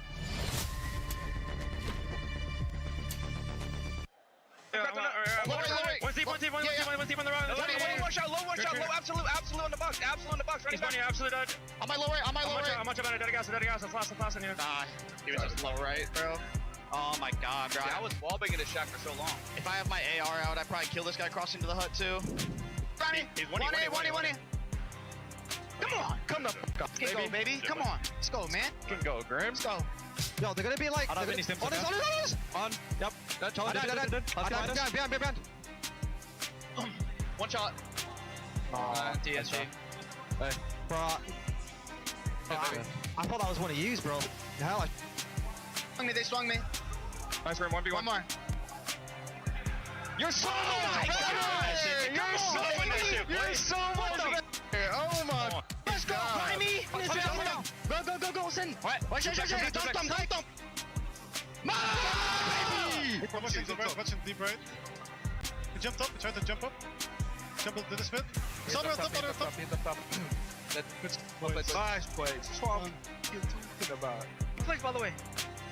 Try to down low me, just grab space. I hear you. I'm plating. One shot. Let's go! What? Go! Bro, it's only 2 of them. Bro, I think he does my guy, bro. Great listening, because we welcome you back. Then COD Warzone Resurgence Championship at EWC26, and I'm joined by Glitter. She's been running around doing club championship updates. I wanted you to come and join along, because Falcons right now, they're trying to make it to top 5 to go directly to match point finals. Yeah, we got to talk about it. I gotta stand normal for this, okay? Because it's a club storyline that we've been following, obviously for good reason. Defending champs 2 times over, and this time around, it's not going so well. So I'm going to give you all a quick breakdown on what has happened so far. Overwatch, they're completely out. Didn't get any points either, so it's not going so well for them. MLBB, they made it a little bit farther, did make it to top 4, but then out yet again. So they get a few more points on the board, but they still have not managed to get the win that they're looking for. They had 3 players headed into Street Fighter 6. The defending 2-time champ eliminated. Then the remaining 2 had to face off against each other and instantly eliminate 1. They have 1 player left who has made their way through to top 8. So they also have some more points on the board, but it is not going to be an easy journey. So if we're talking about how that affects Warzone, we were talking about how they were a top team coming into this. This could have been the title where they got the win that they're looking for to be trophy eligible 7. And right now they're just kind of middling. They are kind of middling. Right now, they're outside of the top 5 to go directly to match point finals. Thank you so much, Julio. Thank you for joining us and just doing all this club championship updates, because for this squad, also, you can give the mic back to. Yeah, thanks. Get out of here. But talking about Falcons, I mean, we're seeing the Falcons that we saw towards the second half of yesterday, because this squad is just truly not showing up. Not showing up? True. Who is showing up? God, like esports. That's a great first half of matches out of those boys. I don't want to talk about the Falcons, because they're just kind of sitting around. Middling. God's about middling without mid. Middling and fiddling. I don't know, but Godlike is dominating. I was on this desk yesterday, and I said, Trick Empathy needs some help. He got it. He got some help. Nate Dogg, Intex, both coming up. They're doing what they need to do. It's been literally a complete change. Now, we did see Intex on the timeline saying he played the entirety of yesterday with his IEMs backwards. So apparently, that is the sauce to doing better on day 2, is being able to properly hear. Well, I'm amazed that he didn't recognize that as soon as he entered the first game. Minute 1, yeah. Hey, shout out you, brother. Also, shout out Godlike Esports from the bottom to our first page, 8th place. Again, consistency being key right now. Mates looking pretty good. Ninjas and pajamas, not bad at all. But hey, a couple of stinkers down there. That's a shock, Dan. It's very shocking. I mean, I'm more surprised to see how much new icons is behind. We took a group A, and it was at least somewhat competitive at the bottom. But for right now, a new icon just only having 57.2 points is really rough. But I'm also looking at Gamax and Fnatic. While, yes, they are down here in 14th and 15th, there's still a couple of squads above them that are just flirting with that line. So as we saw in Group A earlier, it can come down to that last and final game where all of a sudden those bottom three could just completely shift. Yeah, and going back to Godlike too, we saw first squad in Group A being able to get some wins, but they just weren't as consistent enough. For Godlike, we're looking for that consistency that we didn't see out of Group A in first squad. So far, so good. Same could be said for AGAL as well. They're also secretly and very quietly floating up the leaderboard on a rapid rate. Yeah. And Knight, he was fragging out all day yesterday, and kind of the same story point. He needs a little bit of help, and so far he's been able to get it. Really good stuff for some of our teams that were on the second page yesterday. Leviathan, another team that's slowly making that climb up, getting out of the danger zone. They're still very much on the highway, though. They have not found their exit. And that is a scary prospect as well. A lot of fans here. Yeah. A lot of fans that love to get involved. Fans that are making a ton of noise. And fans right now, they're recuperating ahead of a very, very exciting drop. But a lot of teams still in this. Yes. We're seeing newfound, stamina coming into day two. And this is what you need. This is getting serious. Something that we have seen, especially today for this group, is we haven't seen that much of a sponge point as well. Sure. We're seeing a lot of those bottom teams being able to kind of fight their way up.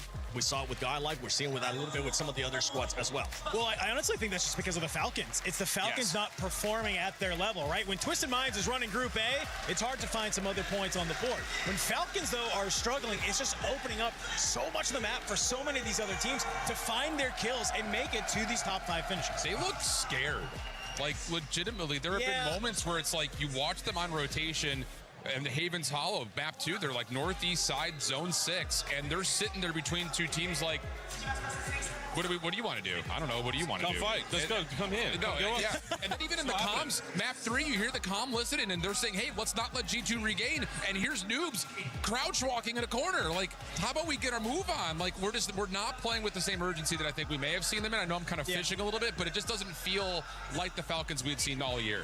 It does kind of feel like they're probably dealing with sort of these quote-unquote random teams. Like, having Vicious land on them on boat and it getting a little hairy is probably maybe a reality check for them that it's not going to be as free as they maybe think it is. Scary prospect. I mean, it's like you don't want to change your gameplay too much. You don't want to make any crazy adjustments, but you have to do something now. We are running out of maps for the Falcons. Yeah, heard the club championship talk. We're coming up on game 4. Last taste of Rebirth Island, and it could be the last Rebirth Island they play in the tournament. Yeah, for Shift, looking at game 5 and game 6, we wanted to see a little bit more out of Falcons too yesterday. It didn't end up happening this time around. If they actually want to make it in the top 5, go directly to match point finals, they have to make sure they make it happen here in the last 3 games. They need to let Dongy off the leash, bro. Like, he just has not been hitting the same metrics he had last year.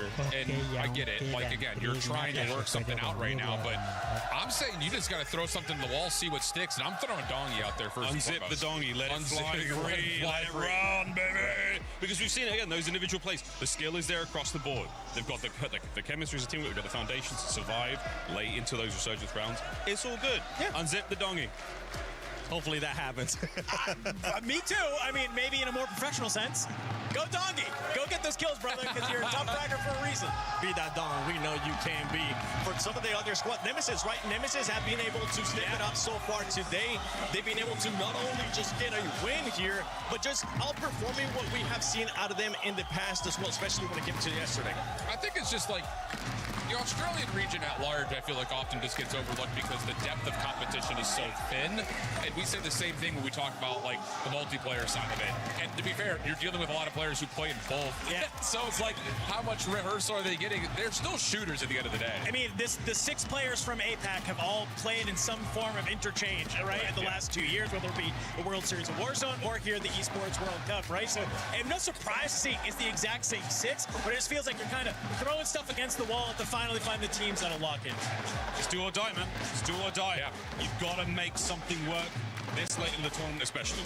Yeah, last stream's games coming up here before we find out who's going to be moving on to the finals, who's going to be getting sent home, and who will be going to survival stage as well. But for everybody currently watching at home, don't forget, you can put in your predictions. Go to the Play app for EWC. Put in your pick'ems. Let us know who you think is going to be performing. You know what? As we're talking about who is going to be performing, let me actually pull up somebody from Leviathan.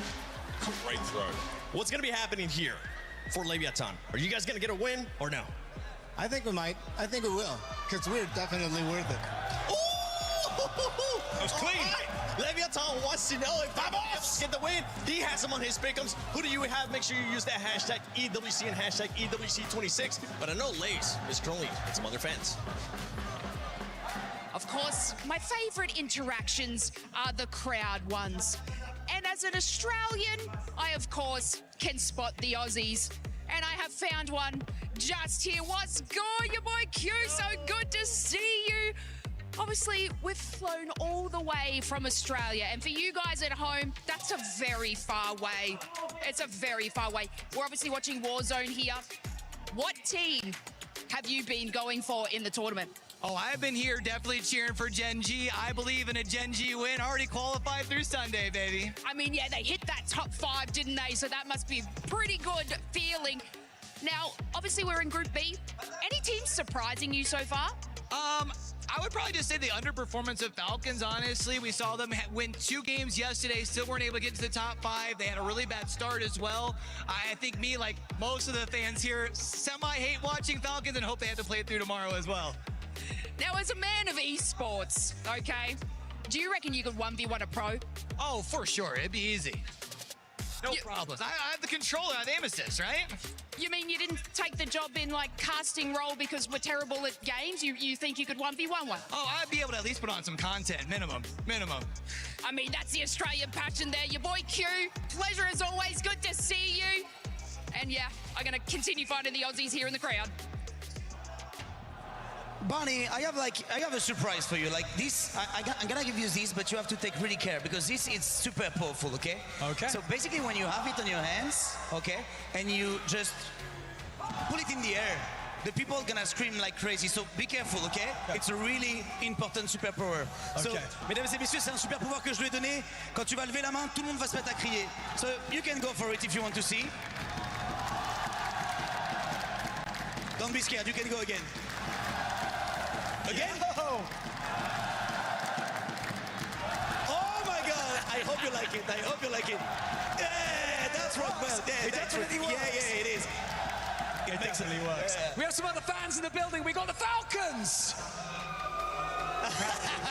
Apparently not. I think they might be happy. Leviathan. And now, baby, everyone together. Are you ready? 3 maps to go. Let's do this. What an unbelievable break there as we got into the second half of Group B. So many fun moments for all of our talent interacting with the fans, but of course the Gentlemates, the loudest fans in the building. I'm sure you can hear them in our mics as well as we get deeper into this match.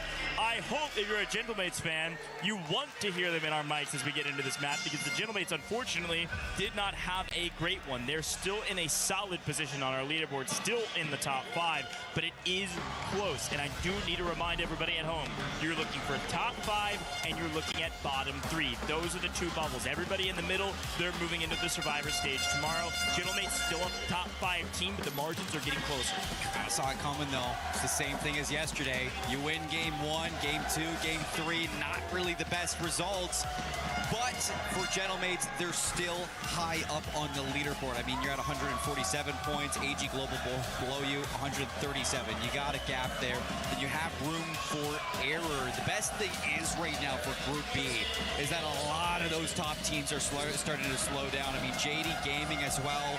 You have back-to-back 10th place, 13th place. For NIP, you got an 11th place in Game 8. So with those top teams starting to slow down and we get into the last map of Rebirth Island, a lot of those lower teams are rising the ranks and it's getting really fun here. Here we go, Rebirth Island. Last time you'll see it here in the group stages. Let's get into it and see if any of our draft spots change. As quickly you see G2 and the Falcons go to their native homes and the rest trying to figure out where to go from there. Gentlemates still living quarters and immediately getting aggressive towards Stronghold. Watch out, Leviathan may be in a bit of trouble, but we swing over to Nemesis, who just won a map, and they're actually hunting down the anchor of Gentlemates, who is in a bit of trouble here at living quarters.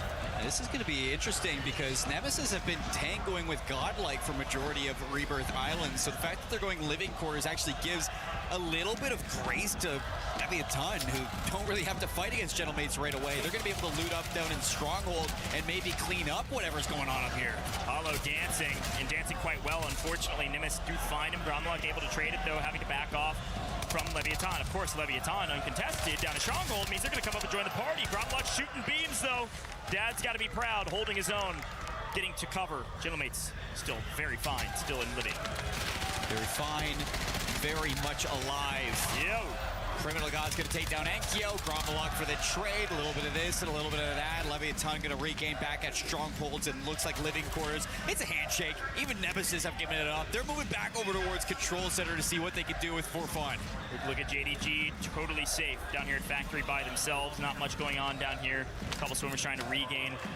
That is the Vicious, who are still deeply in trouble. As much as they've been a thorn in the side of the Falcons, they're actually in a position just barely holding on to not being relegated and kicked out of this event. They're currently at 13th place, I believe. So very tough, and they desperately need a regain against one of the top teams. They've actually only been good against the Falcons, which is kind of funny. Yeah. The one team that you're good at is supposed to be the best team here. Yeah, it's true. For fun, completely abandoned Turbine. They've been playing Control Center for a while now, and it looks like they're finally winning that engagement. Nemesis trying to regain a Control Center and getting punished for that. We swing over to Godlike. Godlike's actually at Turbine right now with their fraggers. Their anchor is safe. Unfortunately, AGAL are catching the wrong end of a very hot Godlike. Frustrating day one. Day two certainly going their way. They found their way to mid-pack, but with their momentum, they continue to hunt down freebies. One after the other, they fall hardly, shooting back. Kazu in trouble. Yeah, I mean, that's KGV now. D-Daddy, Kazu getting pushed out. Trick looking for even more kills after a Game 3 win. Godlike have left the docks, and when they did that, they take down AG Global with the help of J2, force them away from Turbine, and AG Global have now gone to the docks where Godlike were. Yeah, big problem here for Godlike. You can see it in our kill feed right now. AGAL got pushed out of Turbine. Where did they go? They just full send Godlike. They saw them there. Let's go kill their anchor. They've taken control of boat. AGAL fully restabilized Godlike on their heels. We swing over to the Falcons. Two fraggers up into prison looking for kills. We lose Gamax, second team to go out in game number 4. AG Global going to set up on the docks. They push Godlike away. We look at Falcons, and they are trying to get into the prison. However, a little bit of a fight coming out from Orchid. They get denied entry to the prison. A big win there for Orchid, who have gone mostly silent on our leaderboard, having some okay games. They're actually outside of our top 5 right now in 6th place overall. Just barely holding on just outside of AGAL, less than 10 points away. Of course, Ahsoka safe in Kim, as expected. Let's take a look at some loadouts onto the map and where some of these teams are trying to restabilize. It does look like Fnatic have found their way into Factory and are actually going to punish this Nemesis team that had a pretty strong start, but unfortunately are deeply in the blender. NIP send their fraggers out to go get involved in the third party. One goes down, the second going to be following up. Look at the map feed, though. Look at the news zone. Will dictate the next couple rotations. Do we pull south, north, east, west? It's going to pull a slightly south. Gentlemates in a strong position in living quarters. Nemesis against Fnatic. Extra, Volcom. Both together going to take down Bray. Nemesis going to have to leave the Factory. They move to living quarters. And NIP up top might look to send Factory, send their Slayers out, see what they can do in this match. JDG still sitting on the boat back of Factory. They don't want anything to do with these fights, so we slow down and we start to look elsewhere as Godlike have gotten into the Turbine and it looks like they've set up shop. Yeah, Orchid is the only team even remotely around prison right now. Everybody fighting on the outskirts looking for kills. Orchid want to get their loadouts and then go get to the hunt. Prison is a POI. You can't hold the complete building, obviously, so they're holding the high ground. One up in Water Tower, the rest go to hunt with their loadouts in hands, and it looks like Orchid's going to swing off your screen, off the minimap, and go find members. It looks like Godlike off screen. They actually went down towards Turbine. Here's a look at him. Nate Dogg down. Regains coming in, but Sariel on the hunt.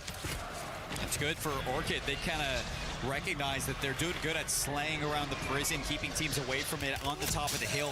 G2 are going to have to move away from Bio now, move on in, but we look over towards the bow where For Fun have sent AG Global, and it doesn't look like it's going as planned. And remember, AGAL got pushed out of Turbine.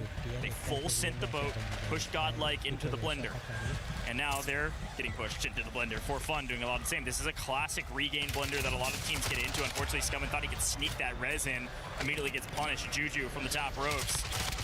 Slamming one, slamming another. Could he get all of AGAL? No, they've got one still alive, but 2 down. Only 2 teams out of this map. And because you've left the prison now, or command center, For Fun have actually lost their positioning at the top of the hill, and Leviathan have moved from Stronghold into command center. So that is a huge rotation out from Leviathan. Yeah, control center in control for Leviathan. This is great from them. Reminder, yesterday Leviathan got brutalized on Rebirth Island. Having a pretty solid map right now, working their way up into mid-map, able to play for new. For Fun still finding kills, but on main, Orchid gets punished. Anxiety went to go hunt, and he's able to find at least one. Then get shot in the back. Brett still on this map. Vish is still alive. 14 trios.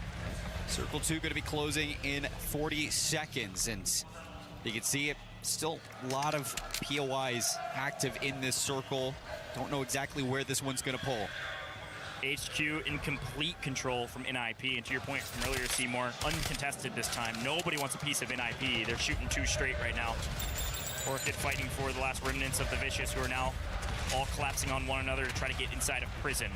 Still fairly central zone, so the next couple will dictate the rest of the rotations as Limax, Nemesis started in living quarters and now can't find a home anywhere on the map. Losing their life yet again as Orchid continue to rack up kill after kill after kill, and they're gonna find 2 members of the Vicious, maybe just chow both of them. A nice trade coming through. Orchid doing a great job finding all of their kills. Sariel does pick up that last one in the meantime. Orchid gotta be at least double digits between Sariel and Swizzit. And Vicious, their anchor, just gonna have to wait and see, but Adrenaline's gonna get caught by Master. 5K, the final one through Orchid. Does look like Vicious have a floater. That's a false positive. They're still on the map. We still have 14 teams with the Vicious deeply in the blender. Samir finding 1 member. Oh no, now the Vicious. Now the Vicious are nope, another false positive. They've got another one in the air. Oh my goodness. The Vicious are hanging on by a thread. Reminder, they're the margin to bottom bubble. They're still barely alive. Now they're gone. Now they're gone. All right, well, down goes Godlike as well. Is Godlike still in? Yes, a couple floaters. Woo, all right. Juju's gonna keep hunting, baby. 13 teams on the map. For Fun need the points. They're barely safe right now. Falcons are moving into the factory. JDG is still Leviathan. The boat. Leviathan's going to get caught there. Control center not going to be their home. A lot of players going to be dropping in from Godlike back towards the dock, and they're going straight for the heads of For Fun. For Fun are eating kills right now. Bubble on 7, Juju on 7. I believe flanked on at least a couple. Folks, we're nearing a 20-ball Jamal here from For Fun. They desperately need a multiplier. They've been in this position before on Rebirth Island yesterday, and they died about right now. Stay alive, friends. Orchid continue to find their double-digit kills as well, as unfortunately Fnatic get cut down. For Fun, Rebirth Island has been great for them. I mean, last game was a 4th place, 15-kill finish, so looking to go back-to-back with some major points. They got Doc under control, and nobody wants to challenge them. Falcons, though, they're pushing into the factory with JDG below them. Quick listen in here. What the heck is going on in a very important engagement? Los están reventando muy rápido y principalmente eso pasó porque en una partida reventaron en cuanto iniciaron. Entonces, cuando te revienta en una partida iniciando, es muy complicado que te llegas a recuperar. Ya reventaron el equipo de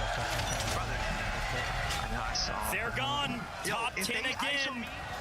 Some frustration trying to figure out what went wrong, but we got to get back into the action. A quick look at the Gentlemates. They're down in living quarters. They've done a good job to win out some engagements, and even just getting on screen, the crowd goes wild. They're going to be holding out here what looks like the remnants of Nemesis, who are back where they started, and unfortunately immediately catch some bullets to the face. Nemesis having to work their way into new, and the Gentlemates holding the line on the south side of the map. Living quarters not going to be safe, though, so you want to clean this one up fast. The only teams that are safe in the zone right now is going to be the remnants of Dock, just the edge of it, control center, headquarters, and the corner of prison. So a lot of teams looking to coexist. A lot of teams still need to climb this hill. Yeah, HQ is where G2 has rotated to. JDG find the remnants of Nemesis still trying to work their way in. You can't go through the Gentlemen, you're going to try to go through JDG. JDG actually getting extremely aggressive because they're getting shot in the back as they try to chow this. Limax breaks the ankles, breaks the cameras of one. Can he get both? No. Melvin able to strike him down and get the trade. JDG still alive, but unfortunately with G2 swarming into HQ, they get forced out, and now they're deep in the gas as well. Still got a rat though if you're Nemesis, so still looking for positioning in the top 5. For fun, moving up from docks into control center, have the edge of the hill to cover for natural cover circle. Where does it go? And it's going to be between control center and HQ, so a lot of top-down fights, a lot of high lows, and not a lot of space to hide. 8 teams left, everybody looking for top 5. So the world screeches to a halt as Gentlemates pick up huge kills on the backside of living quarters. JDG deeply in trouble for fun, still 2 alive. In a strong position, but the problem is they've got a team right on top of them and a team right outside. Gotta wipe one of them, gotta wipe both of them to get into new. For fun, in trouble, Juju last alive. NIP down to 1, they're just on the top of HQ, G2 below them. Juju versus Orchid, 1 left for Orchid, Juju alone. Not a lot of trios, not a lot of space. AGAL, haven't looked at them once, but they've actually maintained a top position in control center. They've got a power position. They can overlook everybody else. Anybody coming inside is going to have to creep down below and just pray they can stay alive. We still have 6 teams, 4 fun falls. They got a solid multi. They had a solid amount of kills. A good game for them. They wish it was great. Still good enough. 3 up for AGAL, 1 for Orchid, 1 for Nemesis, NIP broken, G2 still a trio, and it's gonna be Gentlemates as well, sitting in the tents, still a trio. A brutal zone pull for the Gentlemates. I'd love to see their rotation in, moving to new. We know that AGAL just got gifted the zone, but can the Gentlemates make a huge play for control center? This is the play they desperately have to make. They go immediately cluster strike on top so they don't get shot. They smoke and run. Grom alone on the backside, picks up the anxiety. G2 not out, but certainly weakened. Hollow being lost in transition. It's gonna be 2 for the Gentlemates. Look at this one, G2, NIP, who's gonna make the first move? Gentlemates as well on the outside. This is gonna be a risky one for NIP, but they gotta go. G2 still in headquarters, still outside of the circle, and it's rotating, but nobody wants to get into command center. Nobody knows exactly where to go, and there goes NIP. Showstopper last alive. He's crouched out, just playing gas. They're all waiting for new. Sight better have an unbelievable amount of stems and still make his way through. Big Man, it picks up the kill. I don't know how that happened, but somehow G2, are they even still on the map? We got 5 teams left in the lobby. I don't see him anywhere, but NIP did get the buy, and King AJ Vision last alive for the team, and they get high ground. Look at the new pull, though. Yes, Gentlemates might be down in numbers. Could make a sneaky exit and get out early and hold as Gromlot goes down. Gentlemates down to just Inkio. Fighting for the roof, NIP on top right now, and Nemesis on the first floor. Orchid outside in the shacks. First team to move most likely will be eliminated, so it's who can hold the longest on the top of control center.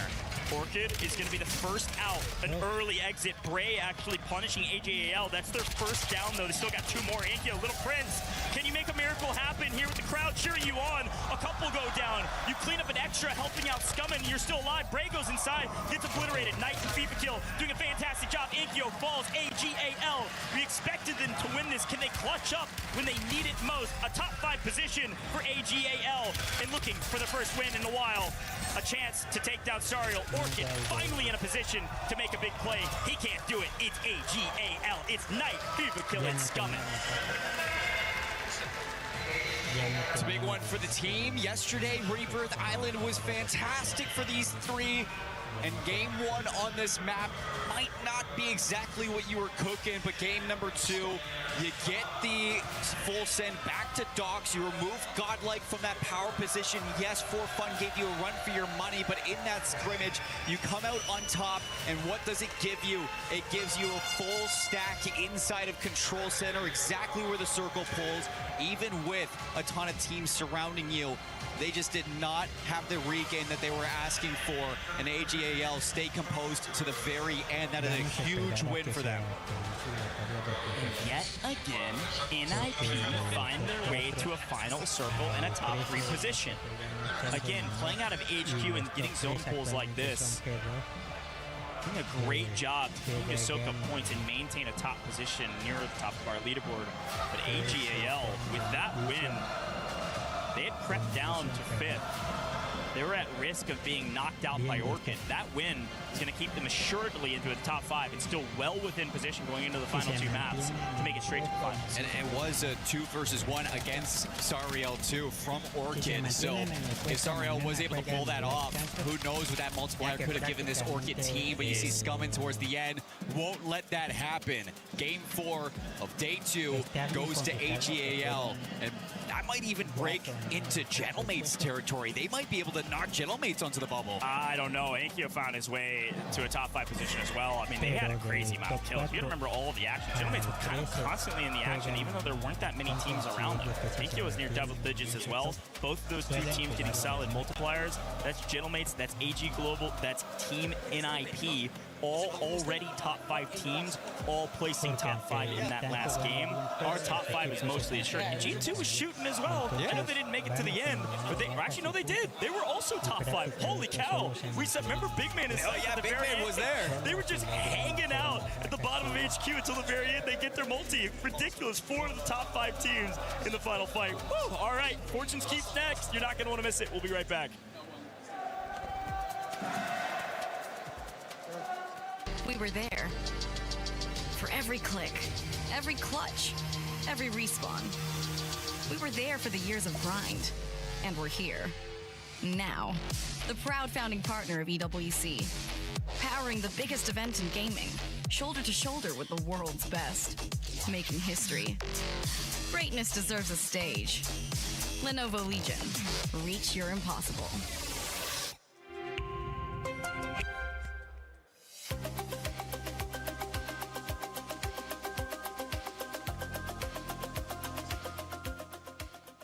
He can come in here and play my game.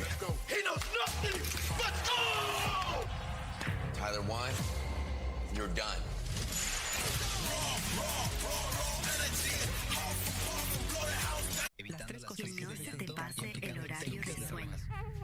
En un mundo lleno de tips, el único tip es que confíes en ti. Bebe Tips Sensitive, con indicador de humedad y extra suavidad. Confía en Bebe Tips. Je pense qu'ils sont venus ici pour dessiner. Hein. Moi, je suis venu ici pour gagner les EWC. J'aime bien ça, Babao. Welcome back to the stage, and I gotta say, Dandro, some of these keys are looking tasty for the cruncher, the crusher, the slammer, the jammer back here.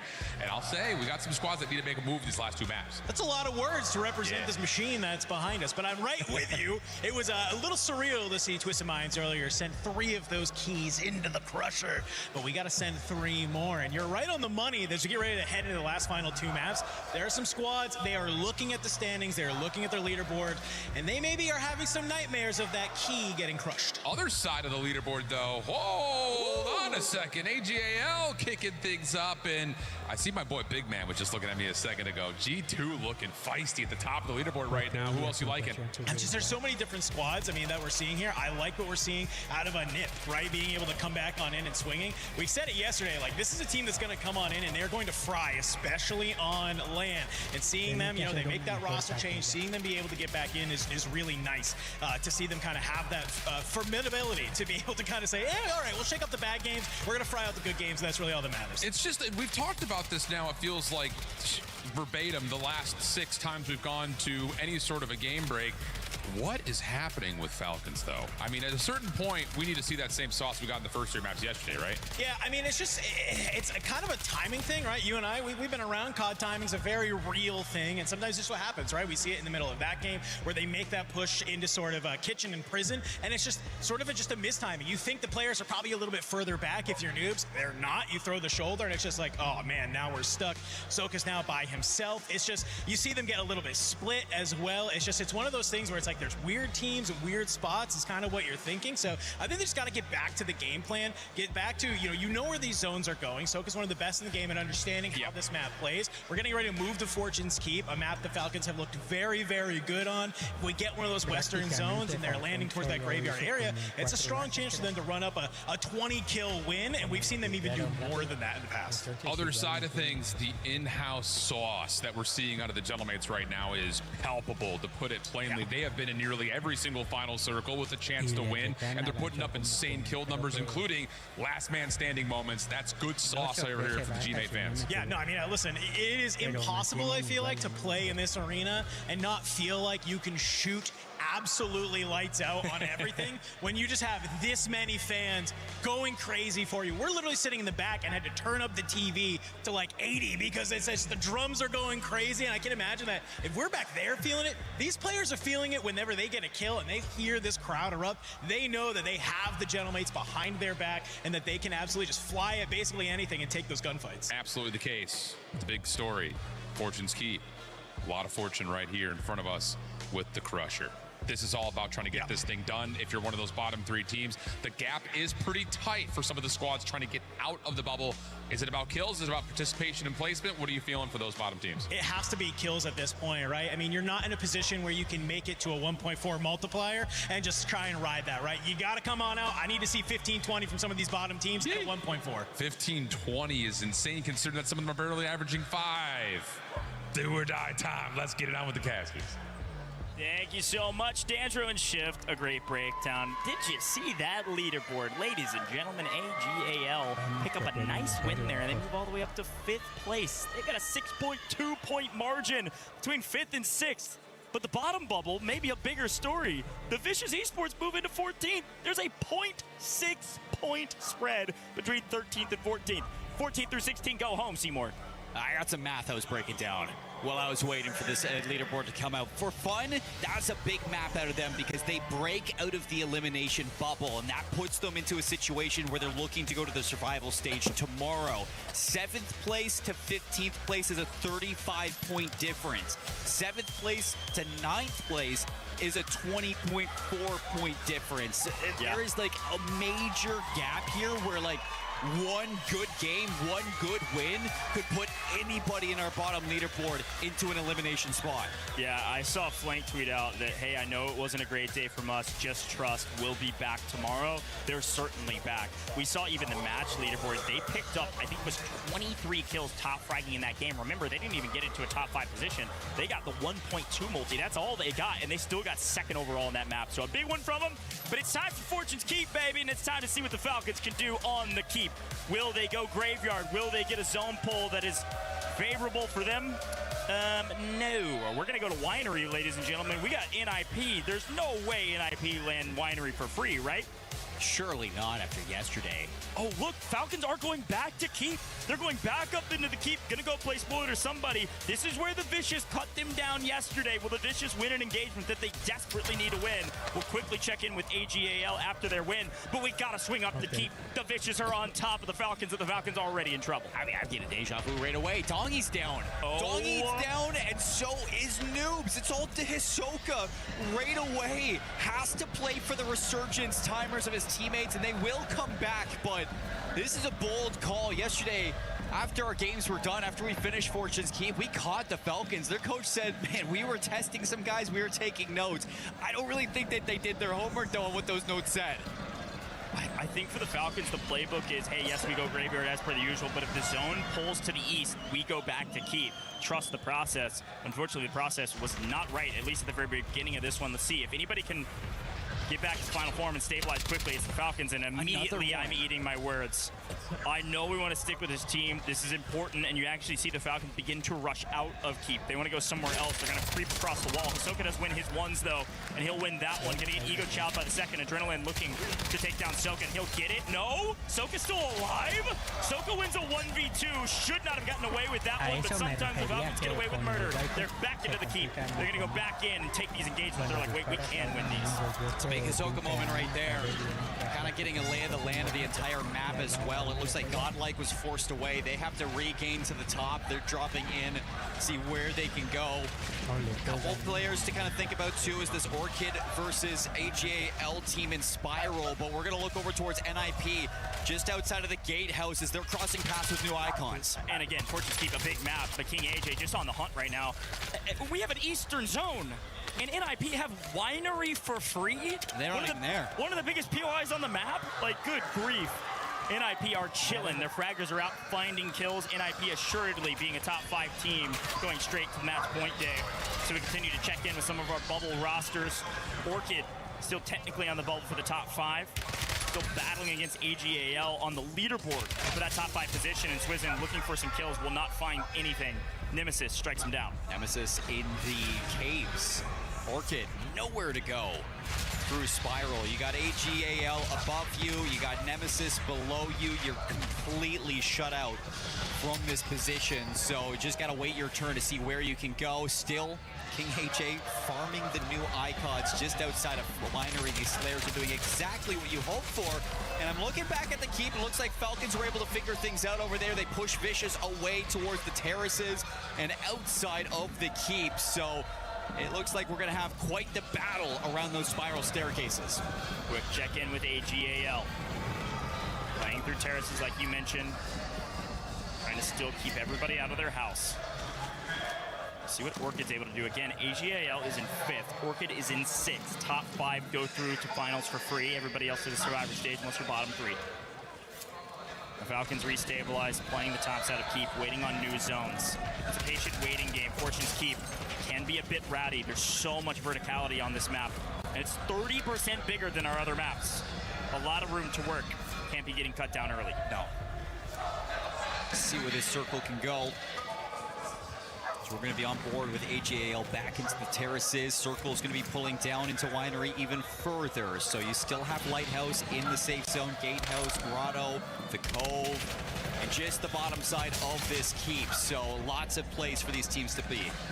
New zone continues to pull east, just slowly but surely moving their way, and the Gentlemates may be in trouble as the zone pulls away from them. This is going to be a tough map for them to do well on. They've got to battle through everybody on edge of zone to make their way there as the Falcons continue to hold the north and will be able to stay and keep for a while. Gentlemates, this is exactly what happened to them at the end of yesterday. 2 east side circles, and they had to go all the way into the grotto. Both times that blew up in their face. So I want to see what the game plan changes for them. And it looks like they're going to go to Smuggler's Cove instead. Yeah, AGAL losing a couple of their fraggers, but still alive. FIFA actually winning his ones. Anchor holding it down. Unfortunately, his teammates getting chowed by the Falcons right on top of him. Scummin runs for, I was going to say the hills, but I guess the caves. Coming back to Limax, looking for a little bit of action over the top. Couldn't hit hardly a bullet, unfortunately for him. As folks are still able to scurry away. The Rats are in. Only one team is out. 15 trios still up. Godlike are now looking to play down towards the Cove. They're into the Gentlemates. Godlike are making a play for this one. Gentlemates get pushed into the town, and that is big for Godlike, who started off this map in a poor position. They found their regain. Yeah, Inkyo in a very tough position. Just barely missed that full sin there from Godlike. Edge of map at town, a very difficult rotation. I'll be curious to hear some of the comms maybe from Gentlemates as they push into new, now with 2 players up in the skies. Let's listen in. Ils sont villa. Ouais, c'est sûr. Je suis là. Ok. Je suis top 10, j'essaie de trouver les armes, Ils savent. J'ai une boîte de plaques, Ouais. Il push le L. Non? C'est qui que j'entends? Inkyo, tu vois? En dessous de moi, je crois, en dessous de moi. Ouais. Au clair, hein. Ouais, sous moi. J'arrive. Je vais être pour toi. Craque le mec au fond, go. Vas-y. Mort. Nice, mon frère. Attention dans la grotte, c'est pas la même team. Ok, ouais. Non, je vais ton shop. Ouais, lui, il te le colis. Je t'estime, mec, ouais. Ok. Ouais, en face, au bleu, weak. Claire, allô, chaque fois. Vas-y. Dans le bleu, devant. Ok, j'essaie de voir. Claire la droite, allô, claire la droite. Ouais, dans le bleu, je le vois. Il est dedans. C'est à grotte. Ok, viens, reste là, on va essayer de clear avec Enkyo le top. Pour moi, clear le top, Enkyo, non? Ouais, vas-y. Je vais jouer le serve. Il m'a vu cross, ok. Y'a un mec dans la grotte encore, crack, one shot. Je l'ai. Oh, il y a une balle, oh my god. J'ai au-dessus de vous au cas où. J'avance avec toi. I told you the road would be difficult on Fortune's Keep. Even trying to go back through Grotto like last time, going from west to east on this map can be so difficult, but they're making it work slowly but surely. I don't know everything there is to know about French. I do know go, go, go. It works. A nice chow, but they still have a lot more work to do. Gentlemen's on the forefront of Grotto. KGV backed up inside of the tunnels. G2 going to be making a play towards the keep, and it looks like Falcon's going to be on the regain up top there. Hollow and Enkyo going to finish off V Daddy, and that is going to give them the caves of the Grotto for free now. Still trying to work into that safe zone. As you can see, Orchid going to have to regain for themselves. Circle closing even more towards the center. Same story about the Gentlemen can now be said about the Falcons. They've been put in such a blender inside of Keep that they have to battle their way through a couple of these scrappy teams to make their way into New. Worth mentioning, Hisoka does have 9 kills. He's been getting jumped on over and over again, but he's winning his ones. If he has to put the team on his back to get to the finish line and get to top 5, he will. So far, so good for Keep. First time we're seeing them pop off. Yeah, Shiv said earlier to let Dongi off the leash, and we're seeing Hisoka really step up in that place. That is huge for the program. JG nice not going to be eliminated. They are still inside the lighthouse. They push Leviathan above Smuggler's Cove, and Hisoka is still punishing AGAL. Double digits farming up on AGAL. They did get the double buyback in, so AGAL will be in the skies. We'll see where they'll regain in a moment. Gentlemates, yes, they've made it into New, but they may not be out of the trouble that now is godlike on their backside. Having to hold the backside underneath as they rotate underneath everybody else. Grom winning that, though, as AGAL going to try to land on them. Quick look at Leviathan. Big storylines for Leviathan. They're still alive. That's better than last time. AGAL deeply in trouble and maybe out of here. We'll keep that final confirmation for you in just a moment. Yes, they are gone. AGAL go down early. This is going to open up our leaderboard. They were holding the line. Gentlemen are chasing Godlike. They're trying to get the full kill onto Trick, Intex, and Nate Dogs, and that should be an elimination as well onto Godlike out of this game. 12 trios remaining, trying to get it towards the top 10. A great shout. G2 holding down the north now. The Falcons are alive but barely breathing. A solo on the outside of Winery while G2 are now holding the north. Here's a look at him. Noobs was literally on 1 HP in a dream, and the Falcons are holding on. Noobs hardly even damage to his name at this point, but Hisoka's been holding it down for them. NI obliterated. Dentalmates, they kill team after team after team, just working their way into New. We told you the road would be tough, and it may be bumpy, but they're driving right over all the speed bumps of the rest of these teams in the lobby. The road in France is a steady one for the Gentlemates. They got Leviathan above them. They got KGB still in the caves contesting them. Nemesis just above to the north. Here we go. Fun all the way up there. Here come the Falcons for Orchid. It's a trap. And within Winery, this is not where the Falcons want to be. I told you the rats were in. Could you find a rat in your spot? Or maybe you could have just checked your corners. But either way you look at it, the Falcons still in trouble, but still alive. Circle still closing. Dongi's going to have to figure out now what the heck am I going to do? Sit and wait. Sit and wait for what? He is in the back of a truck just praying at least for a 1.2. One more team needs to fall, and which team will it be? It looks like it's going to be NIP taking down the Vicious. See ya later. G2 going to try to third party this, and they get there just in the nick of time. NIP deeply in trouble. One goes deep into the gas to try to stay alive just for a moment long. Yeah, G2, if they can eliminate NIP, that is going to be huge. Here come For Fun, as it's going to be another third party in, but For Fun, they recognize that it is a full G2 squad. Nobody went down. They don't want to send it just yet. Gentlemen still battling and working their way, but of course we got to pay attention to G2. Doing a great job holding down the north. For Fun right on their heels, flanked. They need these points. They just came off the back of a banger, and they need to win the north, but the zone is so far away. Look at where we're at. Yeah, they got to do it fast. It's a lighthouse pull, and it's going to be Leviathan fighting against JDG to see who's going to own this circle. Gentlemates, they need to make a play early to see if they can get here in time to third party. Leviathan battling inside of New. The Gentlemates have made it here, but G2 wipe all of Orchid. They obliterate them. And Dongi, yes, he got his 1.2, but he's last alive for his team. He's up on top of them, for fun and G2 underneath. Is there any way Donkey can pull anything out of his hat? No, he's gone. That's in 7 for fun. Ball in 7. Falcons in 8. We find our way to top 6, and the Gentlemates are alive.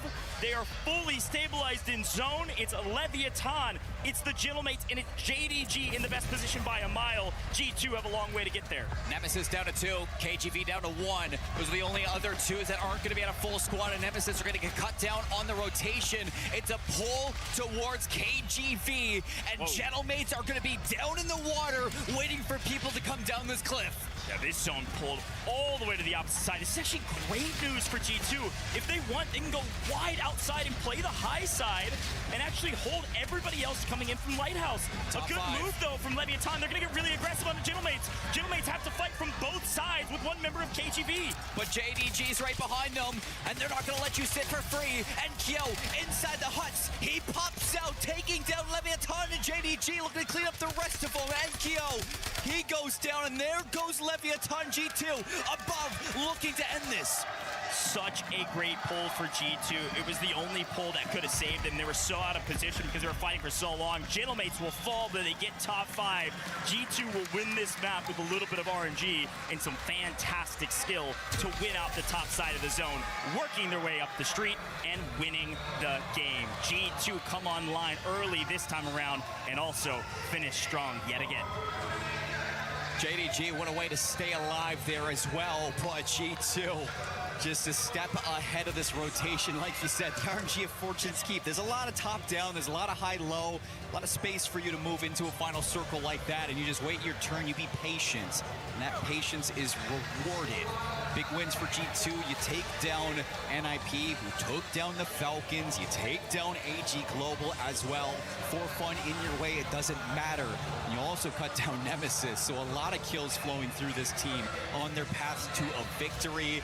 They ended yesterday with their first ever LAN map win on Fortune's Keep, and it was a 41-point win. I think this team just loves Fortune's Keep. They do it again. I think this team's just dang good. Let's listen in. Tough on the gas. Yeah, ping. He's there, goes. He's there. Swing this guy. Swing him. Again. Fucking wall, baby. Good shit, bro. Nice. A quick Selly, but overall, just well played. I'm loving what G2's doing right now, man. They have the confidence to take fights, and their timing is nearly flawless every single time. They get one tiny advantage, and they just full send. The signal flare that is getting a knot in Warzone, sometimes teams don't react fast enough. G2 moves immediately. Great play. We had a couple of questions for this G2 team. It's like, how does Anxiety find, you know, some support here? Comes off the back of Big Man showing up on land. And man, he is showing up in waves to get it done for this team. And you're right. I think it's just the urgency to react, the ability to just read situations so well.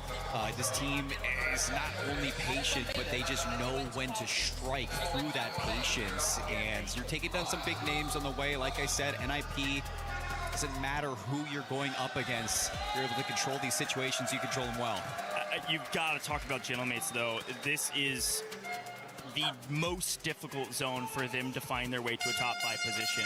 They got a ton of kills, they worked their way through a ton of teams, and they still somehow got that 1.4x. And it's the exact same position yesterday that failed for them again and again. So this time, it seems like the stars aligned in this match for them to fight their way through. That is a big kill game for them, you're right. Gentlemates are starting to knock on the door of some of the top fraggers in Group B.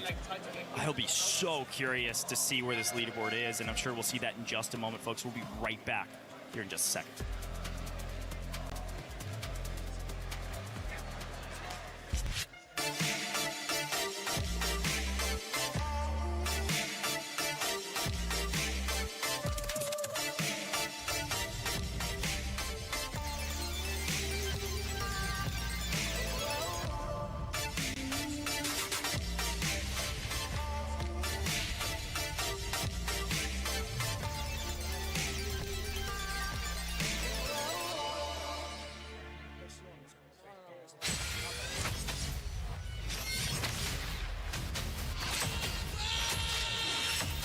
This is a song about a legend. She's the quiet kind of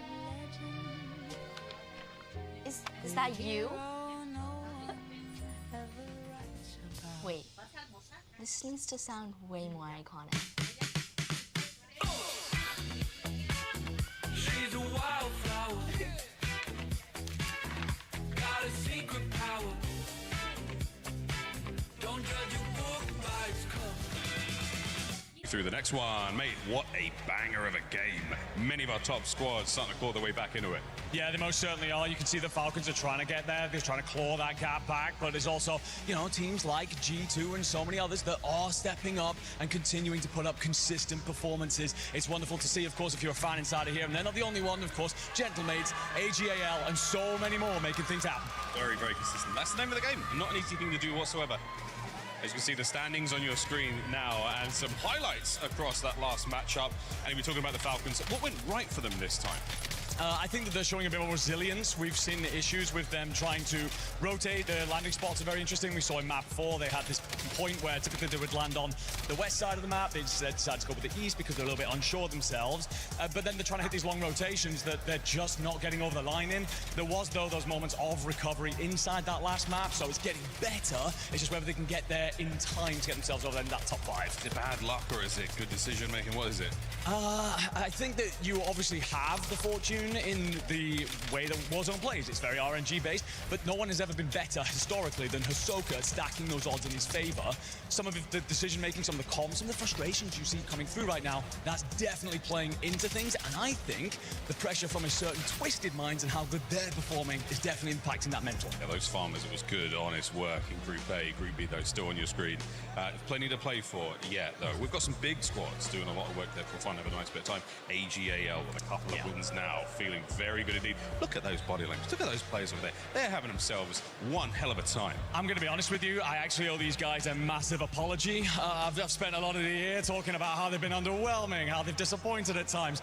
But a lot of the conversation has been, we've got a world champion on that team. We've got 2 players who have performed incredibly on LAN in recent years, and they're coming out and delivering here in Paris. So fair play. Definitely got to tip my hat where it's due, and they are putting up great numbers. Oh, many hats being tipped across the world here as the EWC26 Warzone games continue to roll on. Well, we've got a few more drops, mate. Of course, the standings still looking good. How are we feeling about sort of the lower teams? How are we feeling about them? Some of our lower sides. Honestly, I'm a little bit concerned for those of you who, our expansion region teams. We obviously want to see teams from around the world perform well here. You know, there's a lot of passionate communities at home that feel underrepresented and want to come here. And unfortunately, we're not really seeing a lot of them step up right now. But there is one more drop, an opportunity yet to close that gap and get yourself through to tomorrow. Here we go, back to the casters. After this one, we crush some keys. That's 2 handsome men. Thank you very much down there on the stage. A great apology to the Gentlemates because they are frying. Holy cow. Taking a look at that leaderboard, the quick hits. We're about to jump into game, folks. This is the last game of the group stages. The last chance for any of these teams to make a move. G2, JD Gaming, NIP, and I would even say likely Gentlemates safe. But moving into this last round, the only team that could drop out of the top 5, in my opinion, AGAL. They're holding the line in 5th, but there's teams hot on their heels. Down at the bottom, though, Seymour, really only new icons is fully out of this. Yeah. There's still a ton of room to work down there. It's like completely flipped. Fnatic, KGV, still on that bubble. Leviathan, it seems like they've broken the trend of Vicious and Gamax. I don't think they've been giving us enough to reach that far up. But for Fnatic and KGV, you got work to do to stay outside of that elimination, where we might be seeing your keys go down the blender. Here we go, ladies and gentlemen. The last map of the group stages here at EWC for the Warzone Resurgent Series Championship.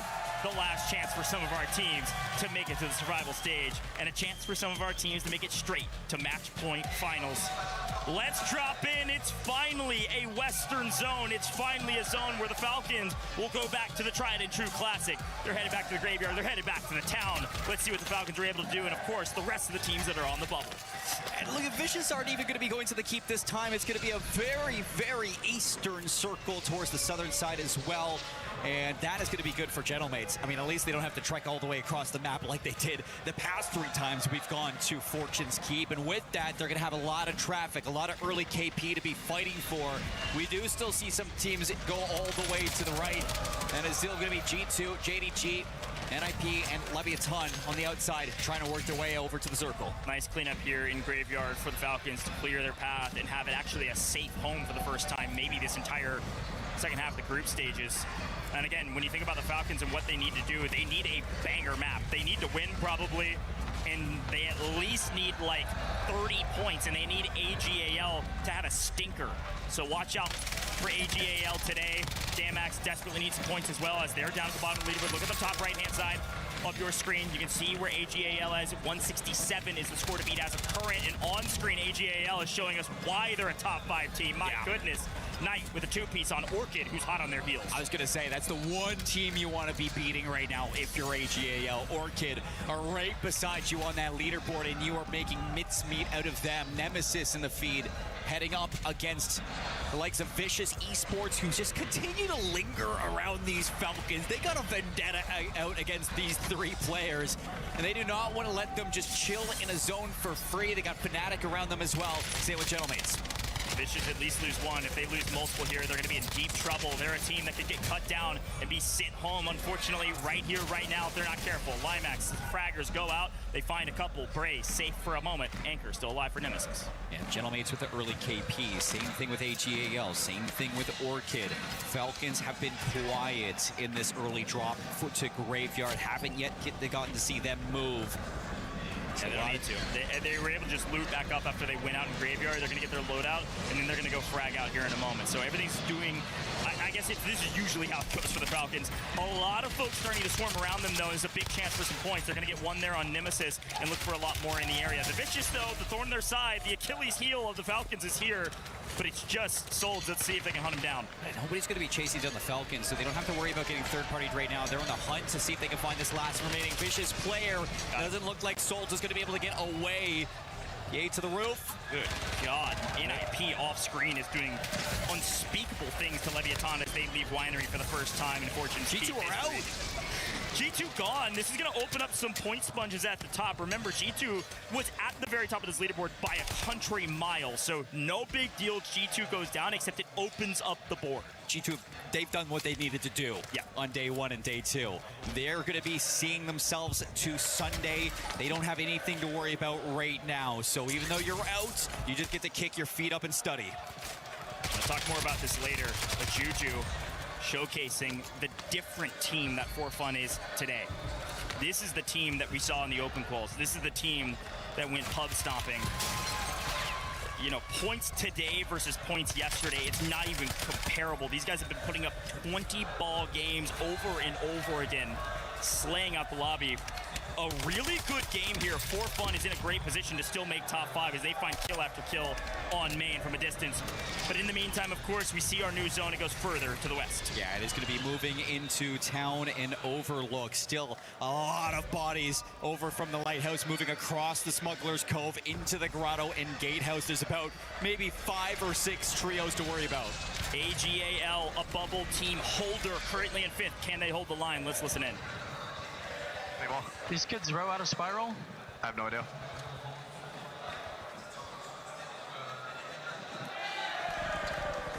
I mean, we're on that yellow mark. Nice. Get off. He's offing. Yeah, I can't help you with that. It's coming. He's one shot. They shot me crossing. He's gonna try and jump out. I need help. No, you should try him to to the tower. He's on the roof of Spiral right now. I can try to get to you. I'm holding top church. Push him to the tower, bro. Yeah, he's going. Knight's going. I'm holding top Spiral. I'm here at the tower right now, okay? They're smoked across, okay? Yeah, One already crossed. Right here. Yo, on me, it's Spiral. They're fine. Go. There's gotta be Orchid on the edge. Yeah, that's Orchid and Spiral. That's what's them, okay? Yeah. I'm inside on the banisters right now. I'm gonna grab this bounty, okay? Yep. I'm on this side. I'm on the second floor. I mean, do you guys want to just get ahead and we can hold it back? Going great. Yeah. Hold them. He's still top Spiral. Okay. I'm holding them. Yeah, on the tower. Oh, they PA'd. I got PA'd. Master 5 kids on the tower, rowing in. They're on me. Okay, they're in grave. A great callback from the IGL there, FIFA Kill. If they overcommitted on that fight, they probably get shot in the back by Orchid, or even worse, maybe the Falcons, pending the way that fight went down. So a great call from FIFA Kill, bring back the troops, gonna play together and work their way into new. But of course, we've got eyes on the rest of the map as well. A lot going on. To recap, only 2 teams are out. That's Fortune's Keep for you.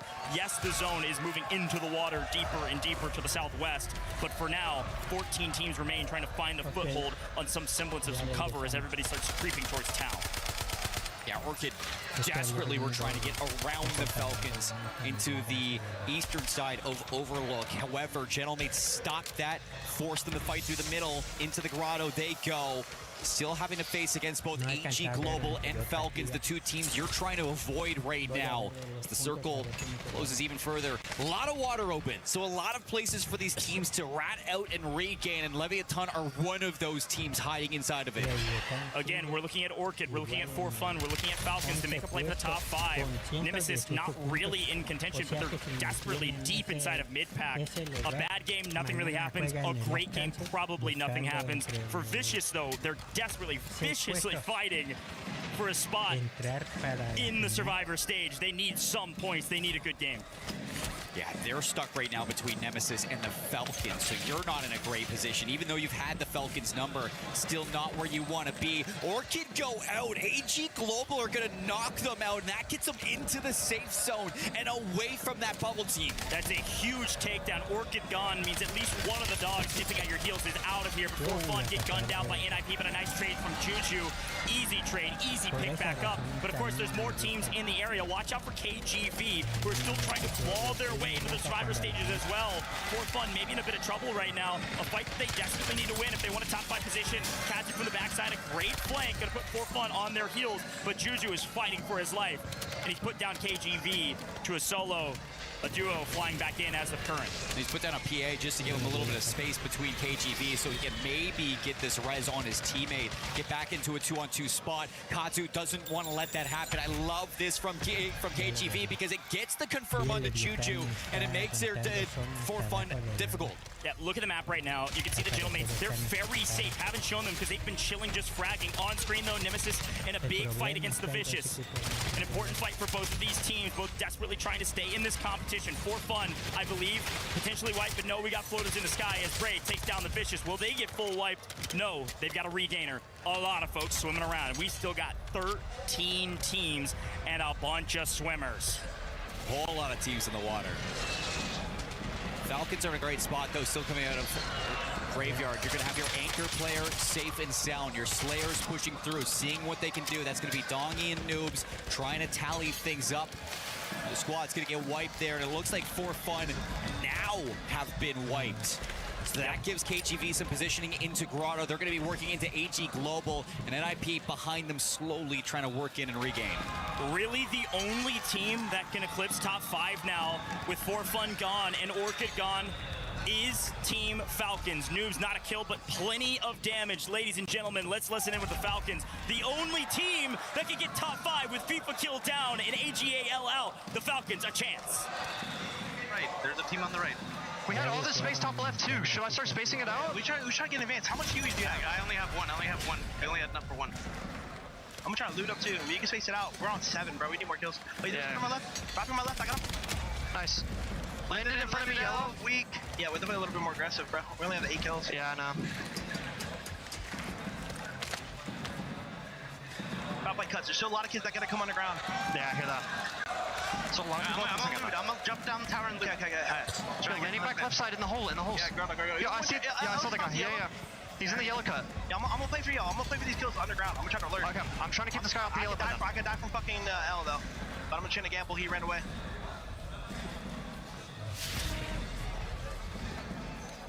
This guy's in yellow. He's just running around. This guy's stair glitching right here in front of me. Yeah, this guy's in yellow. I'm just trying to play for him. Wait, one of them just came out of red right here. 2-2. Orchid. In the deep L. In the deep L. They cracked me. This guy's still in my close L2. Or yellow, I mean. He's in yellow, busting doors. I heard you. We should try to kill this team on fucking... Okay, I'm leaving the kid in yellow then. I'm gonna try to hop up. Down, crack. One shot left to help. They're in L. Yeah, one's on the roof right here. He ran, but this guy ran on my ring. I don't know where the other guys are. I'm crouch walking top of yellow right now. Only 7 kills turned to 8. The Falcons able to stay alive and hold the top position.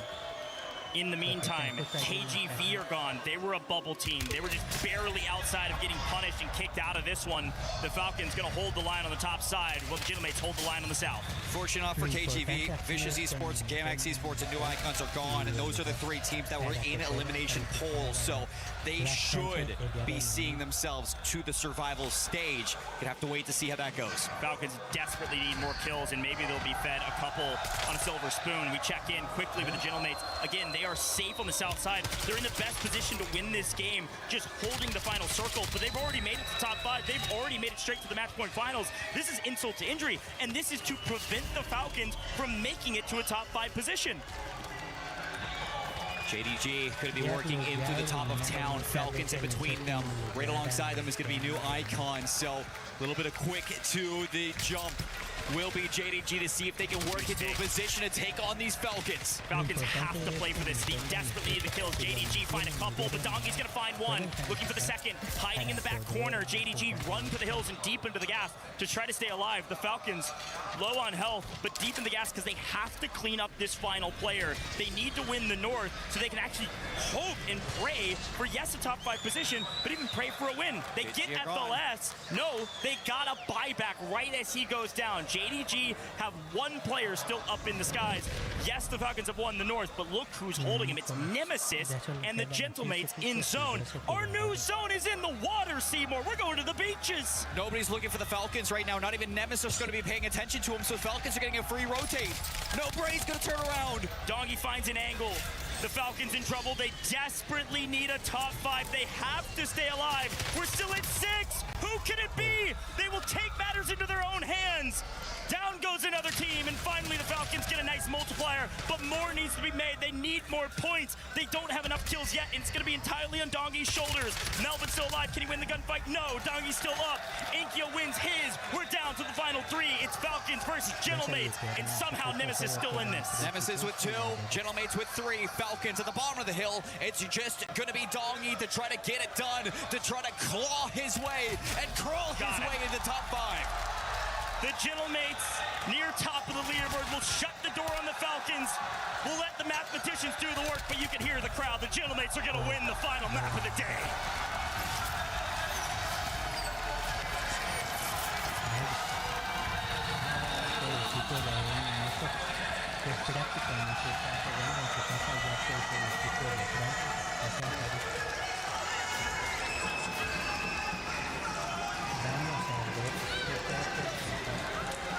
Bookends for the boys. The first and last map, they've done it. They've gotten their way all the way into top 5 to represent their home crowd on the championship Sunday for the champs of WRS. This means a lot for the French fans, but it means even more for these players who all year have been dodging that podium finish to hopefully do it at home. It's still group stages, ladies and gentlemen, but the crowd makes it feel like so much more. If we take a look back on their win, it was utter chaos underground, and Dongy wins his ones. They found a sizable amount of kills in the final circle, and they do get their top 5 finish. Let's listen into the win, though. Nice. Remonte. On va remonter. Il est au rocher deep. Nice. Let's go. Let's go. Nice celebration. It feels like everything is finally coming together for the Gentlemates. But of course, we have to turn back our attention to the win conditions today. The bubbles. Who's top 5? Who's bottom 3? Who's going home and not even able to play in their survivor stages? I don't know if the Falcons did enough. AGAL had a okay, if not better than okay map. And they look to be celebrating. If their math is correct, there's a chance AGAL held the line. And to see AGAL in the Sunday and Falcons having to play through Saturday's survival stage, like that just adds to the storylines of EWC. Like that is a moment where a lot of people are like, I know, like the Falcons, like they're falling fallen down. They don't look the same. They're not out. We know the Falcons' potential. We see it there from the Falcons' potential. And it's just trying to keep that together throughout the rest of the week for this team to see what they could do. The Falcons show some teeth at the end. Not sure if it was enough, though. I am getting word. Officially. Vicious do not make it.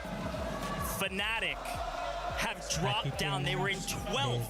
Fnatic were in 12th, and they dropped down and are out of here. And of course, unfortunately, new icons are out of here as well. Fnatic, the Vicious, and new icons will be headed home and are about to have their keys crushed. Unfortunate for Fnatic to not piece it all together in the final moments. A brutal game for these guys. They had a long journey to get here through the regional qualifiers and have had a modicum of success. But in the final couple maps, you can see the frustration on some of these teams' faces. It's always hard to say goodbye to a tournament with as much prestige as this one. Heartbreak, tears, and the representation of your region not able to carry over to another day.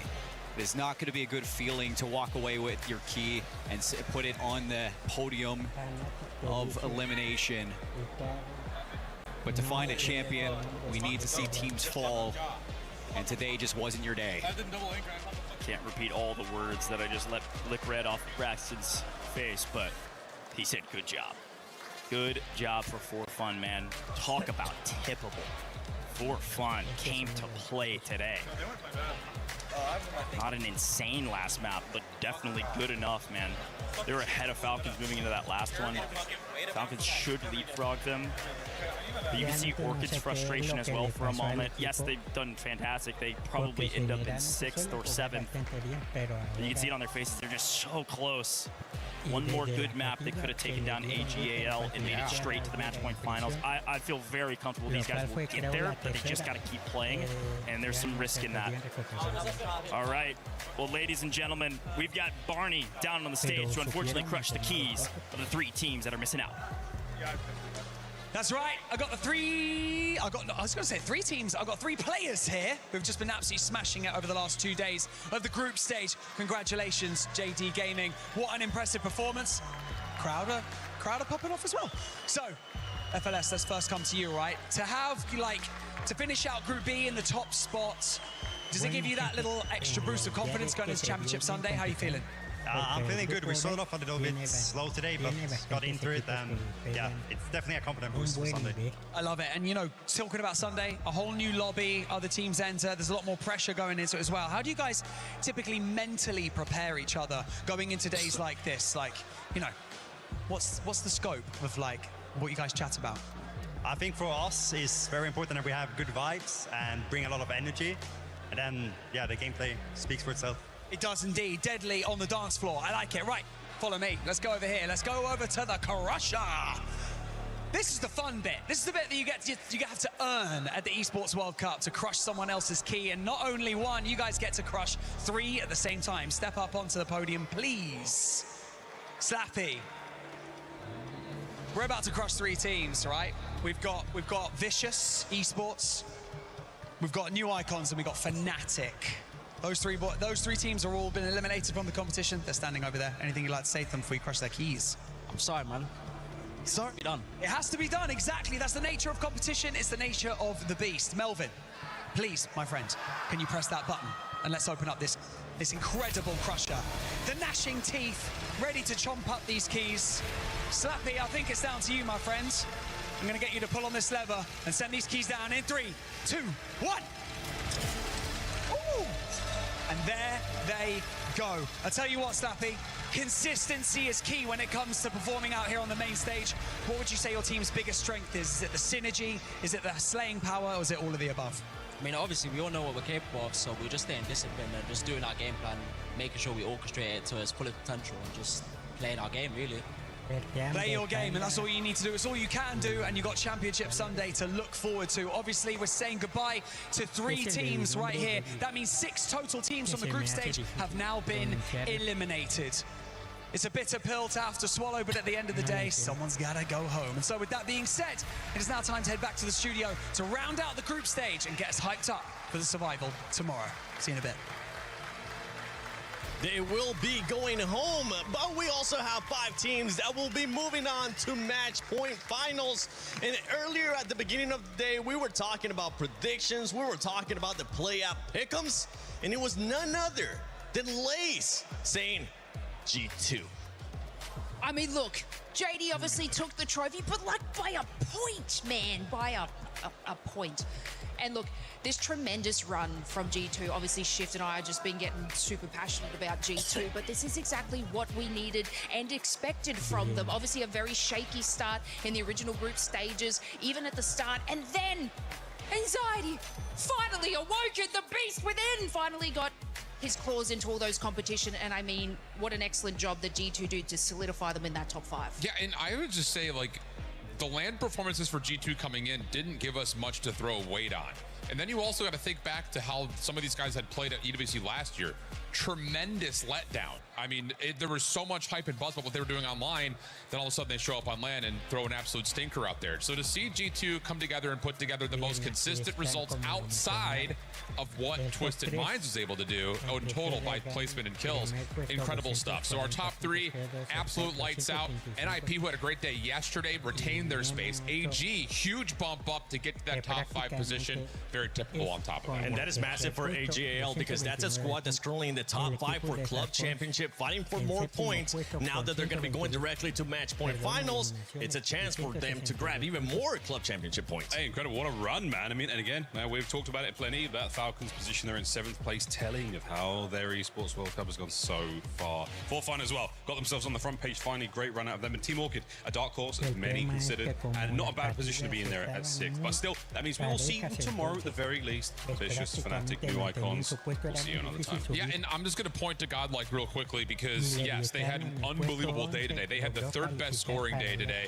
overall outside of the teams that happened to dominate in Group A. That's comparing to yesterday. They only had 43 points coming into today. So 100+ point day, unbelievable stuff. Yes, they'll go through the survival stage, but they should have a target on their back. From 15th to 9th, not a bad place whatsoever. I mean, a dangerous spot within the middle. I mean, that was very, very unstable waters, both teams bouncing back and forth there. But at the end of the day, good enough to stay in position, good enough not to be eliminated, to see another day is all you can ask for. And I mean, even Leviathan as well, we were saying that, you know, they were in that bottom 3 for such a long time. They were able to get out since match 2, but to be able to stay out of that bottom 3 with such a great performance today, obviously maybe not where they were hoping to stand on the leaderboard, but hey, they ain't going home. Yeah, Gamma Experience barely able to get out of those bottom 3. That squad is going to have to do a lot more, especially coming to tomorrow, because survival, only the top 6 will be moving on to match point finals. Everybody else's keys will be crushed. One thing that we did end up seeing, especially in the first day, was the sponge points, right? With Twisted Minds, we saw it especially with Group A. Tomorrow, at least for some of these squads trying to make it to match point finals, they won't really have to worry about that. They will be trying to become the sponge points. I might get an even more closely contested competition throughout tomorrow. I mean, it's 6 places. It's not enough. I mean, looking at how tight these games have been, look how incredibly close the leaderboard's been over 2 days of play. There is very, very, very little room for error here. So you have got to make sure that every map counts to the most you can get out of it. I think the other thing on top of that, and we saw this come through last year, you know, we only played Rebirth, and a lot of the contests around Control Center was throwing teams into complete mental disarray. You cannot be mentally checked going into tomorrow. You have to be thinking about nothing really from the first 2 days. Like, if you're a team like Falcons, wipe the slate clean. If you're a team that just barely made it on the cusp, didn't get eliminated today, but finished just outside that bottom 3, wipe the slate clean. Anything can happen. It's a brand new day of COD. So last of Season 1, Goldfish. Yep, get all about it. That's what you have to do, guys. You just have to forget. And I think many of our teams will do that. Many teams will do that because Warzone is live. It's going to be exciting. Yeah, you will have to forget those first 2 days for the squads that are going to be going into survival. But one thing I haven't forgotten, actually, he's still here, so I get a chance to ask him again. Detective Roll. You told me that Leviathan was going to get a win. What happened? I guess we'll have to see it tomorrow. Oh. Hey, sticking with these guns. Fair. All right. I thought he was going to be backing out. Make sure you tune in tomorrow to COD Warzone Resurgence Championship at EWC26 because tomorrow it's survival. We'll be crushing more keys and we'll be finding out who are the last 6 teams to join Match Point Finals.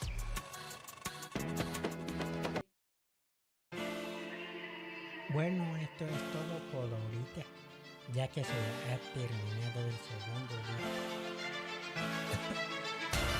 Mañana toca el last chance y pues prácticamente es la última oportunidad donde van a estar peleando para poder jugar los equipos que quedaron del top 4 al top 13. Así es de que entonces mañana estarán peleando su última oportunidad para pasar a la final, que prácticamente los top 3 ya pasaron, pero del top 4 al 13 mañana buscan su última oportunidad.